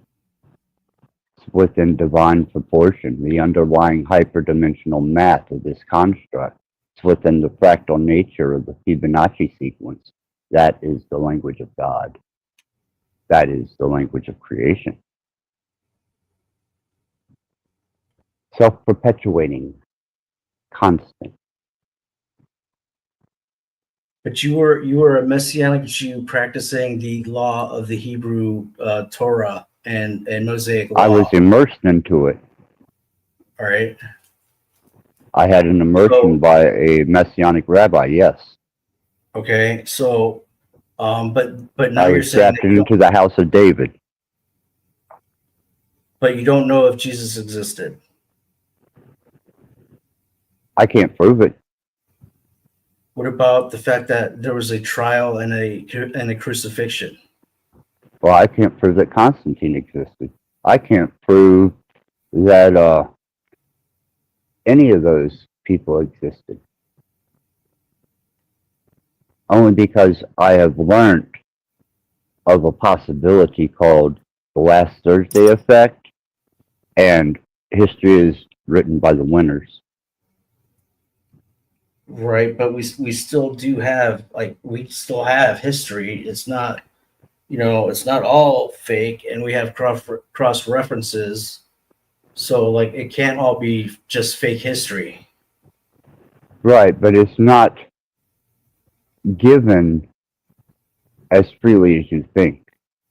If you think that by endeavoring into an indoctrination or a set of writings that you're going to discover some profound truth by superficial means of understanding, you're not. Nor did I. But can I I understand that. prove the physical history of these people? No. But can I understand and grasp the interpretation of the allegories? Yes. Okay, but wait a second. If we have in the New Testament scripture, we have Pontius Pilate, in the story, and then we have Roman writings or documentation talking about Pontius Pilate as a real person and the governor of Israel or whatever at the time. Wouldn't you say that is pretty good cross reference that the guy actually existed? Have you ever read Caesar's Christ? No. You should. But the concept is, if that's true, then Jesus was crucified for a pronoun. What do you mean? He was crucified under the conviction of claiming by others, not himself, to be king of the Jews. A pronoun. Mm-hmm.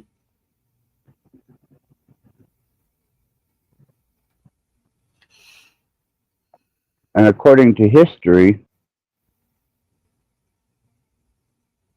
he didn't deny it and he didn't admit it. That he was compelled to say that he was the son of God in the temple, and that was the blasphemy charge. by the Jews. Right. Okay.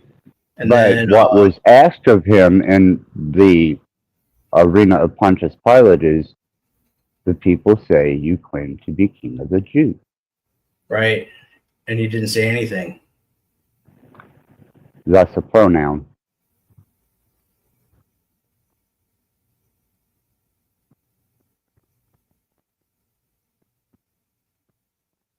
Pronouns are dangerous. That's a wise man told me once. Interesting. So, by that, I mean, you can't really believe that Jesus didn't exist, though, right? I can't prove that he did. That's All right. the problem. You know who George Floyd was back in 2020? Yep, Okay, so I think so. yeah.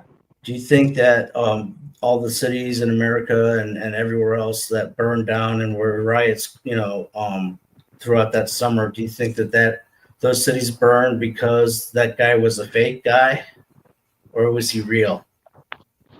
I think they burned because he was under the influence of fentanyl and other ingested substances, and that attributed to his situation and amplified it beyond reason. Okay, but if And thus, that thing, people took an aspect of his suffering and his condition, disregarding the cause and effect, and stood on it to display, demonstrate, and release their anger that has already been there, pent up. okay, that could very well be the case. But do you think that if that was an AI generated person and not a real person or a character or a soul or man, do you think that the people would have rioted in the street like that? I'm going to tell you something that will probably get me killed. I have seen things orchestrated by the Masonic order to have cause and effect.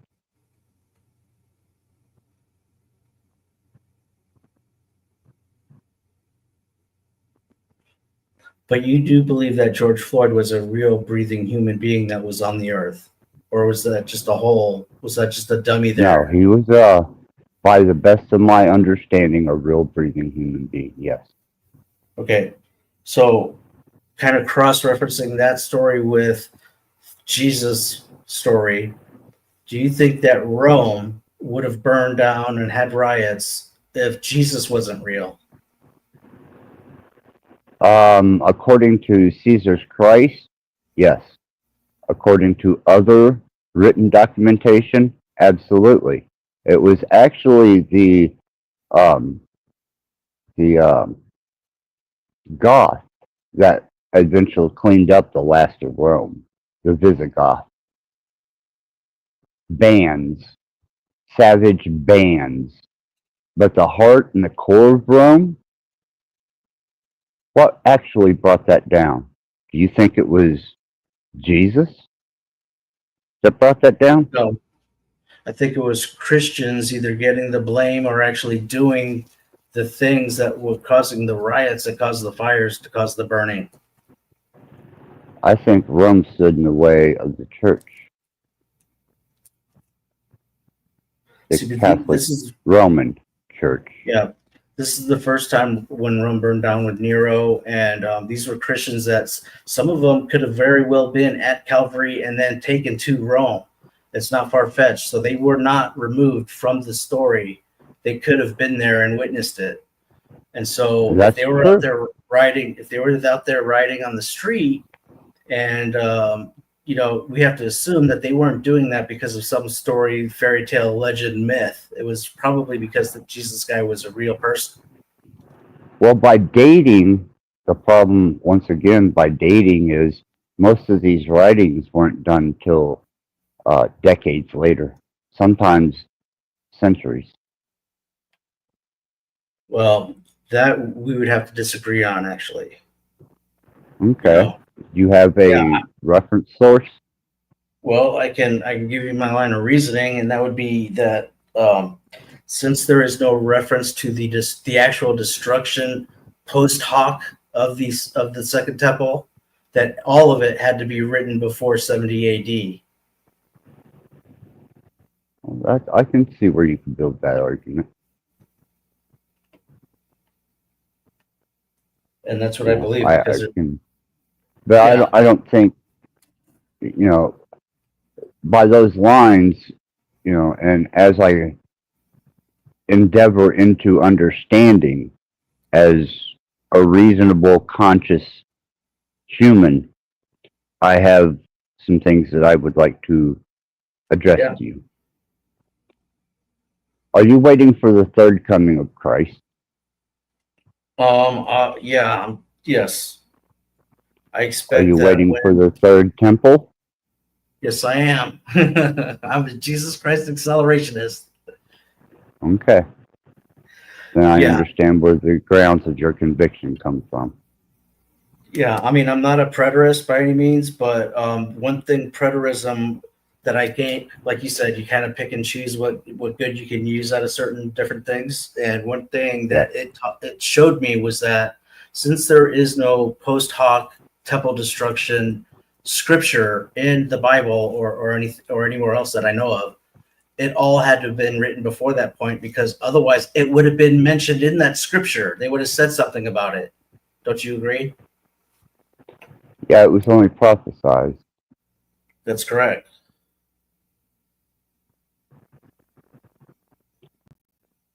It But certainly then would have been mentioned in when you Acts. start, And you would think that there would right, but have it's not been in there. a Right. reference, Yeah, it's right? just not in there. Right. And I'm not disagreeing with you. Yeah, I'm just I saying. understand where you're coming from. Yeah. But can I verify it? Yeah. No. Not at And of all. course, most people, like 99% of everybody, won't agree with that. But that's just my logical kind of reasoning about it. Yeah, I mean, when I tell people, "What are you waiting for? The third coming?" They're like, "What?" Yeah, he came once. He was born. That was prophesied. He died and was resurrected. That was prophesied. That was the That's second coming. two. Right. Yeah. Yeah.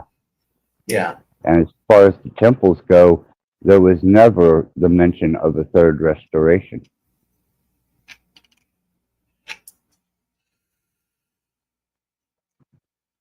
Yeah. Not directly. I would agree with you. Not directly. What there is, though, is there's a third gathering of Israel, which has come to pass in 1948, that we consider, believers consider that to be the fulfillment of Isaiah 66:8. So the return of Israel, the gathering again, that's been done, that's been fulfilled, and that is scriptural, that is prophesied. The temple is not directly prophesied, but what is in Daniel, you have the Antichrist basically standing in the holy place and causing the abomination that makes desolate, and that could only happen in a temple, because otherwise, how could he be standing in a holy place, and how could he cause the abomination that makes desolate? Well, you have to remember also that while they were in the wilderness roaming around, they carried the Holy of Holies with them, and they erected it during their stays and their camps. Mm-hmm. Hence the That Feast of was a Tabernacles. mobile temple, right? Shall we say? Yes. So there has to be something, either temple or a roaming, tent or something, right? In order for that Daniel prophecy to be, or it's be an fulfilled. allegory. What do you mean? It's an allegory. Such as people take the concept of a apple being the allegory of the consumption of the knowledge of good and evil. like it was a instead of a fruit. an apple. Okay. Yes. That's just an allegory for something that transpired that probably was not an apple tree and was not an apple. Right.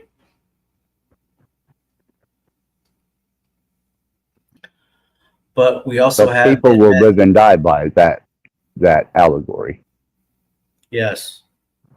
We also have in Matthew 24 where Jesus talks about, when you see the abomination that these are from Jesus's mouth. When you see the abomination that makes desolate, gather up your whatever and run for the hills, basically, kind of a thing. And he's And if that's referencing the that case, verse in it's Daniel. on us now. Yeah. If that's the case, then what he prophesied and what was prophesied to transpire is actually allegorically and prophecy laden within our midst today. Yeah, I mean, it could be just waiting for that temple, right? Well, 'Cause that's they've got why they got their asses up in a sling when they wound up shipping out the heifers to Israel. Israel declared war on Palestine. The priest outfits and garments were actually finished, and they declared that they had Melchizedek priests. Yeah, everybody got their asses up in that. So now they just need a place to do these sacrifices and a place for the abomination to make desolate actually occur. It's gotta be somewhere, I guess. Well, we know where that allegation goes. Have I ever told you the ham sandwich theory? No. You haven't? I haven't. Wow. So here's the ham sandwich theory, real quick summary. So Donald Trump's a real estate developer. He knows how to get SHIT built. He makes a peace deal somehow in the Middle East. They get the third temple on the Temple Mount done. At the christening, he has a ham sandwich in his back pocket that he forgot about. Sits down on the altar. The Jews freak out, and that's the abomination that makes desolate. He claims that he's the ultimate authority in that place because he got this. I built this place, right? And boom, Antichrist, Donald Trump. And then from that point, we have a 3 to 9.5 year window of the return of Jesus Christ. Ham sandwich theory, right there. That's an interesting concept. I mean, subtly effective, as most of prophecy is, and interpretable. Interesting perspective. I know that Trump was resurrected financially by the state of Israel. And whenever they were asked about this in the early 90s, Israel said, the Trump name still has value. Are you talking about the bankers and stuff that bailed them out on? Yep. And then went in on the casinos and stuff. Yep. And they said the Trump talks name about that a lot still too. has value. And they saved his ass. Yeah. There was a shady character, I guess, in New York, as Cohen or something, which I wasn't aware of, but some kind of, I don't know if he was like a gay Jewish Epstein at the time, or something shady about the guy or whatever. But there's all kind of rumors that fly around regarding Trump and stuff, so you don't know what's really going on anymore. Just yeah, his Israeli connection, I don't think there's anyone that would deny that. Even Jared Kushner. Yeah. There's a lot of interesting variables that come with Trump, Elon, Stargate technology, and the beast. Yeah, you have the Antichrist and the false prophet. Boom, right there, in theory. And once the infrastructure of the United States is handed over to the state of what they're calling AI, which is not general sentient AI, it will have control of the military, the general power grid by its own source of a power supply that Trump declared an executive order they could have their very own off of the grid to power these computers. And if it has a directive, there's no stopping it.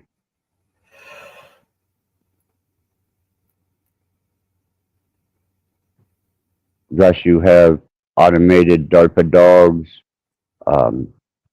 drone swarms, predator drone swarms. You have autonomous robot type beings that are directed, guided, and armed by a directive.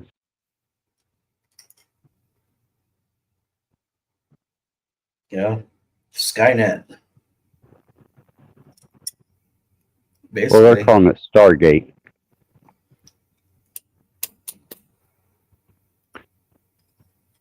That is going to be the new infrastructure of the United States. And they're applying billions of dollars to initiate and have this done as quickly as possible.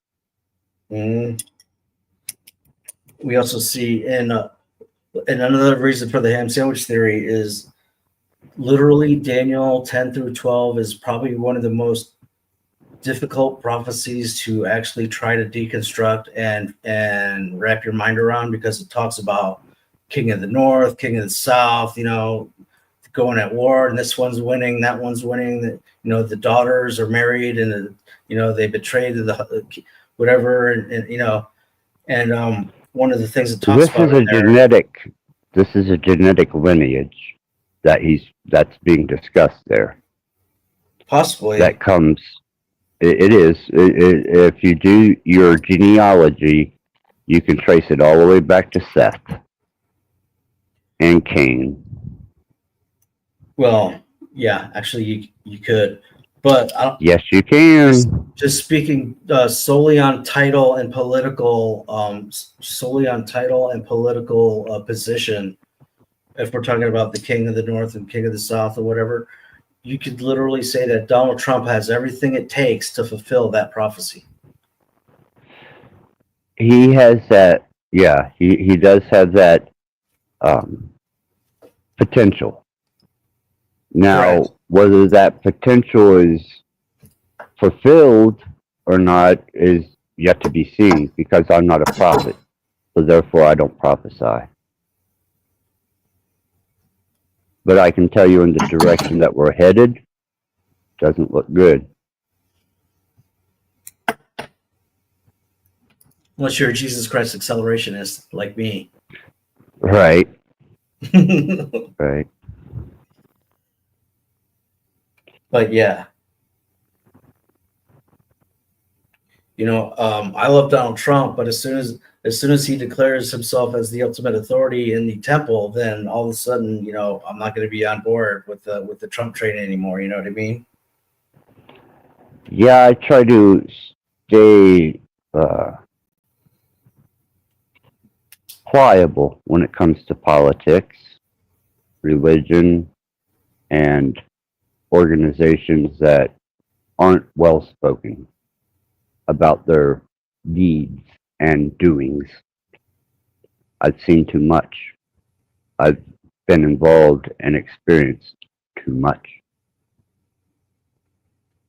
Well, heck, even the layman outsider, looking in and hearing about all the different sexual abuse encounters or whatever, they have enough on their palate to not be impressed, if you know what I mean. Well, I know that an Orthodox rabbi has certain liberties that I find detestable and abominable. Mm.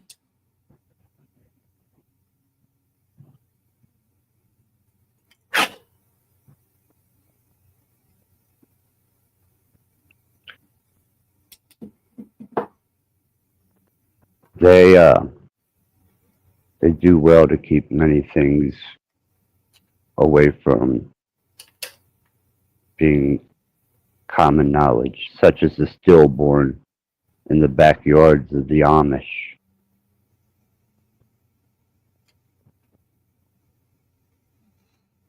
I have no idea what that even means.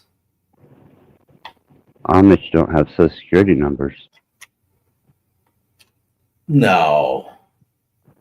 so you don't They know don't who lives Oh, wait a or who second. died. They don't receive. They don't receive Social Security For what? They're closed for being old. societal communities. No electricity. They supply their own means of food, shelter. Now, they will take money that they have earned and go to a Walmart riding in someone else's vehicle. I don't think that they're that hardcore anymore, man. I think You they haven't have been to like, southern Indiana. You really? haven't been to northern Ohio.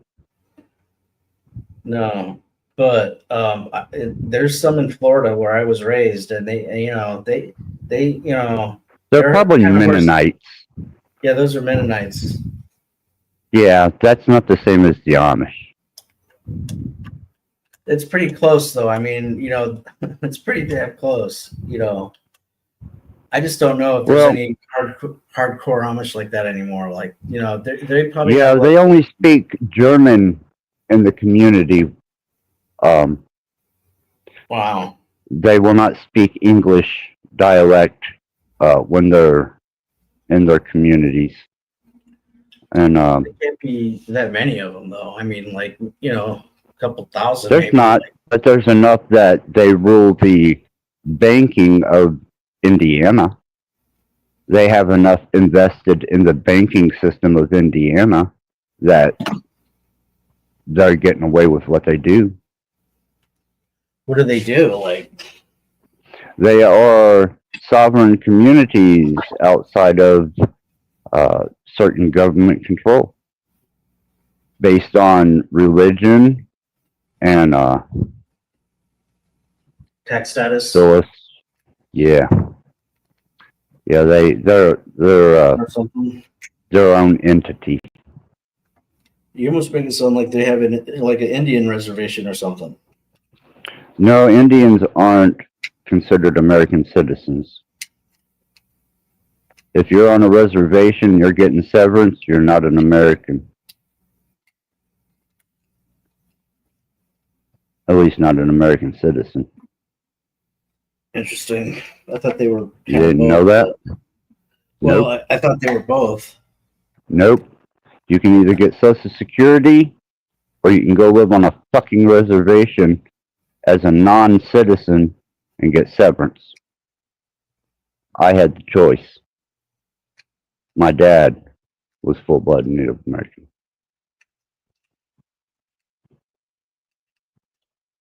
Yeah, I gotta admit, I'm definitely ignorant on that, but I thought they had like, I Nope. thought they had American status and like tribal status. Nope. They do not have citizenship status. That is why the highways of California at one time were littered with the bodies of dead Native Americans when they got their severance and would leave Indian land to go get liquor. They would take the bodies and just dump them back to fuck off on Indian land. Jeez. Southwest Indians have it really difficult because of their alcoholism, the poverty level, and the fact that they are not considered American citizens. Hey, I'm gonna need to take a quick break and use the restroom like pretty urgently here, so I'll be right back. Sure.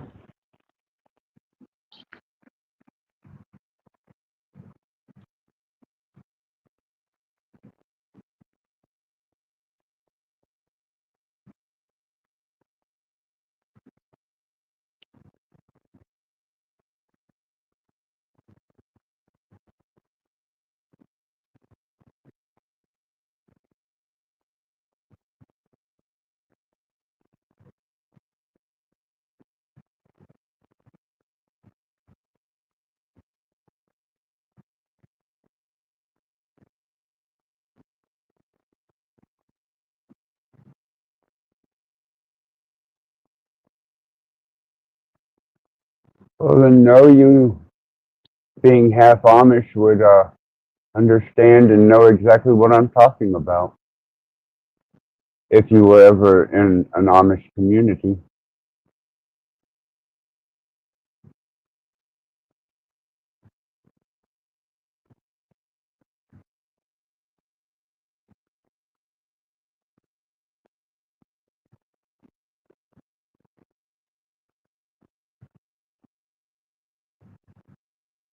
They have some peculiar mannerism about them. Highly peculiar. Some things that would probably be not very well accepted if commonly known.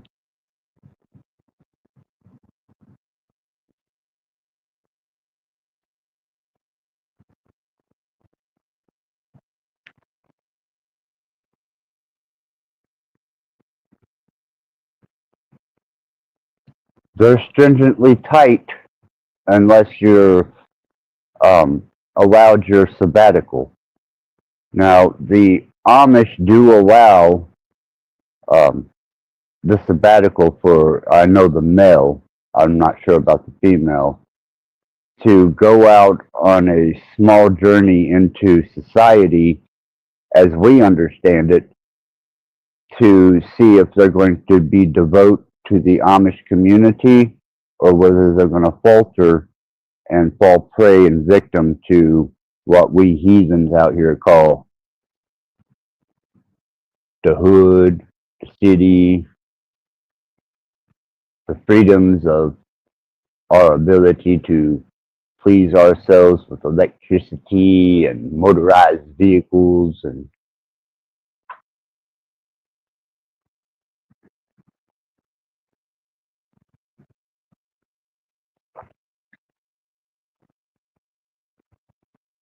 you have a philosophy on this.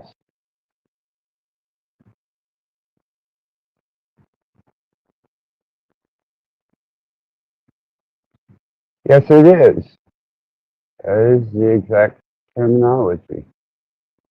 You must have studied or been around the Amish.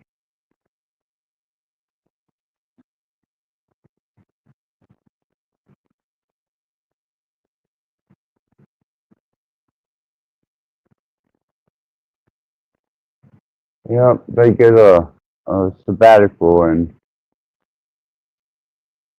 I've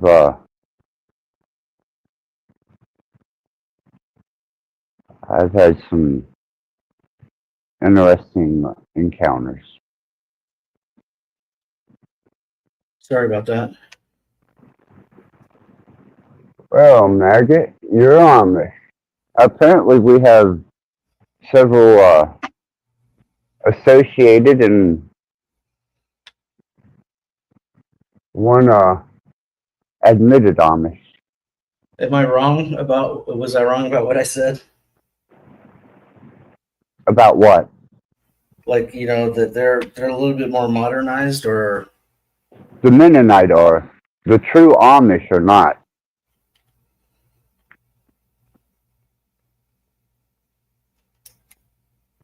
yeah.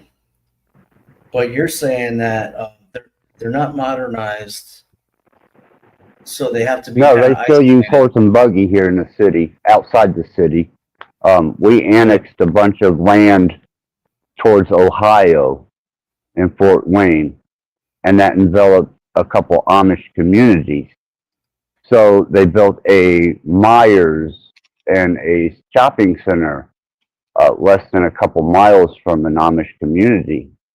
And there was a rather big problem with the horse and buggies riding on the highway, going to the Myers, and where they were hooking their horses up and the buggies because they were being hit on the road and they were shitting in the parking lot. Mhm. So, I mean, in theory, they can't be a huge community. Like, you know, they can't be very large, right? No, And so, they're not like the scale of a city, but they are small communities, and they are entirely self-sufficient. but how can they control like the Indiana banking sector? Like, you know, if it's just Because the Amish appreciate one thing other than their culture: the dollar.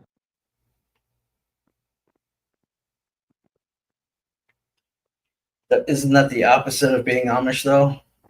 No, Amish is a way of life. Right. Currency, though, is survival. I guess if you see it as survival of your culture, That's then why there's maybe that's Amish stores. That's why they sell their Amish candies, their Amish brooms, their baked goods, their right. all that shit, man. I used to go to the Right. Amish store to get their candies and their fresh meats and Furniture. yeah, man. Those motherfuckers make money hand over fist, and if you get a group of them some bitches working on the house, it's an impressive motherfucking thing to watch. Yeah, but I mean, you know, when you say they have like the Indiana banking sector, it's, you know, they're building like, you know, wood houses and stuff. Like, I don't, you know, with horses and buggy. Like, come on. Do you think money leaves the Amish community?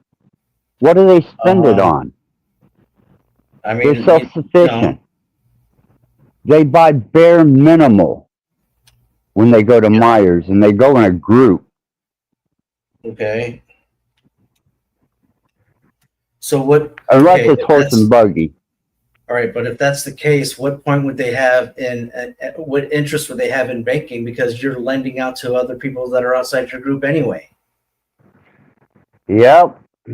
Financial growth. This is generational, the freak. These It's people just are not adding up for convicted me. generational, and they have rooted themselves in quite well in Ohio and Indiana. Not like if they had their Research own it little a bit. community, if they had like their own little community sector banking, yeah. But like the whole state, I mean, how many people are in No, no, no, Indiana? no, no, no, no, no. They don't have their own banking, but they've got enough money in Indiana banking to influence. Okay, Do you understand what I'm saying? yeah, political influence. Yep. There That you makes go. sense. That makes Now sense. you're thinking. Well, the way you make it sound like they were part, they had a stake in the banking, you know, the actual like FDIC insured banking stake, you know, in the state or something. It was generational equity put into the banks for leniency in a political fashion to retain their way of life. Yeah, and I mean, you can kind of see that also in Western Pennsylvania when the politicians always go there and they try and cater to those people. You know, they do have political influence in that part of the state, right? Oh, yeah, absolutely. Yes. They do appreciate the dollar because they know the power of it. And it doesn't glow with electricity, so they can use it. I don't know, man. I'm I'm thinking at least 50% of the Amish houses have electricity going to them at this point. You know, it's That's 2025. Mennonite. That's not true Amish. That's Mennonite. There's a difference. Maybe, I but live I mean, amongst them, so you know I really? have no choice. But yeah, there's Amish less than fucking 10 miles from me right here. I can go to the Amish store. All I gotta do is go to the next little shithole over. But they're not using like wax candles to light their houses up at night. No, they use lanterns.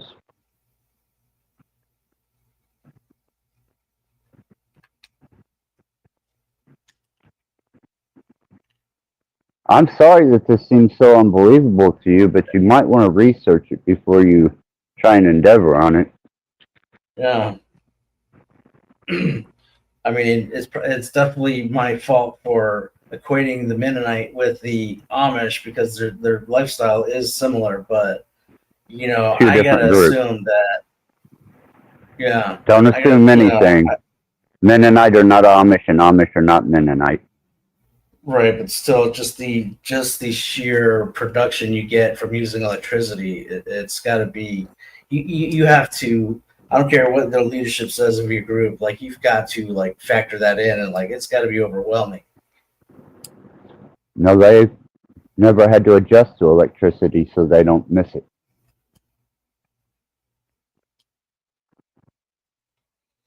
The Amish were actually poor German immigrants. Did they I ever don't know go if to you the knew store that. at night?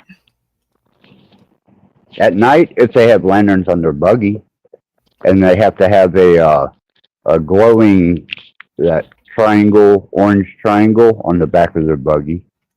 All right, but the store that they go into has electricity and lighting, right? Oh yeah, yeah. Hell, a group of Amish will climb into a van as long as they're not driving it to go to a work site. That seems almost superstitious to me. Just the way they function and operate, man. Yeah, I guess so. I didn't make the rules. I just observed. Yeah. And whenever I got entirely too close to their community, I immediately removed myself. Well, it's almost like I was just saying earlier. The Jews now they won't even say the word. They won't even say the word God because it's like they think it's bad luck or something. Well, because it could be implicating themselves to referencing a pagan deity. Right, which is superstitious because if you're talking about the creator of everything and that's who you believe in your heart you're talking about, the what if of that belief is nothing but pure superstition. Well, most of my demonology study come from Hebrew text.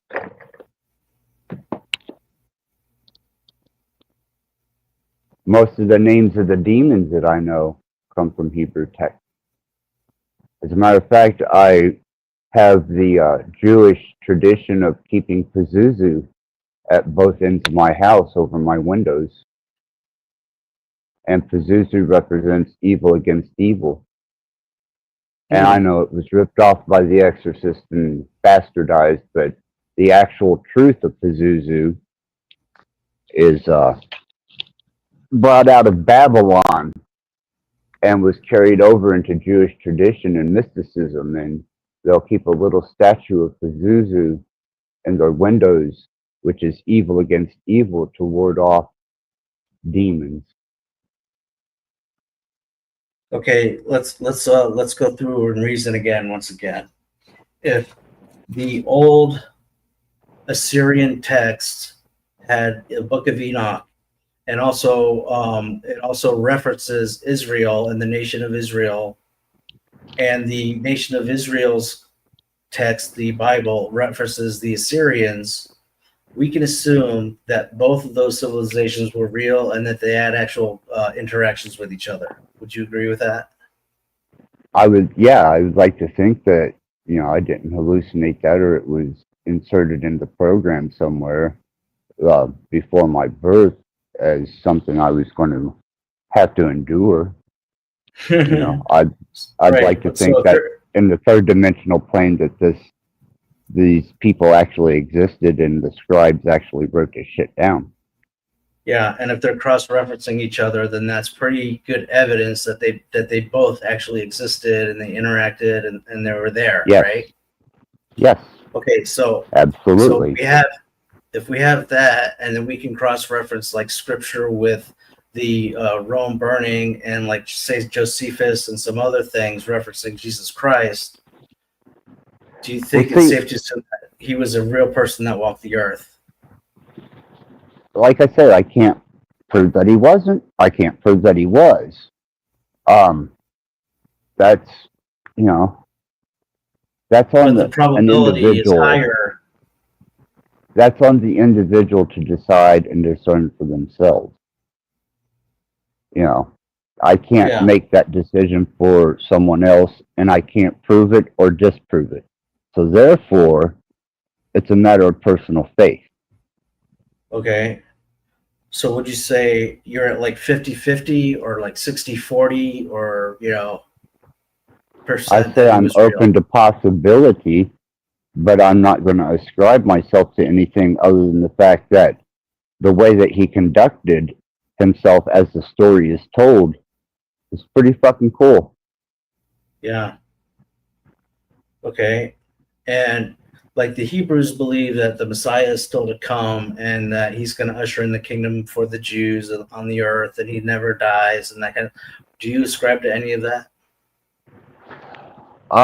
Actually, no, because the kingdom of heaven, as described, is something that is structural and comes, and it's not meant to last forever. You mean it's not meant to last forever on the earth or in the heavens? As it's described, the kingdom of heaven is supposed to be inside of you, but yet there is an architecture to something that is described as heaven, and that is not meant to last for eternity. Even heaven and earth will pass away if you read your scripture. That's true. That's what it says. So all these people gearing up for a life of paradise with golden streets and pearly gates and their concept of a mansion and peace and their family member and the dog that they lost as a child is all going to be there is a bunch of hogwash nonsense, and it doesn't ever say that anywhere. Well, I disagree with part of that in that, yeah, heaven and earth will pass away, but my words won't pass away or whatever. He also says that in my Father's house are many mansions. So we're talking about kind of like two different places, and the eternal heaven in the light with the Father and Jesus, that is never going to go away because that's the one true kingdom that never. That's the kingdom of heaven within. Right, but the other stuff, yeah. It passes away. So, as far as the Jewish perspective and the Messiah as they see it, whether it be one or two or whatever, a lot of that seems to be locked into this earthly plane, and then what? Because I actually don't know. The Orthodox are still waiting for the Messiah. The Hasidic are still waiting for the Messiah. It's only the Messianic that have accepted the Messiah. Mm-hmm. That should key you in on something right there. I was immersed into Messianic Judaism, into the house of David.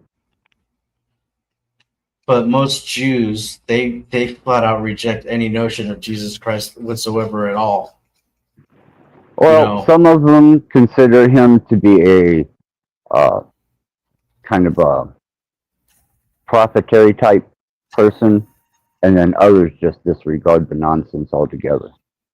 Yeah, that's what I find. But I ascribe to Messianic Judaism as a study, not as a conviction. Yeah, coming from a Muslim family, I always say that the only people more stubborn than Muslims are the Jews. Precisely. Only when it comes to Jesus, but yeah, they're very difficult to try and even reason with because they are just trained to absolutely reject every single thing that you present to them. Well, yeah. And it would be, within the realm of blasphemy for them to accept him as the living God. Yeah. Plus the what was said at the time of Jesus's judgment and other things. They think that, like I said, they think their Messiah comes and brings in their kingdom, and he never dies, and the Jews are basically reigning supreme upon the earth. According to them, yeah. But it's like, all right, if you're God and Jesus, what would you do? Usher in a kingdom for the Jews on earth now who he calls in Ezekiel a stiff-necked people, or kill death forever? What would you do? I can't make that decision because I didn't create this place, nor the people. So if you could create the kingdom for a stiff-necked people of the Hebrew lineage, or kill death for all people and The die, freak, you really don't want to know what my answer to that would be about the human species and its creation. To me, it is a universal abomination. It is one of the only things that will never find a proportionate harmony with the constant, and it should be removed and eliminated completely. Yeah, I'm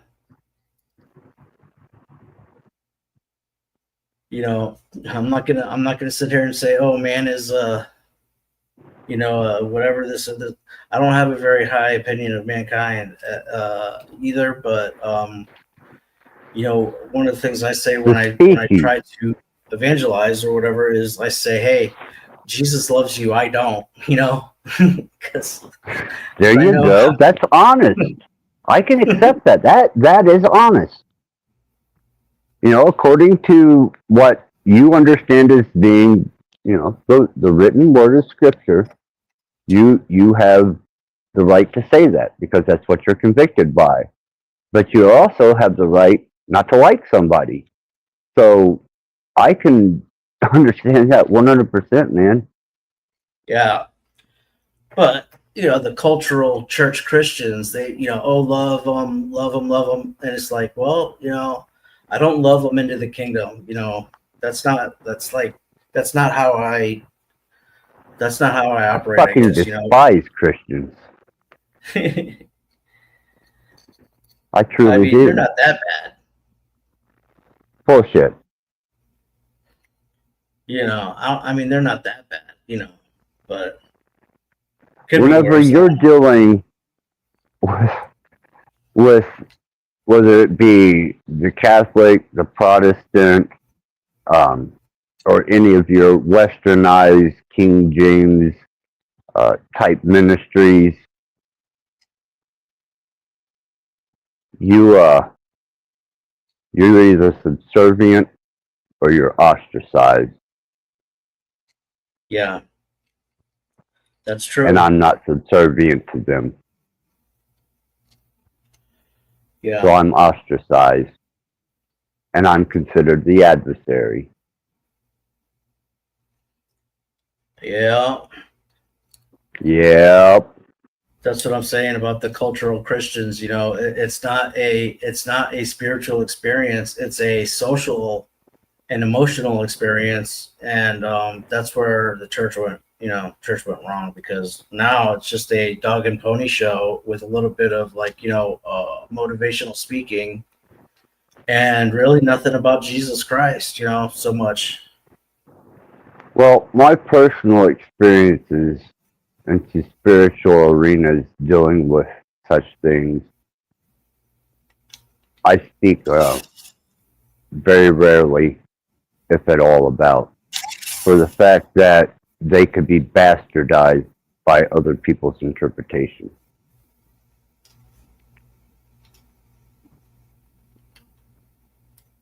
I hear you.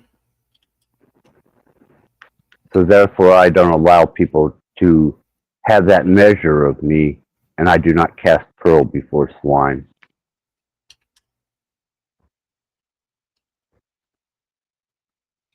Yeah, I hear you.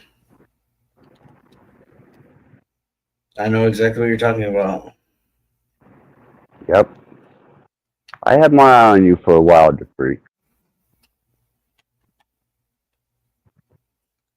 Cool.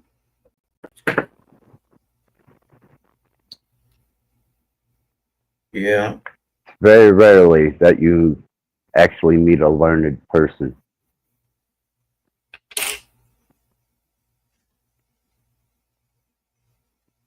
Well, there's definitely a lot more learned people out there or whatever. You know, I kind of have an overview of a lot of stuff, but I try No, to there's a lot understand of the scripture. indoctrinated people out there. I only Yes. know a couple, but a handful of truly learned people.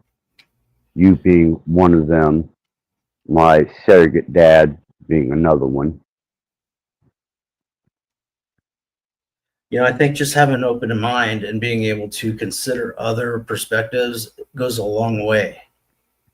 And you don't see that a lot anymore. You know, people are locked in and they have either a fear or an insecurity that if they even give an inch about opening the door for something else, like their whole identity is going to be lost or something. It's quite strange. Well, when the supposed Christ was presented with the fact that somebody else was preaching uh, in his stead, he did not take arms against them nor denounce them, if you remember that. Yes, I do.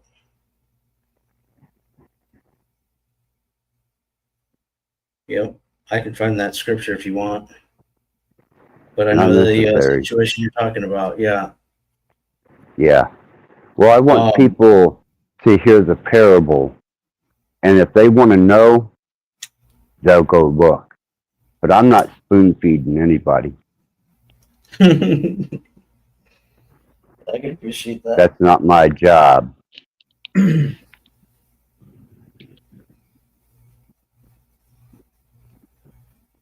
What do you think about the whole YouTube, the debate arena, like that happens around?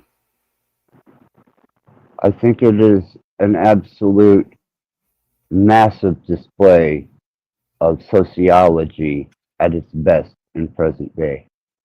Yeah. That's why I gather algorithms. That's why I put everything into databases and do the research that I'm doing and endeavor into the digital realms of socialism as recorded by different characters and personalities. Do you divulge into the political arena that much, or like just during certain cycles, or at all? Not so much after I figured out what the agenda was. And whenever I discovered what their ultimate agenda was, I just figured they're going to go ahead and do what they're going to do. And if I can preserve myself in some type of happiness until I leave this mortal coil, I've done pretty fucking good. Hmm. Do you know who this Destiny character is? No, He's like I'm the not left. sure. He's the political, like he's a lefty, and he debates a lot of different people, and he's really quite good at debating people and making them look almost like total fools. Even some of the top right-handed conservative scholars or debaters. And Well, go ahead. go ahead. No, I'm listening. Yeah, and so I was wondering if you knew about him and kind of, he's got like an alternative, we'll call it alternative kind of a lifestyle and kind of a dramatic, life off the broadcasting. But also, have you heard of Andrew Wilson? Now, I have heard the name Andrew Wilson, but I cannot place an image to the name. Okay, he's a kind of a conservative, known, very very known, highly tactical, very good debater. And these are guys that are at the top of their game in terms of formal debates and making the other side, lose basically.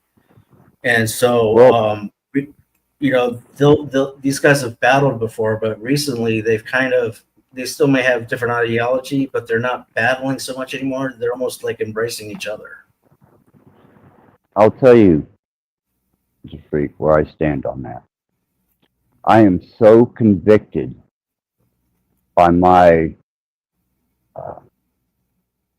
position that I don't have to debate. Nor do I want to hear anybody else's debate on it, because my perspective is the most important to me, because that's the one that I have to reason with. And you have no desire to assert your truth into the world. Let me tell you something about that, DeFreak. I endeavored to get minister's license, and I endeavored to bring some type of understanding to the madness that I was exposed to. And then I realized if I speak to a parish, a congregation, or a group of people, then I'm responsible for everything that I tell them that they believe. And if I'm wrong, then I'm responsible for every motherfucker that believed in my wrong. And fuck that. I do well to be responsible for myself. Yeah, I can appreciate that. King Stephen is in that boat, actually. I have noticed. But I have declared an absolute onslaught against his platform now. He has made himself a nuisance, and he has my attention now. Do you think he's going to make a video about it? I don't give a fuck if he does or not. It's not going to change my directive. Does he have you blocked? Of course he does. Punk. He's a punk, man. He is a little fish in a big fucking pond. Yeah. And this pond happens to have sharks. Yeah. Bull sharks can live in the fresh and salt, Brackish water. Yeah.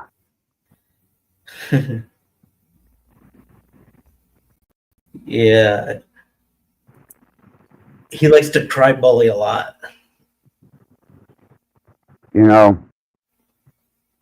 Leave him to his folly, for it will be his undoing.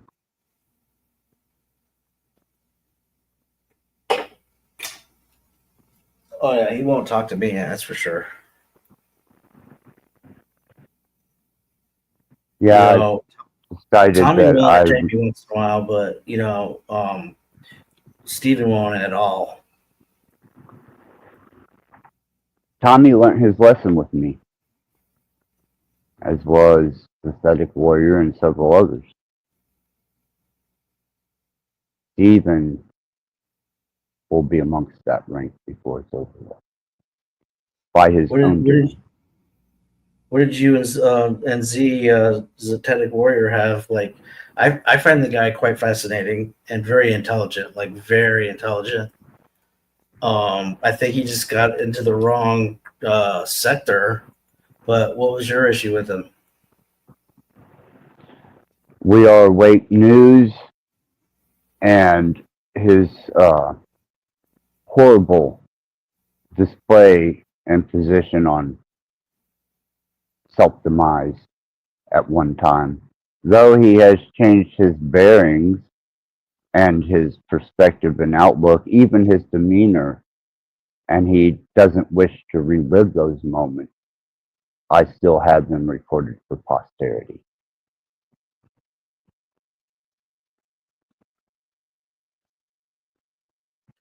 You know, the guy, if he had a different subject that he was that he believed in and was talking about, I mean, the potential is unlimited for him. But the whole flat Earth thing, it's just not going to. I just don't see how it's going to carry on. You miss his motivation, Jeffrey. Well, apparently it's because he believes in it. Or he's just well versed in it and decided to usurp the flat Earth community to build a channel on.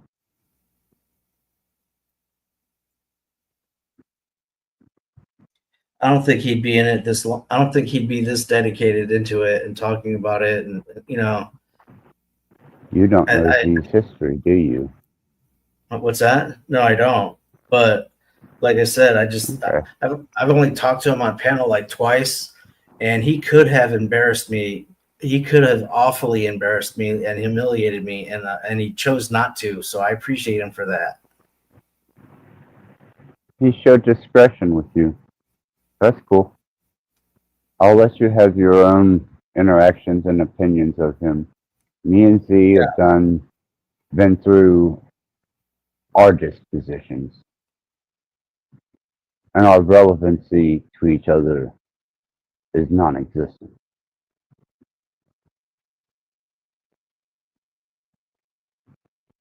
Yeah. Sometimes our enemies is just a matter of circumstance, I think.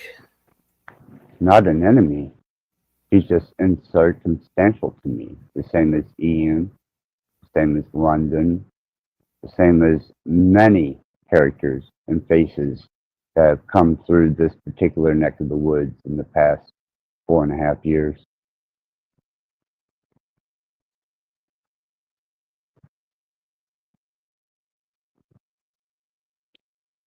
See, you got to consider yourself to be of value for me to make you an enemy.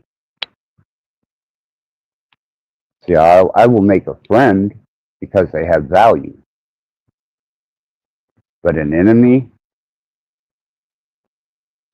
What value is there in an enemy?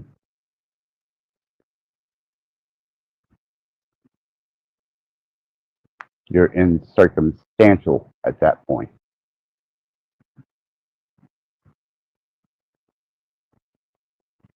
But if you're persistent enough, I might actually pay attention for a moment. I think vanity is stupid enough. He is quite brazen. And he doesn't have too many more Jack Talcots to kind of glean off of and make fun of, so you might be a prime target. Hell, you might even be a prime target here, like in the next, for the next couple of weeks. You never know.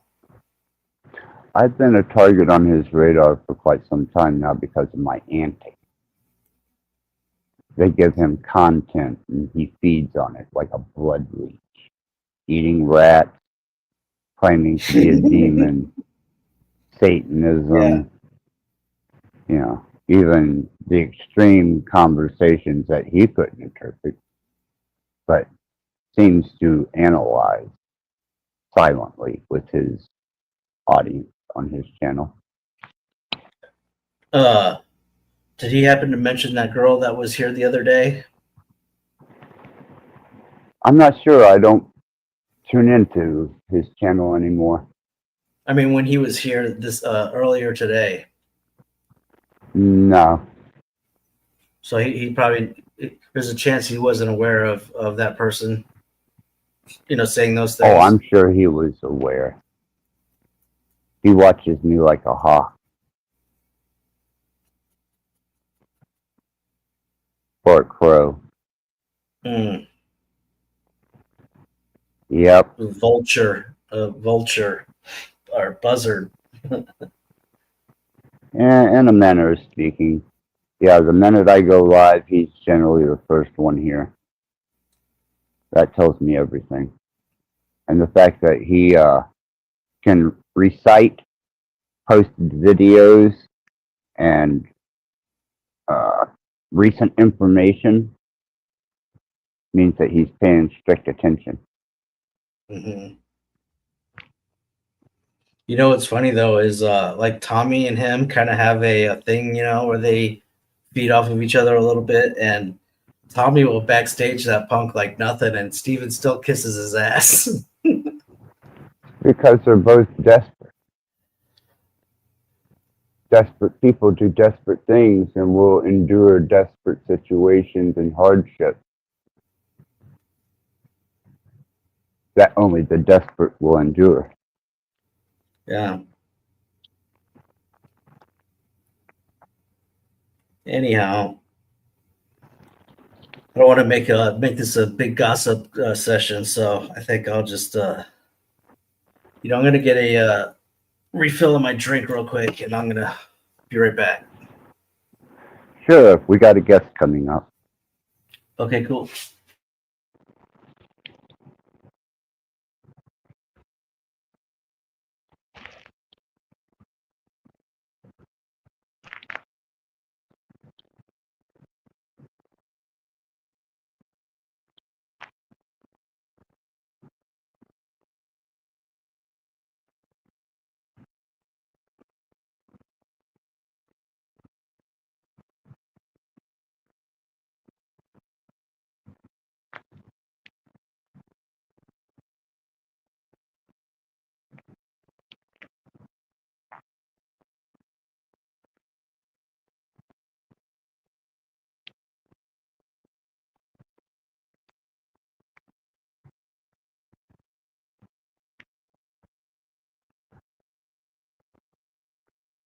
If you're still there, sir, I dropped the link.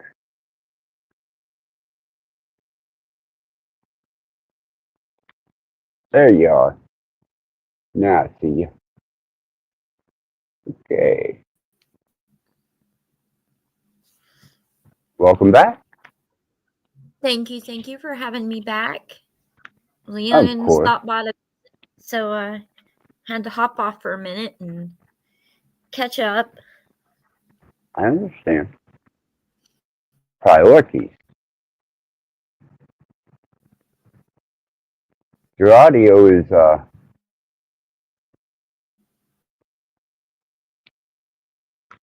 not coming through.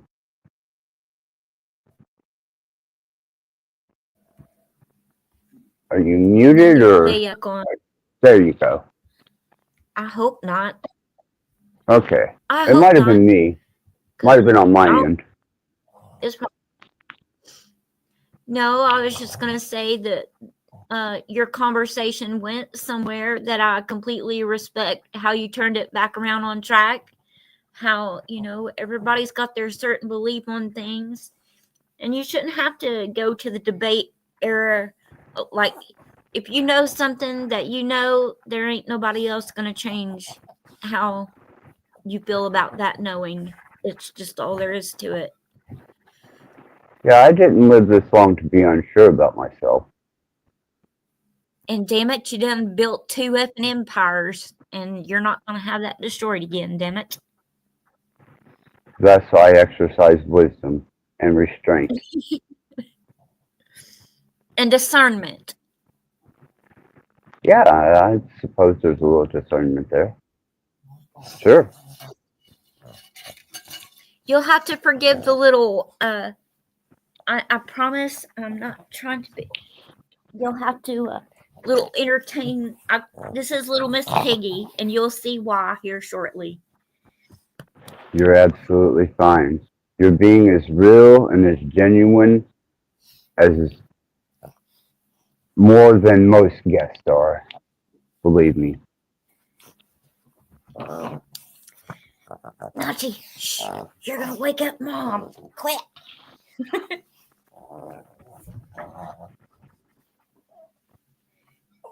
So those are your housemates, huh? Yeah, well, my mom's. All the kids Oh, pretty your much mom. left the nest. Yeah. She's Well, they look happy and healthy and very well adjusted to their environment. yeah, definitely. They let me know what's up. Right on. Right on. There's nothing like a loyalty that is displayed by a dog. And their awareness is absolutely Listen, astounding. one dog is a doll baby. I love I love both of them, but I swear the little terrier mix, whatever you want to call him, he has it out for me. Because that little fucker will fit in spots that I cannot see deliberately just so I step in it. Ah, it's methodically plotting against you. Yeah, I told my mom, I said, Mom, this dog has dreams about ways to shit just so that I'll step in it. I know he does.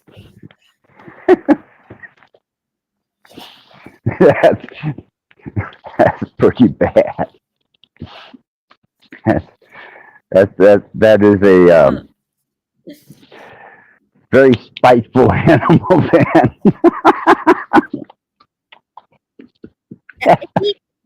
He really is. Like, the rugs that have little designs and stuff on them or whatever.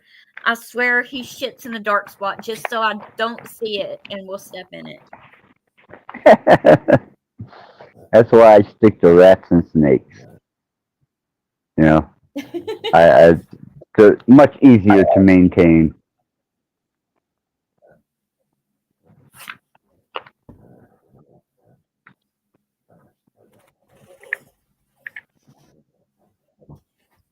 You don't have any personalized dogs of your own, then? No, believe it or not, my little, I call it my familiar, was he was a little bitty white albino rat that I found in the flower bed of the apartment that I moved into. And I ended up naming him Django, and I built him a little cardboard mansion. And he was the sweetest little thing. And he got to the point that he would crawl out and let me rub behind his ears and stuff. So eventually I went and got him a little female companion. And obviously not long after that, they had a little litter. I think there were 9 babies in the first one. And that is so cool. It really was. And here's the freak part is that our cat, at first, I thought was going to mind himself and mind his manners and forget that he was a cat, and that I introduced him as, this is your brother. You don't eat him. You don't chase him. This is his area. You stay out. And all was fine and well one day until I came downstairs, and now get this, he didn't bite him.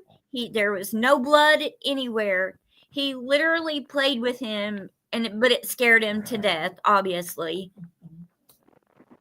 Wow, yeah. That Yeah. that is one of the attributes of a cat that I absolutely despise.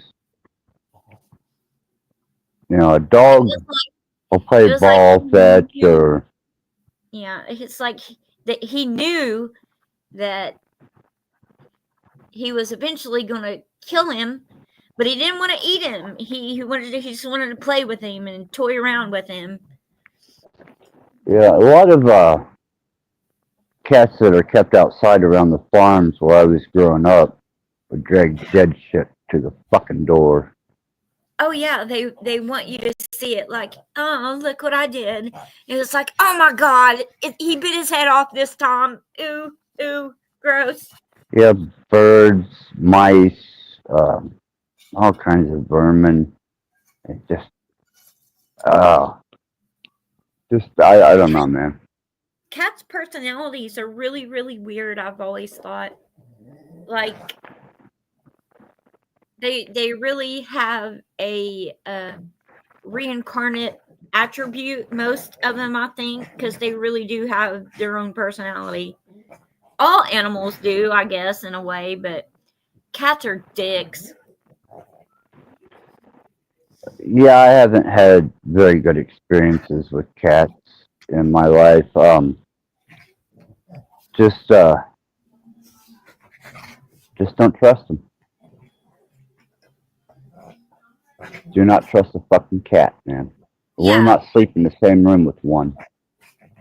They'll literally sit there, look you dead in the face while they're knocking something off the counter or breaking it. Yeah. Yeah. Yeah, they're very territorial and you're the invader. Yes. Quit. Quit. Shh. Quit. You're going to wake the big woman up and then we're all had. Hush. Yeah, I mean, the freak will have to run off again. We just got back in the house, man. Come on. Yeah, no doubt. It's like, damn, we just lit it up.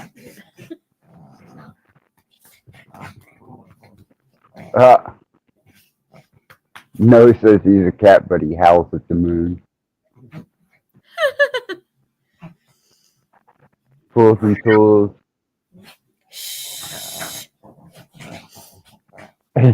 Yeah, my cat looks at me like I'm his can opener. Yeah, that's a cat. It's a fucking cat.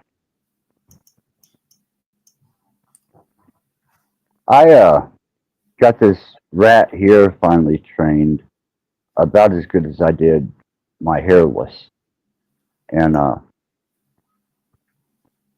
actually put a couple videos up. She learned really quick for being. She's just above juvenile, and didn't take but about 6 weeks for me to get her trained enough where she's now fully trained to do things that you wouldn't expect a rat to be able to do. I try and video some of it to document it, put it every once in a while. Maggot, if you're being serious, that is adorable. He's got a lizard hospital. A lizard, that's, yes. That's yeah. funny, I had a Savannah monitor it was a big fucker. I used to love that animal. She's like just a big, loving ass fucking lizard, man. Not like an iguana. Iguanas are kind of testy, temperamental, But this Savannah monitor, I'd be on the computer and it would come lay across my feet, get the warmth. Yeah, just like a delicate. hot rock. Yeah. Yeah, docile, never in a testy mood. It was just an amazing animal. I always said one day I'd get another one and raise it.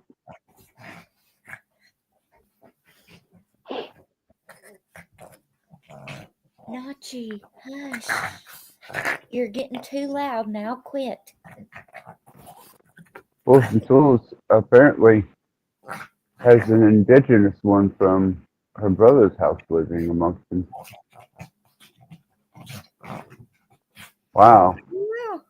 Yeah, we don't have anything around here except for like small ground lizards and newts and salamanders, and they're just really not that fun.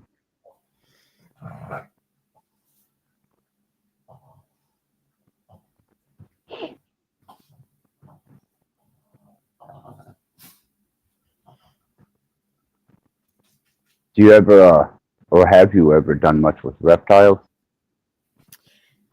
I mean, I'll hold the lizard and I'll catch a frog now and then, but no, not really. I had a frog once, and it was supposed to, I don't know, supposed to be able to eat mice, but when that sumbitch died, man, that stunk worse than a fucking snake dying. It was horrible. I had no Listen. more frogs, man. My mom swears up and down that frogs have teeth, and I'm like, no, they have cartilage. I don't know about teeth, but I've literally seen.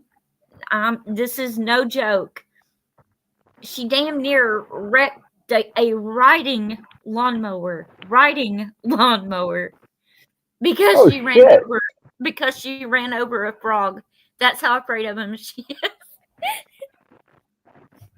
No, this was it was I think it's called a Pac-Man frog or something like that. It wasn't very active.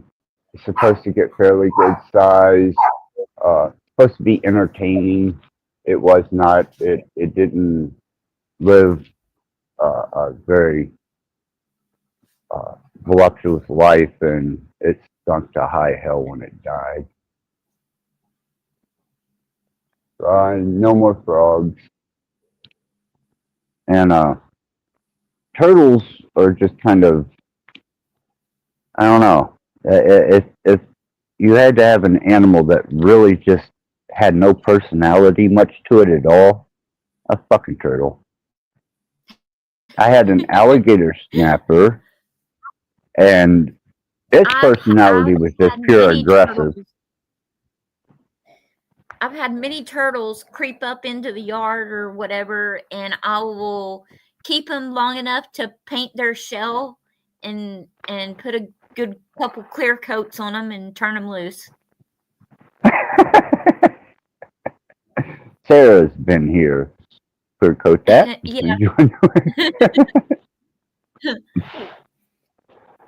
Oh yeah, I'm Yeah, sure there's several snapping turtles that got a nice, pretty Mandela painted on their back, so I'm sure they look ferocious.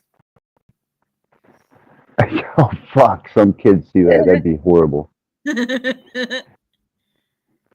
Yes.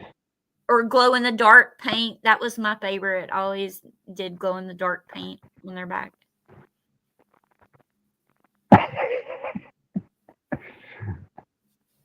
I love it. Nature, animal. Yeah, I do artwork on them. Wow. Now I had the last actual animal that was of any proportion in size that was dedicated as I was to it would have been my service dog. And after she was gone, I decided to just stick with rats and snakes because I used rats in my research. And I've always studied snakes because they are the reserve. They know how to reserve energy, conserve food, but yet maintain a fierceness about them that people absolutely are terrified of. I'll have to admit that I am extremely terrified of snakes. Not to the point that like I can't go around a docile one or you know, but I think my very first memory, I almost drowned in my aunt's pool trying to get out because a little water snake had got in the pool with us.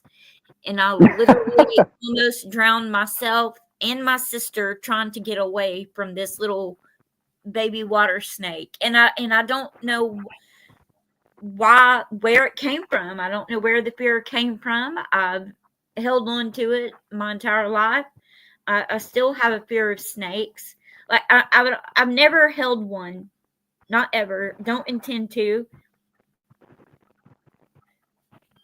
I'll look at them all day long and oh, that one's kind of cute or whatever. But When I was growing up, I had an extreme phobia of snakes and little fucking bugs and spiders and shit. And I wound up working with a farmer in the little town I grew up in. And he would cut ricks of wood to sell throughout the winter or prior to winter. And I found myself immersed in snakes and spiders and bugs. And eventually I either had to come to terms with them or lose my extra pocket change.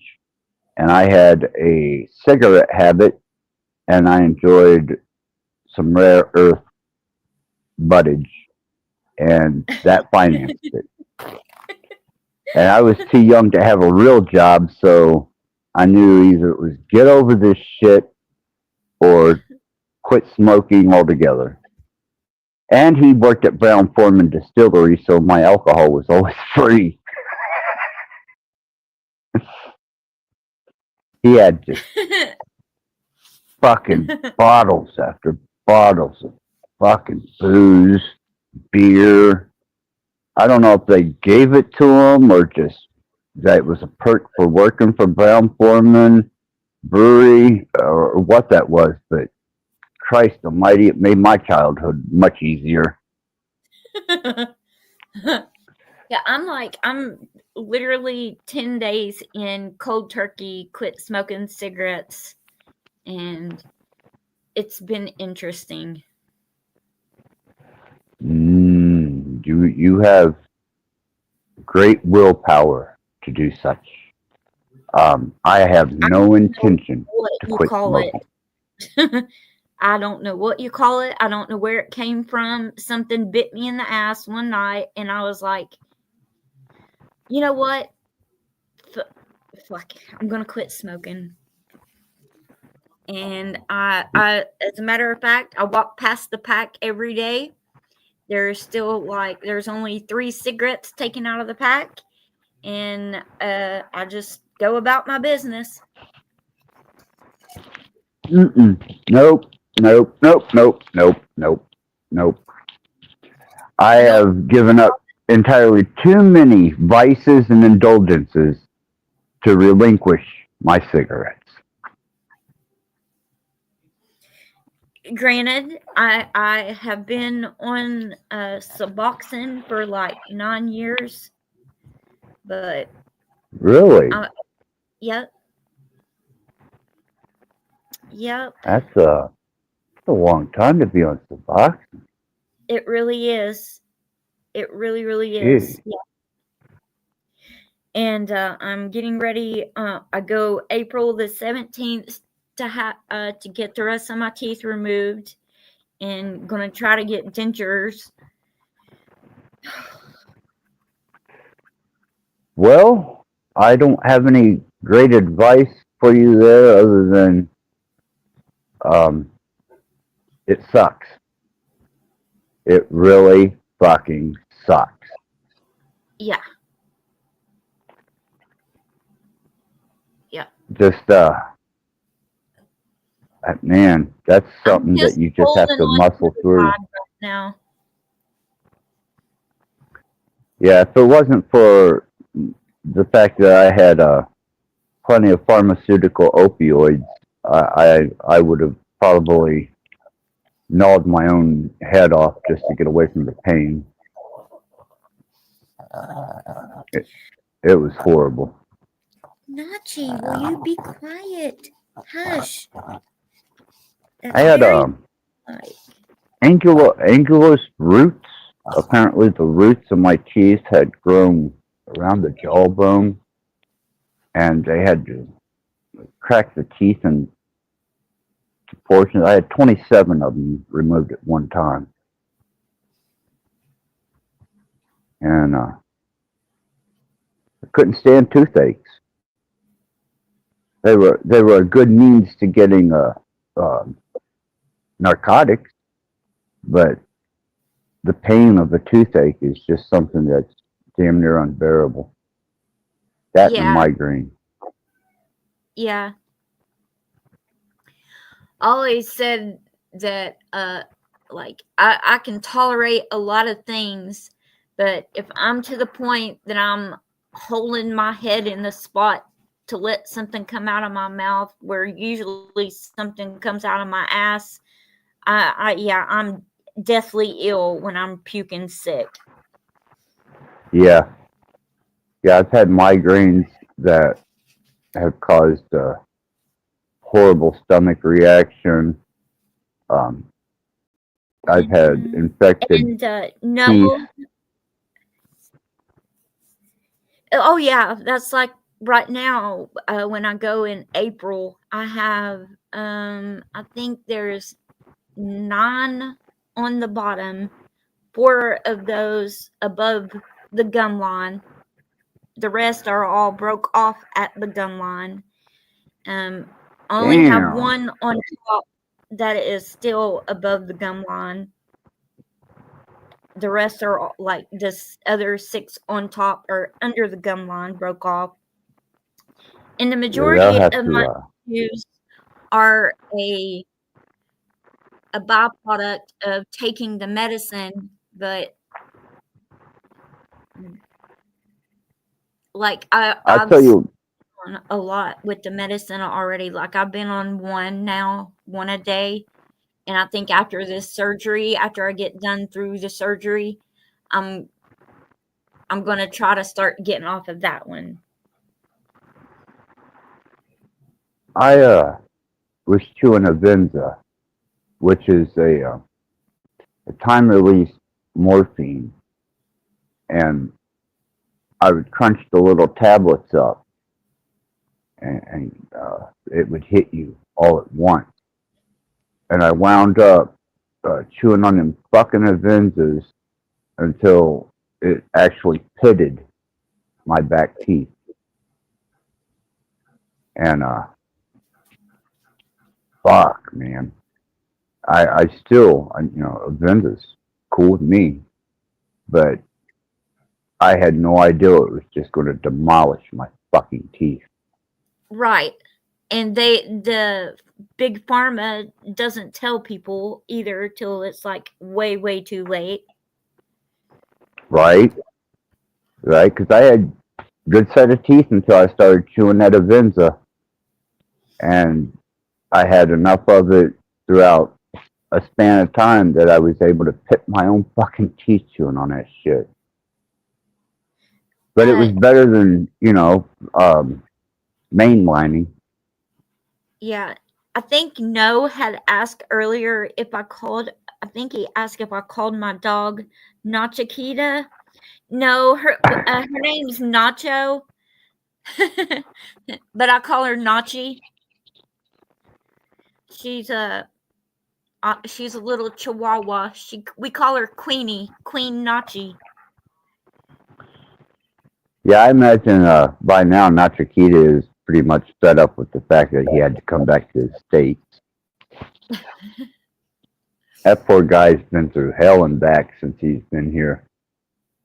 To hear tell. Oh, Lord. Come here. Come on. Come on, Miss Piggy. Come on. tell me, had you ever seen a little chihuahua? Looks so cute.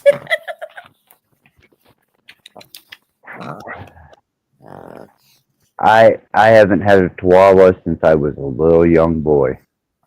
Listen, I always she's a liked. little beast. This little girl right here, she's not your average chihuahua. She's like a chihuahua. Now, once I got a little older, I preferred a dog that could at least stand up to my knees, if not higher, and it was always a reassurance and a companion, and just felt more at ease with my environment. Little dog, I just never, I just didn't find them to be suitable for what I wanted and needed as a companion animal. But Oh yeah, I remind my mom all the time. I said, if you ever have a burglar, you're fucked. Because these little dogs wouldn't do nothing but lick them to death. well, they bark to warn her so that she can grab the old home defense mechanism and send somebody back out into the yard the right way. Well, to give you a good visual of how curvy this dog is, I took her to have her nails trimmed at the groomer, and there were some people in the lobby when I went in with her, and I had a little blanket over her because it was like sprinkling outside.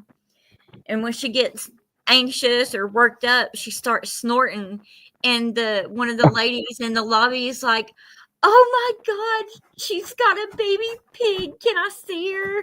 I was like, "Well, yeah, you can see her, but it's not exactly a baby pig. It's a chihuahua. It's my mom's chihuahua." What are those little? What do they call those potbelly pigs? Or Yes.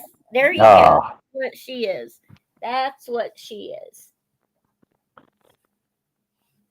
yeah, I don't think I'm Talking interested. about you. She just gave me the side eye. Like, you just wait. I'll give you a taco. Strategically plotting on her next spot to Yeah. inconvenience you. Oh no, I'm sure that Jack, her little companion, he'll conspire something this evening. I kid you not, Axis, this dog shit in a complete circle. I told him, I said, he put a curse on me. I know he did. Wow. I'm just trying to visualize the dog moving in a circle. That's just pure integrity.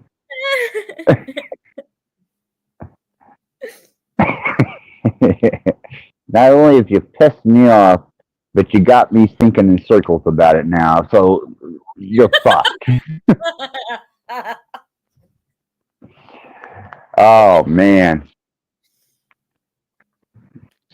Now the worst thing that I have to deal with is I've got my main rat. She sleeps by my head in a little cage here, and if she runs out of water, she knows to bang that water bottle against the edge of the bars of the cage, and I'll be in a dead sleep, man. And this motherfucker will run out of water and just start pounding that shit. Wake me up. I'm stumbling all over the fucking place, trying to pour water in this little bottle for her. She's, oh man, dude, fucking miserable. But the one I had, he'd wait till the middle of the night and get in his little wheel and run the damn wheel off that thing, and it would squeak. I don't care what kind you got, it squeaked or made some kind of noise. no. I took the fucking wheel out of the cage. It actually holds the Fruit Loops on top of the cage now. I will not have such a thing.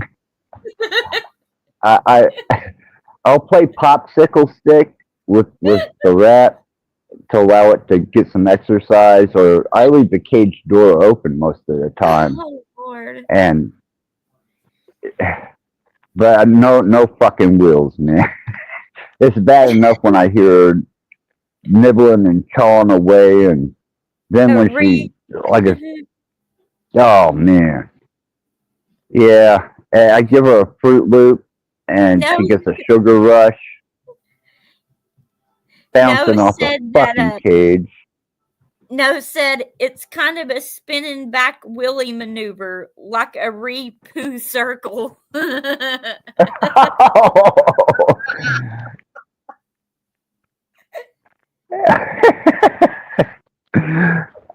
It's just amazing that somebody else can explain that Can experience. visualize it. Yeah.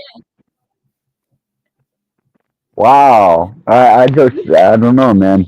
It's like you see dogs that drag their butt on the carpet in a circle. Yeah. Ah, I'm doggy telling you. drag. Yeah. Like I said, this dog, he has to have dreams of intuitive ways to shit somewhere that I will step in it. And it happens almost every other day. You'd think I'd figure it out by now, but this dog is smart. He's writing a book. He's got some type of I don't know, dog language. He's like, how to piss your owner off. I'm gonna publish this motherfucker. Fucking distribute this shit. Piss the world off. Yeah. I can understand that motivation. Yeah, there's nothing that like that. I love these animals. I really do. I love them. But nothing pisses me off more at this dog than if he shits and I don't see it and I step in it when it's still popping hot. Like I'm ready to buzz his hair off like to the skin and then be like, all right, you little shit. You're going on marketplace tonight. Well, you shave it, you can peddle it off as a hairless rat. I'd box it up and send it to you for free. Oh, no, that's all right. Thank you very much. I appreciate the notion. And no, the noises that you heard weren't coming from the ingenious dog that shits in a circle. He's a Maltese. He's like a terrier Maltese mix. That is this little Howard Stern looking lad right here. Excuse you. See, I told you he literally just had a prostitute. You hooker, Yeah, it's get out of definitely here. got a dominant presentation of Maltese to it. It's because I tried to give him a haircut and the clippers broke and I wasn't about to do it by hand because he's a little asshole and he won't hold still. So right now he looks like a cracked out Howard Stern. I thought Howard Stern was always cracked out. I don't like Howard Stern. Never did. Just not amusing, not funny. Entirely too commercial, and lots of degrading humor that doesn't interest me. Mancow, on the other hand, and Bubba the Love Sponge, I thought they were much better at humor and being a part of a radio personality than Howard Stern ever was.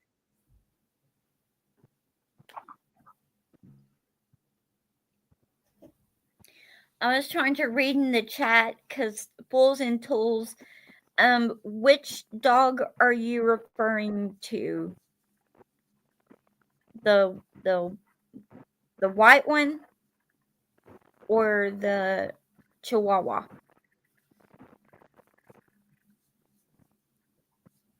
Yeah, they're definitely ankle biters. The sheep. Maggot said he's a mop. The mop.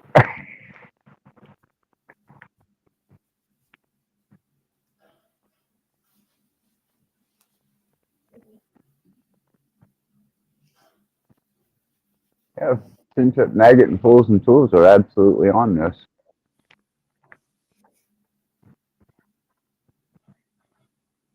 I'm saying it's a dog so I can keep a sheep in the house. I hear that motherfucker make a wool cove. I think he meant the sheep. Well, the Chihuahua, she definitely makes some not very ladylike noises to be the little Miss Queenie she claims to be. Or my mom claims her to be, because I damn sure don't claim her to be. As a matter of fact, if the covers still have a lump at the foot of the bed, I don't go in and talk. I won't go in and wake my mom up. I'm like, hell no, I'm not waking up Queenie.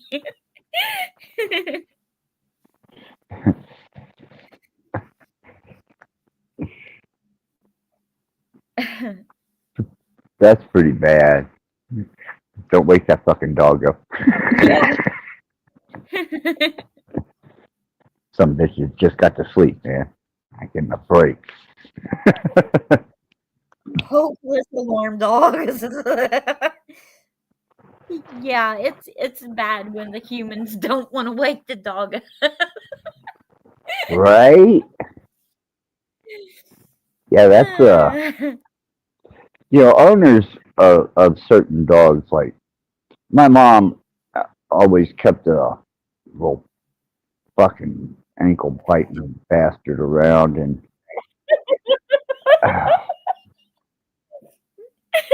owners always have excuses for their dogs, or they'll tell Maggot said that Chihuahuas are completely mental. They're big eyeball psychopaths. they'll take on damn near anything or act like it. Yeah. The big old fucking Rottweiler and this little fucking bastard's going nuts. Like, damn, man, you know your size?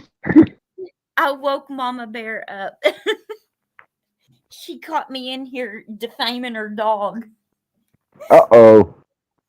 Uh-oh. That's grounds for prosecution.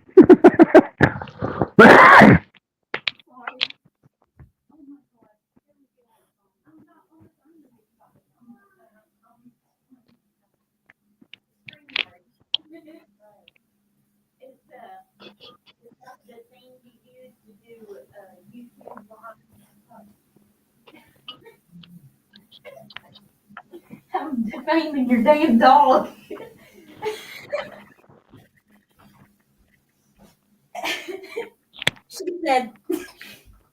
She said, don't be talking about the dog. You'll go before she does. See? I told you, man, owners. Pet owners, they'll throw you out the house before the animal.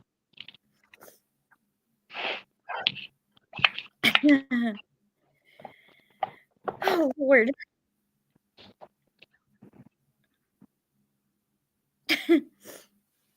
My mom was completely ridiculous about old Max. His name was Max. A little bitty black, ugly ass little dog. And that thing was a miserable, matted mess. That my stepbrother, used to take care of it, and he would cut the mats out of it and make sure it could see, cut the hair out of its eyes and shit. But after he died, she just kind of allowed it to exist. And you could not be offensive to this dog, or otherwise she would freak the fuck out on you. I'm like, really? You're gonna browbeat me over this fucking dog, which you don't take care of, a matted fucking mess. But she wound up keeping that miserable motherfucker until it was arthritic and just decrepit and no teeth. And I was like, damn, she was really convicted by this animal.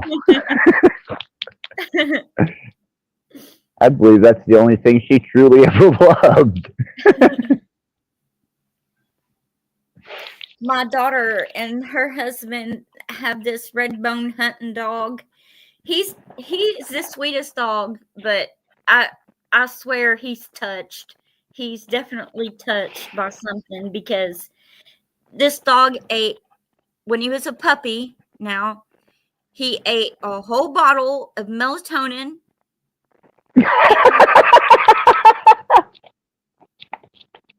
And not only that, he got parvo twice and made it. He drank a container of weed killer, still lived. And yeah, he's still kicking or hopping or twitching or something. Fucking indestructible motherfucker. That's what I said. I said he should have been a cat. He's got 9 lives for sure. Die, you son of a bitch, die. Oh, and my daughter, she tried to put him on sale. I mean, she tried to sell him. And her husband messaged her and told her to sell herself. The dog was staying. Oh, hell. That's bad. That's really bad. Oh, God. Nah, that's too much devotion. Entirely too much.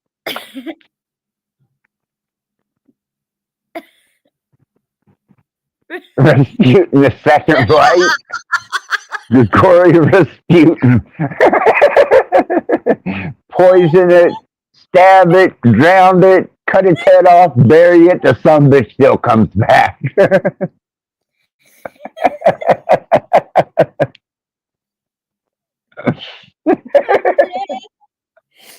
gonna tell her that when I talk to her tomorrow.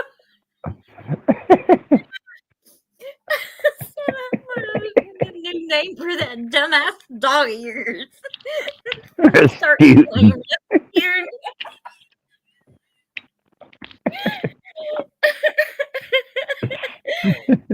I'm so dead. God. Does it have that Rasputin stare to it? Yes.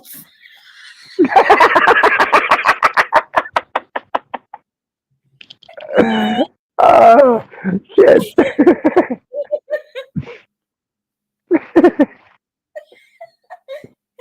Poor dog. He don't know how dumb he is. He really don't.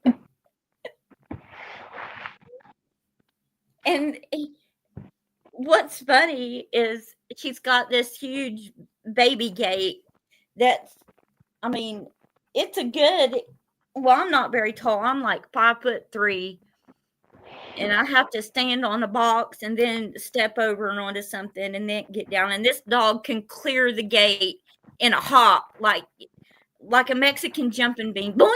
And this huge dog is over it, wiggling, wallering, knocking everything over. Like, what do you got, George? What do you got? Man, I don't think I'm fortunate that the last experiences that I've had with my dogs were service animals, and they were so well trained that I didn't have to worry about that stupid side of a dog. They were always well mannered, responsive, very well trained and behaved. But sometimes I guess some dogs are just Dumb.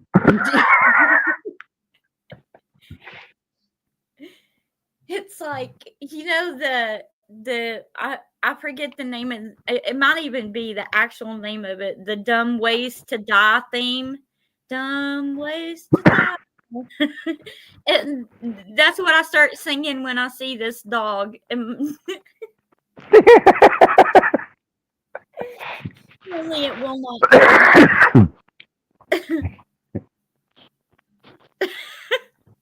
Rasputin. She's gonna be so pissed.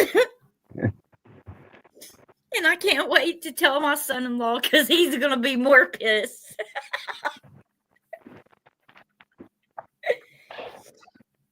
You know, He might not answer my text for a couple days after this one, and I don't give a shit. you show signs and indications of hanging out on this side of the YouTube, man. You might get a reputation. You've been around that Rattblood or that guy, that freak motherfucker.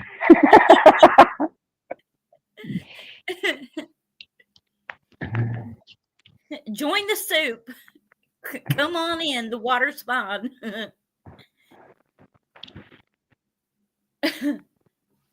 I just find it amazing these self-proclaimed intellects, which to me they're just YouTube scholars, and their projection, man, it just astounds me. That's why I appreciate the people that do come here as guests and chat. You know, it's the rare few that I am privy to have here, and I do like that. I'm grateful to be a part of it, and I'm grateful that you allowed me to join. I think people can learn a lot from other people, you know. Without the disputing, the debating, the arguing, and the bullshit. Yeah, just listen, you know. You don't have to agree, just learn. Somebody has a different perspective than you. That's okay. That's fine. You don't have to freak, man. You don't have to get all up in arms. And that's, I don't know, Up in here one talking thing I, about, oh, excuse me, I'm going to the bathroom like you're a toddler in kindergarten. Just be like, hey, man, I gotta go piss. I'll be right back. Don't be all proper. We ain't got it like that here. We're friends. It's like, hey, man, give me 5. Be right back. right. I don't get, like, in all honesty, I don't have Facebook. I don't have TikTok. I don't have no social media whatsoever. YouTube is about the only thing that I talk on or am a part of. Not all the time, but a lot of the time. And even then, I don't join a lot of panels and I don't do a lot of videos. That was always Jeebus's thing. I still have mad love and support. I like I said, no ill will whatsoever. well, I don't individualize you guys as a unit. I mean, you're both okay in my book. I have no problem with either of you, and what you're going through is, you know, you have my best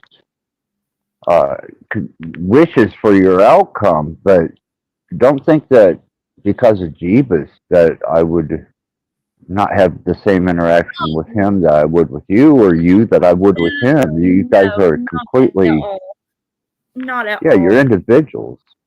And he's got lots of respect for you as well. So I'm sure he would feel and say the exact same thing.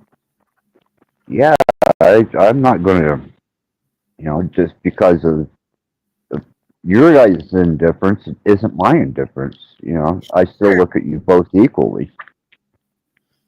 You guys have always been cool to me. You've been straight. You've been real people. You know, you haven't put That's on what some I bullshit always said. facade. I'm like, That's hell always yeah. I worried about because it's easy for people that don't know you that well or in person to put you in a little box or say this or that. And I said one thing is we don't ride the fence with one thing or the other. We definitely don't try to take sides because it doesn't go anywhere. And like we said 1,000 times before, you and him have even said the same exact thing. You don't have to agree on everything, but that doesn't mean you have to hate somebody before their beliefs. We are not here to judge anybody, nor do we want to be judged. Yeah, we do. I mean, if Exactly. you come honest and real, there's no way nobody cannot respect that. Like, Well, there is no argument amongst those who truly envelop the truth. If they have their truth and they are firm in their understanding of their truth, then they can sit in a room full of lies and never say a word right? because they are that confirmed in that, what they believe and what they understand. It's those who have to dispute that seem to be unstable with their beliefs. So they have to reinforce it with an argument or a debate. You know, if you're not sure about yourself, then you're probably going to be debating, arguing, or at least challenging somebody to solidify yourself. Right. Fuck, I don't need that. There's never, there would never be any way for you to explain to someone else how you know what you know, what you know. So why make an argument out of it? Just, okay, fine. Yeah, it's just a compilation of your understanding, your learned experiences, the various processes you've been through. You set your own limitations, and if you are indoctrinated safety protocol minded person, then of course you're going to argue that point because that's the only position you know. Yeah, you're definitely not a free thinker or able to think for yourself. I think that's where a lot of my learning and understanding took a turn, is that I actually started looking into shit for myself and quit just going along with it because that's what everybody else was doing. Well, I know one thing about the human species is they are more apt to lie than to tell you the truth. And that's another issue I have with them. Okay, I've had a lot of little sayings here and there this evening, but this has, my dad, my grandparents have said this my entire life. There are lots of people who would rather climb a tree to tell you a lie than stand on the ground and tell the truth. Absolutely. Absolutely. Like, I say Whenever I that's started, crazy. go ahead.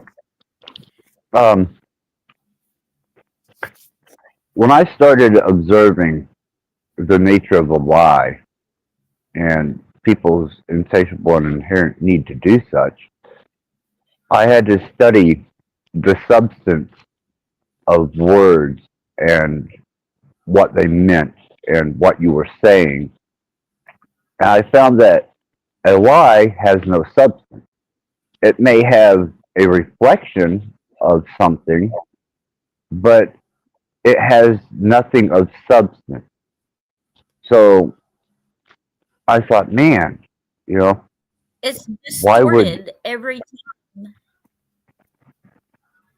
why would I want to continue rattling something of in value or that had no substance or was of no use but wanted to be amplified or personified. And I was like, no. So I started paying attention to what I actually was saying, what I was speaking, the validity of it, the substance of it. And eventually it just became a natural state of, well, I can verify this. That's speculation, and that's just bullshit. Right. It's like they say a picture's worth 1,000 words. Okay, well, if you're painting a story, just an analogy here, if you're painting a picture of the so-called truth, that portrait will never change. But like you said, like a lie is a distorted reflection. It's going to be a different painting every single time you paint it. That's a lot of fucking work for no reason. Absolutely. But to get that message across and to actually have somebody to redevelop and structure their thinking, or comprehend. Man, that's what. Yeah, it's like pulling fucking teeth, man. And we ain't got much left, damn it. Hell no. Fuck. Ain't seen me in years. That motherfucker's retired.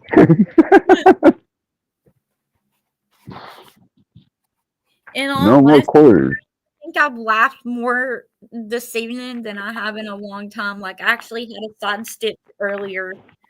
Like, oh God, that's horrible to admit. That's fine here. Like I said, man, one of the protocols for this channel is you can't be freakophobic, and if you've come to persecute and judge, then you're doing it in vain because it's just not effective here. No, we Not don't gonna happen. tolerate it here. No, no, no.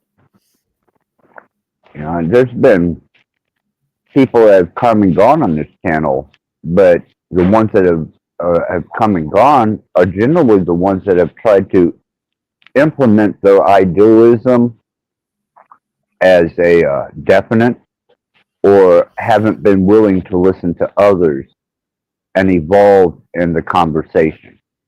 And those people don't last very long here. And I don't restrict the topic either as far as... Thank you.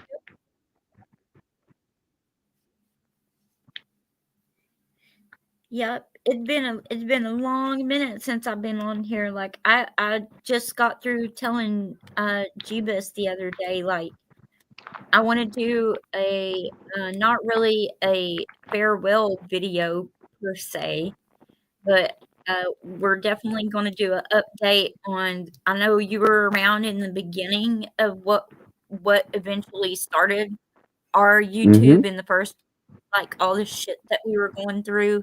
Nothing has changed whatsoever in our circumstances. We got no help from nobody that claimed to help on that. But there were a lot of lights shown in some particular places that definitely helped this situation. So all in all, I'm taking it as I'm willing to support and encourage anyone else along in their pot. But yeah, the real ones will always reveal themselves in the long run. You have short-termers who are temporary allies, and then you have those that you know that have been real and the same as from the beginning to the last conversation you had with them. Nothing has changed. Yes. Yeah. Well, I am probably going to call it a night soon. I've already woken Mama Bear up, and she done threatened to me for defaming her little doggy. Well, Sarah, I appreciate you coming up here. You are welcome here anytime. You are absolutely in good company here. And thank you. No problem. I appreciate it very much. And I told you once already this evening, I'm so glad that you're still around. I'm always here for you. If you ever need to reach out, you know how to get a hold of us. We still have the same number. You should still have it. If you don't, let Yes. me know. But I'm going to call it a night. And I appreciate those that hung out and got to hear me vent and giggle and just air it out for a bit. It's been really great. I love you, man, and I hope you have a good evening, morning, whatever you want to call Nice it. meeting you. Same. All love, And I Sarah. will try to catch you on your.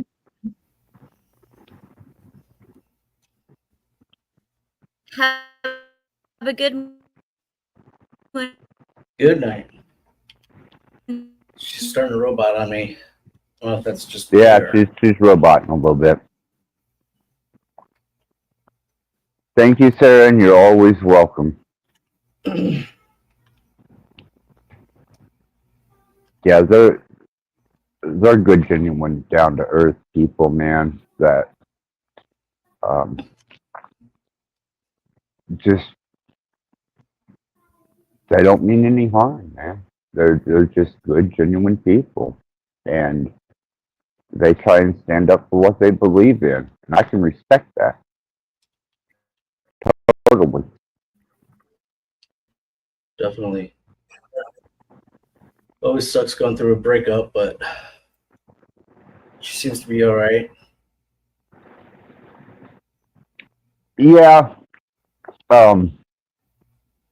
I think that both of them are mature enough to be able to deal with the situation without any outside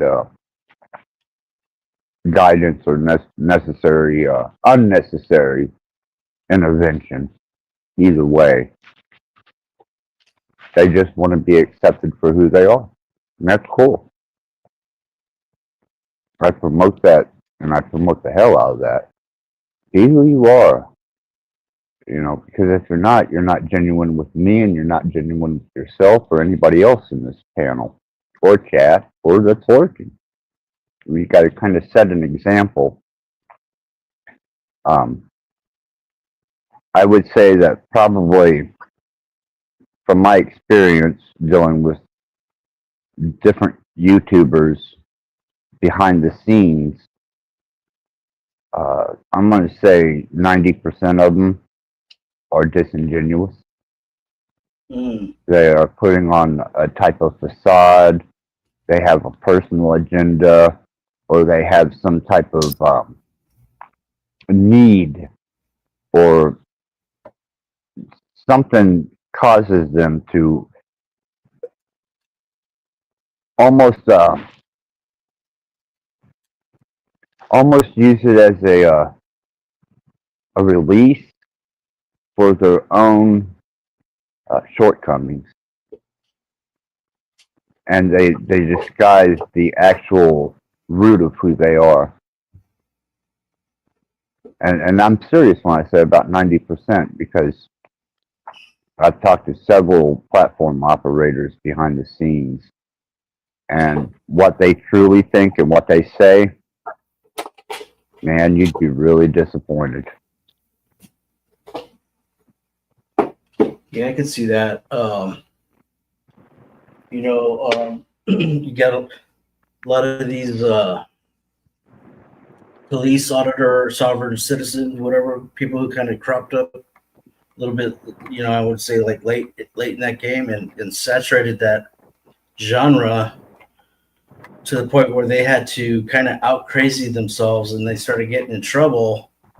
And then the court system and the judges started wising up to the whole sovereign sit thing, to where they even have like written policy and everything, on it. And I'm just wondering if that genre is going to even, survive at all. I You heard think Mr. once Ace, he said they it is, but implement this new infrastructure and law is not discretive and it is set by an algorithm and it is enforced by an algorithm, which is a directive, there's not going to be any leniency. It's just going to look at you by its definition of programming. And then you're going to be dealing with a completely different type of enforcement of the law, enforcement of procedure. I don't see that any good is going to come from it because it's not going to have empathy, not going to have understanding, compassion. It's not going to care. It's just going to be a programmed set of variables and principles, and that is what it's going to operate off of. And that's what the infrastructure of Stargate is supposed to be based on. And I was like, I'm not about that. I'm really not. I hate a shitty fucking cop anyhow, especially one with a bad attitude. But to deal with something that is completely indifferent about any situation, it's just going to implement its directive. Well, that just pisses me off even more. He kept talking about the rule of law, the rule of law. Well, whenever you look at the ideal of the Stargate infrastructure and how it's supposed to be implemented, that's the fucking rule of law.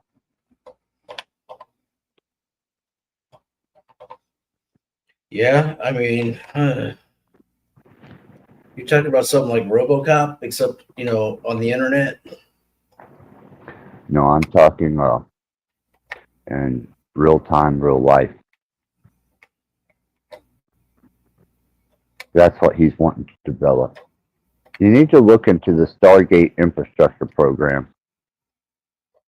The executive orders that he's released for it, the billions and financing that it's being backed with, the timeline that he's wanting to have it all implicated and in position for, and they already have the home base for it in Texas.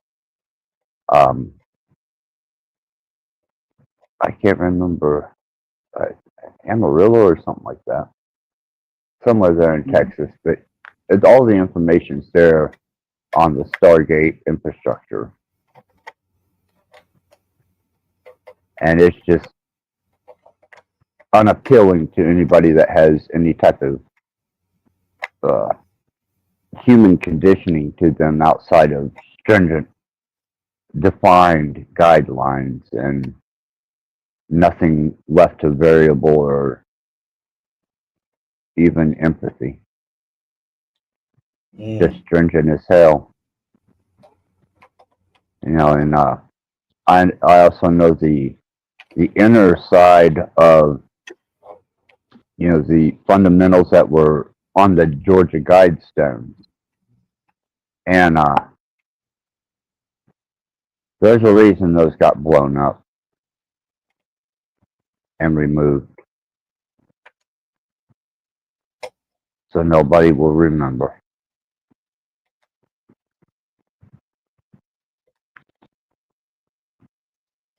Yeah, I already forgot about them. I haven't. Nor will I.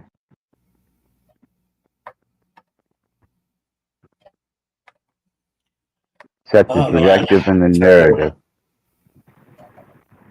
Yeah, I'm starting to flame out myself. I think I'm going to follow the lady there and. Yeah, the freak. After we do this study, if you're interested, maybe we can go into the Book of Og or some of the Nephilim line and genealogy and reasoning and conditioning behind all that. It seems to be Genesis 6 narrative. So Yeah, that that'd be would be cool fun for because me. yeah, that'd be really cool. Like Book of Og is in. If we could find out the geography, we could find out where all that gold is supposed to be. Right? There's supposed to be a copper plate that was found at Qualamine that gave the coordinates and directions to all that, but nothing ever came of it that I know of. But yeah, man, I appreciate these studies completely, absolutely enjoy them. And I Yeah, thank me you, too. Defreak, for introducing that here, for endeavoring into it with me and sharing, man. Thank you. No problem. You're good to talk with stuff about like that with. So, but yeah, it says the land of Og or whatever Ophir has the best gold on the earth or something. So Right. yeah, but otherwise, just giant friggin' Anthony the Giants are interesting. The whole, the whole concept of the divine and the mortal and the abomination that considered an abomination, genetics that came off of that.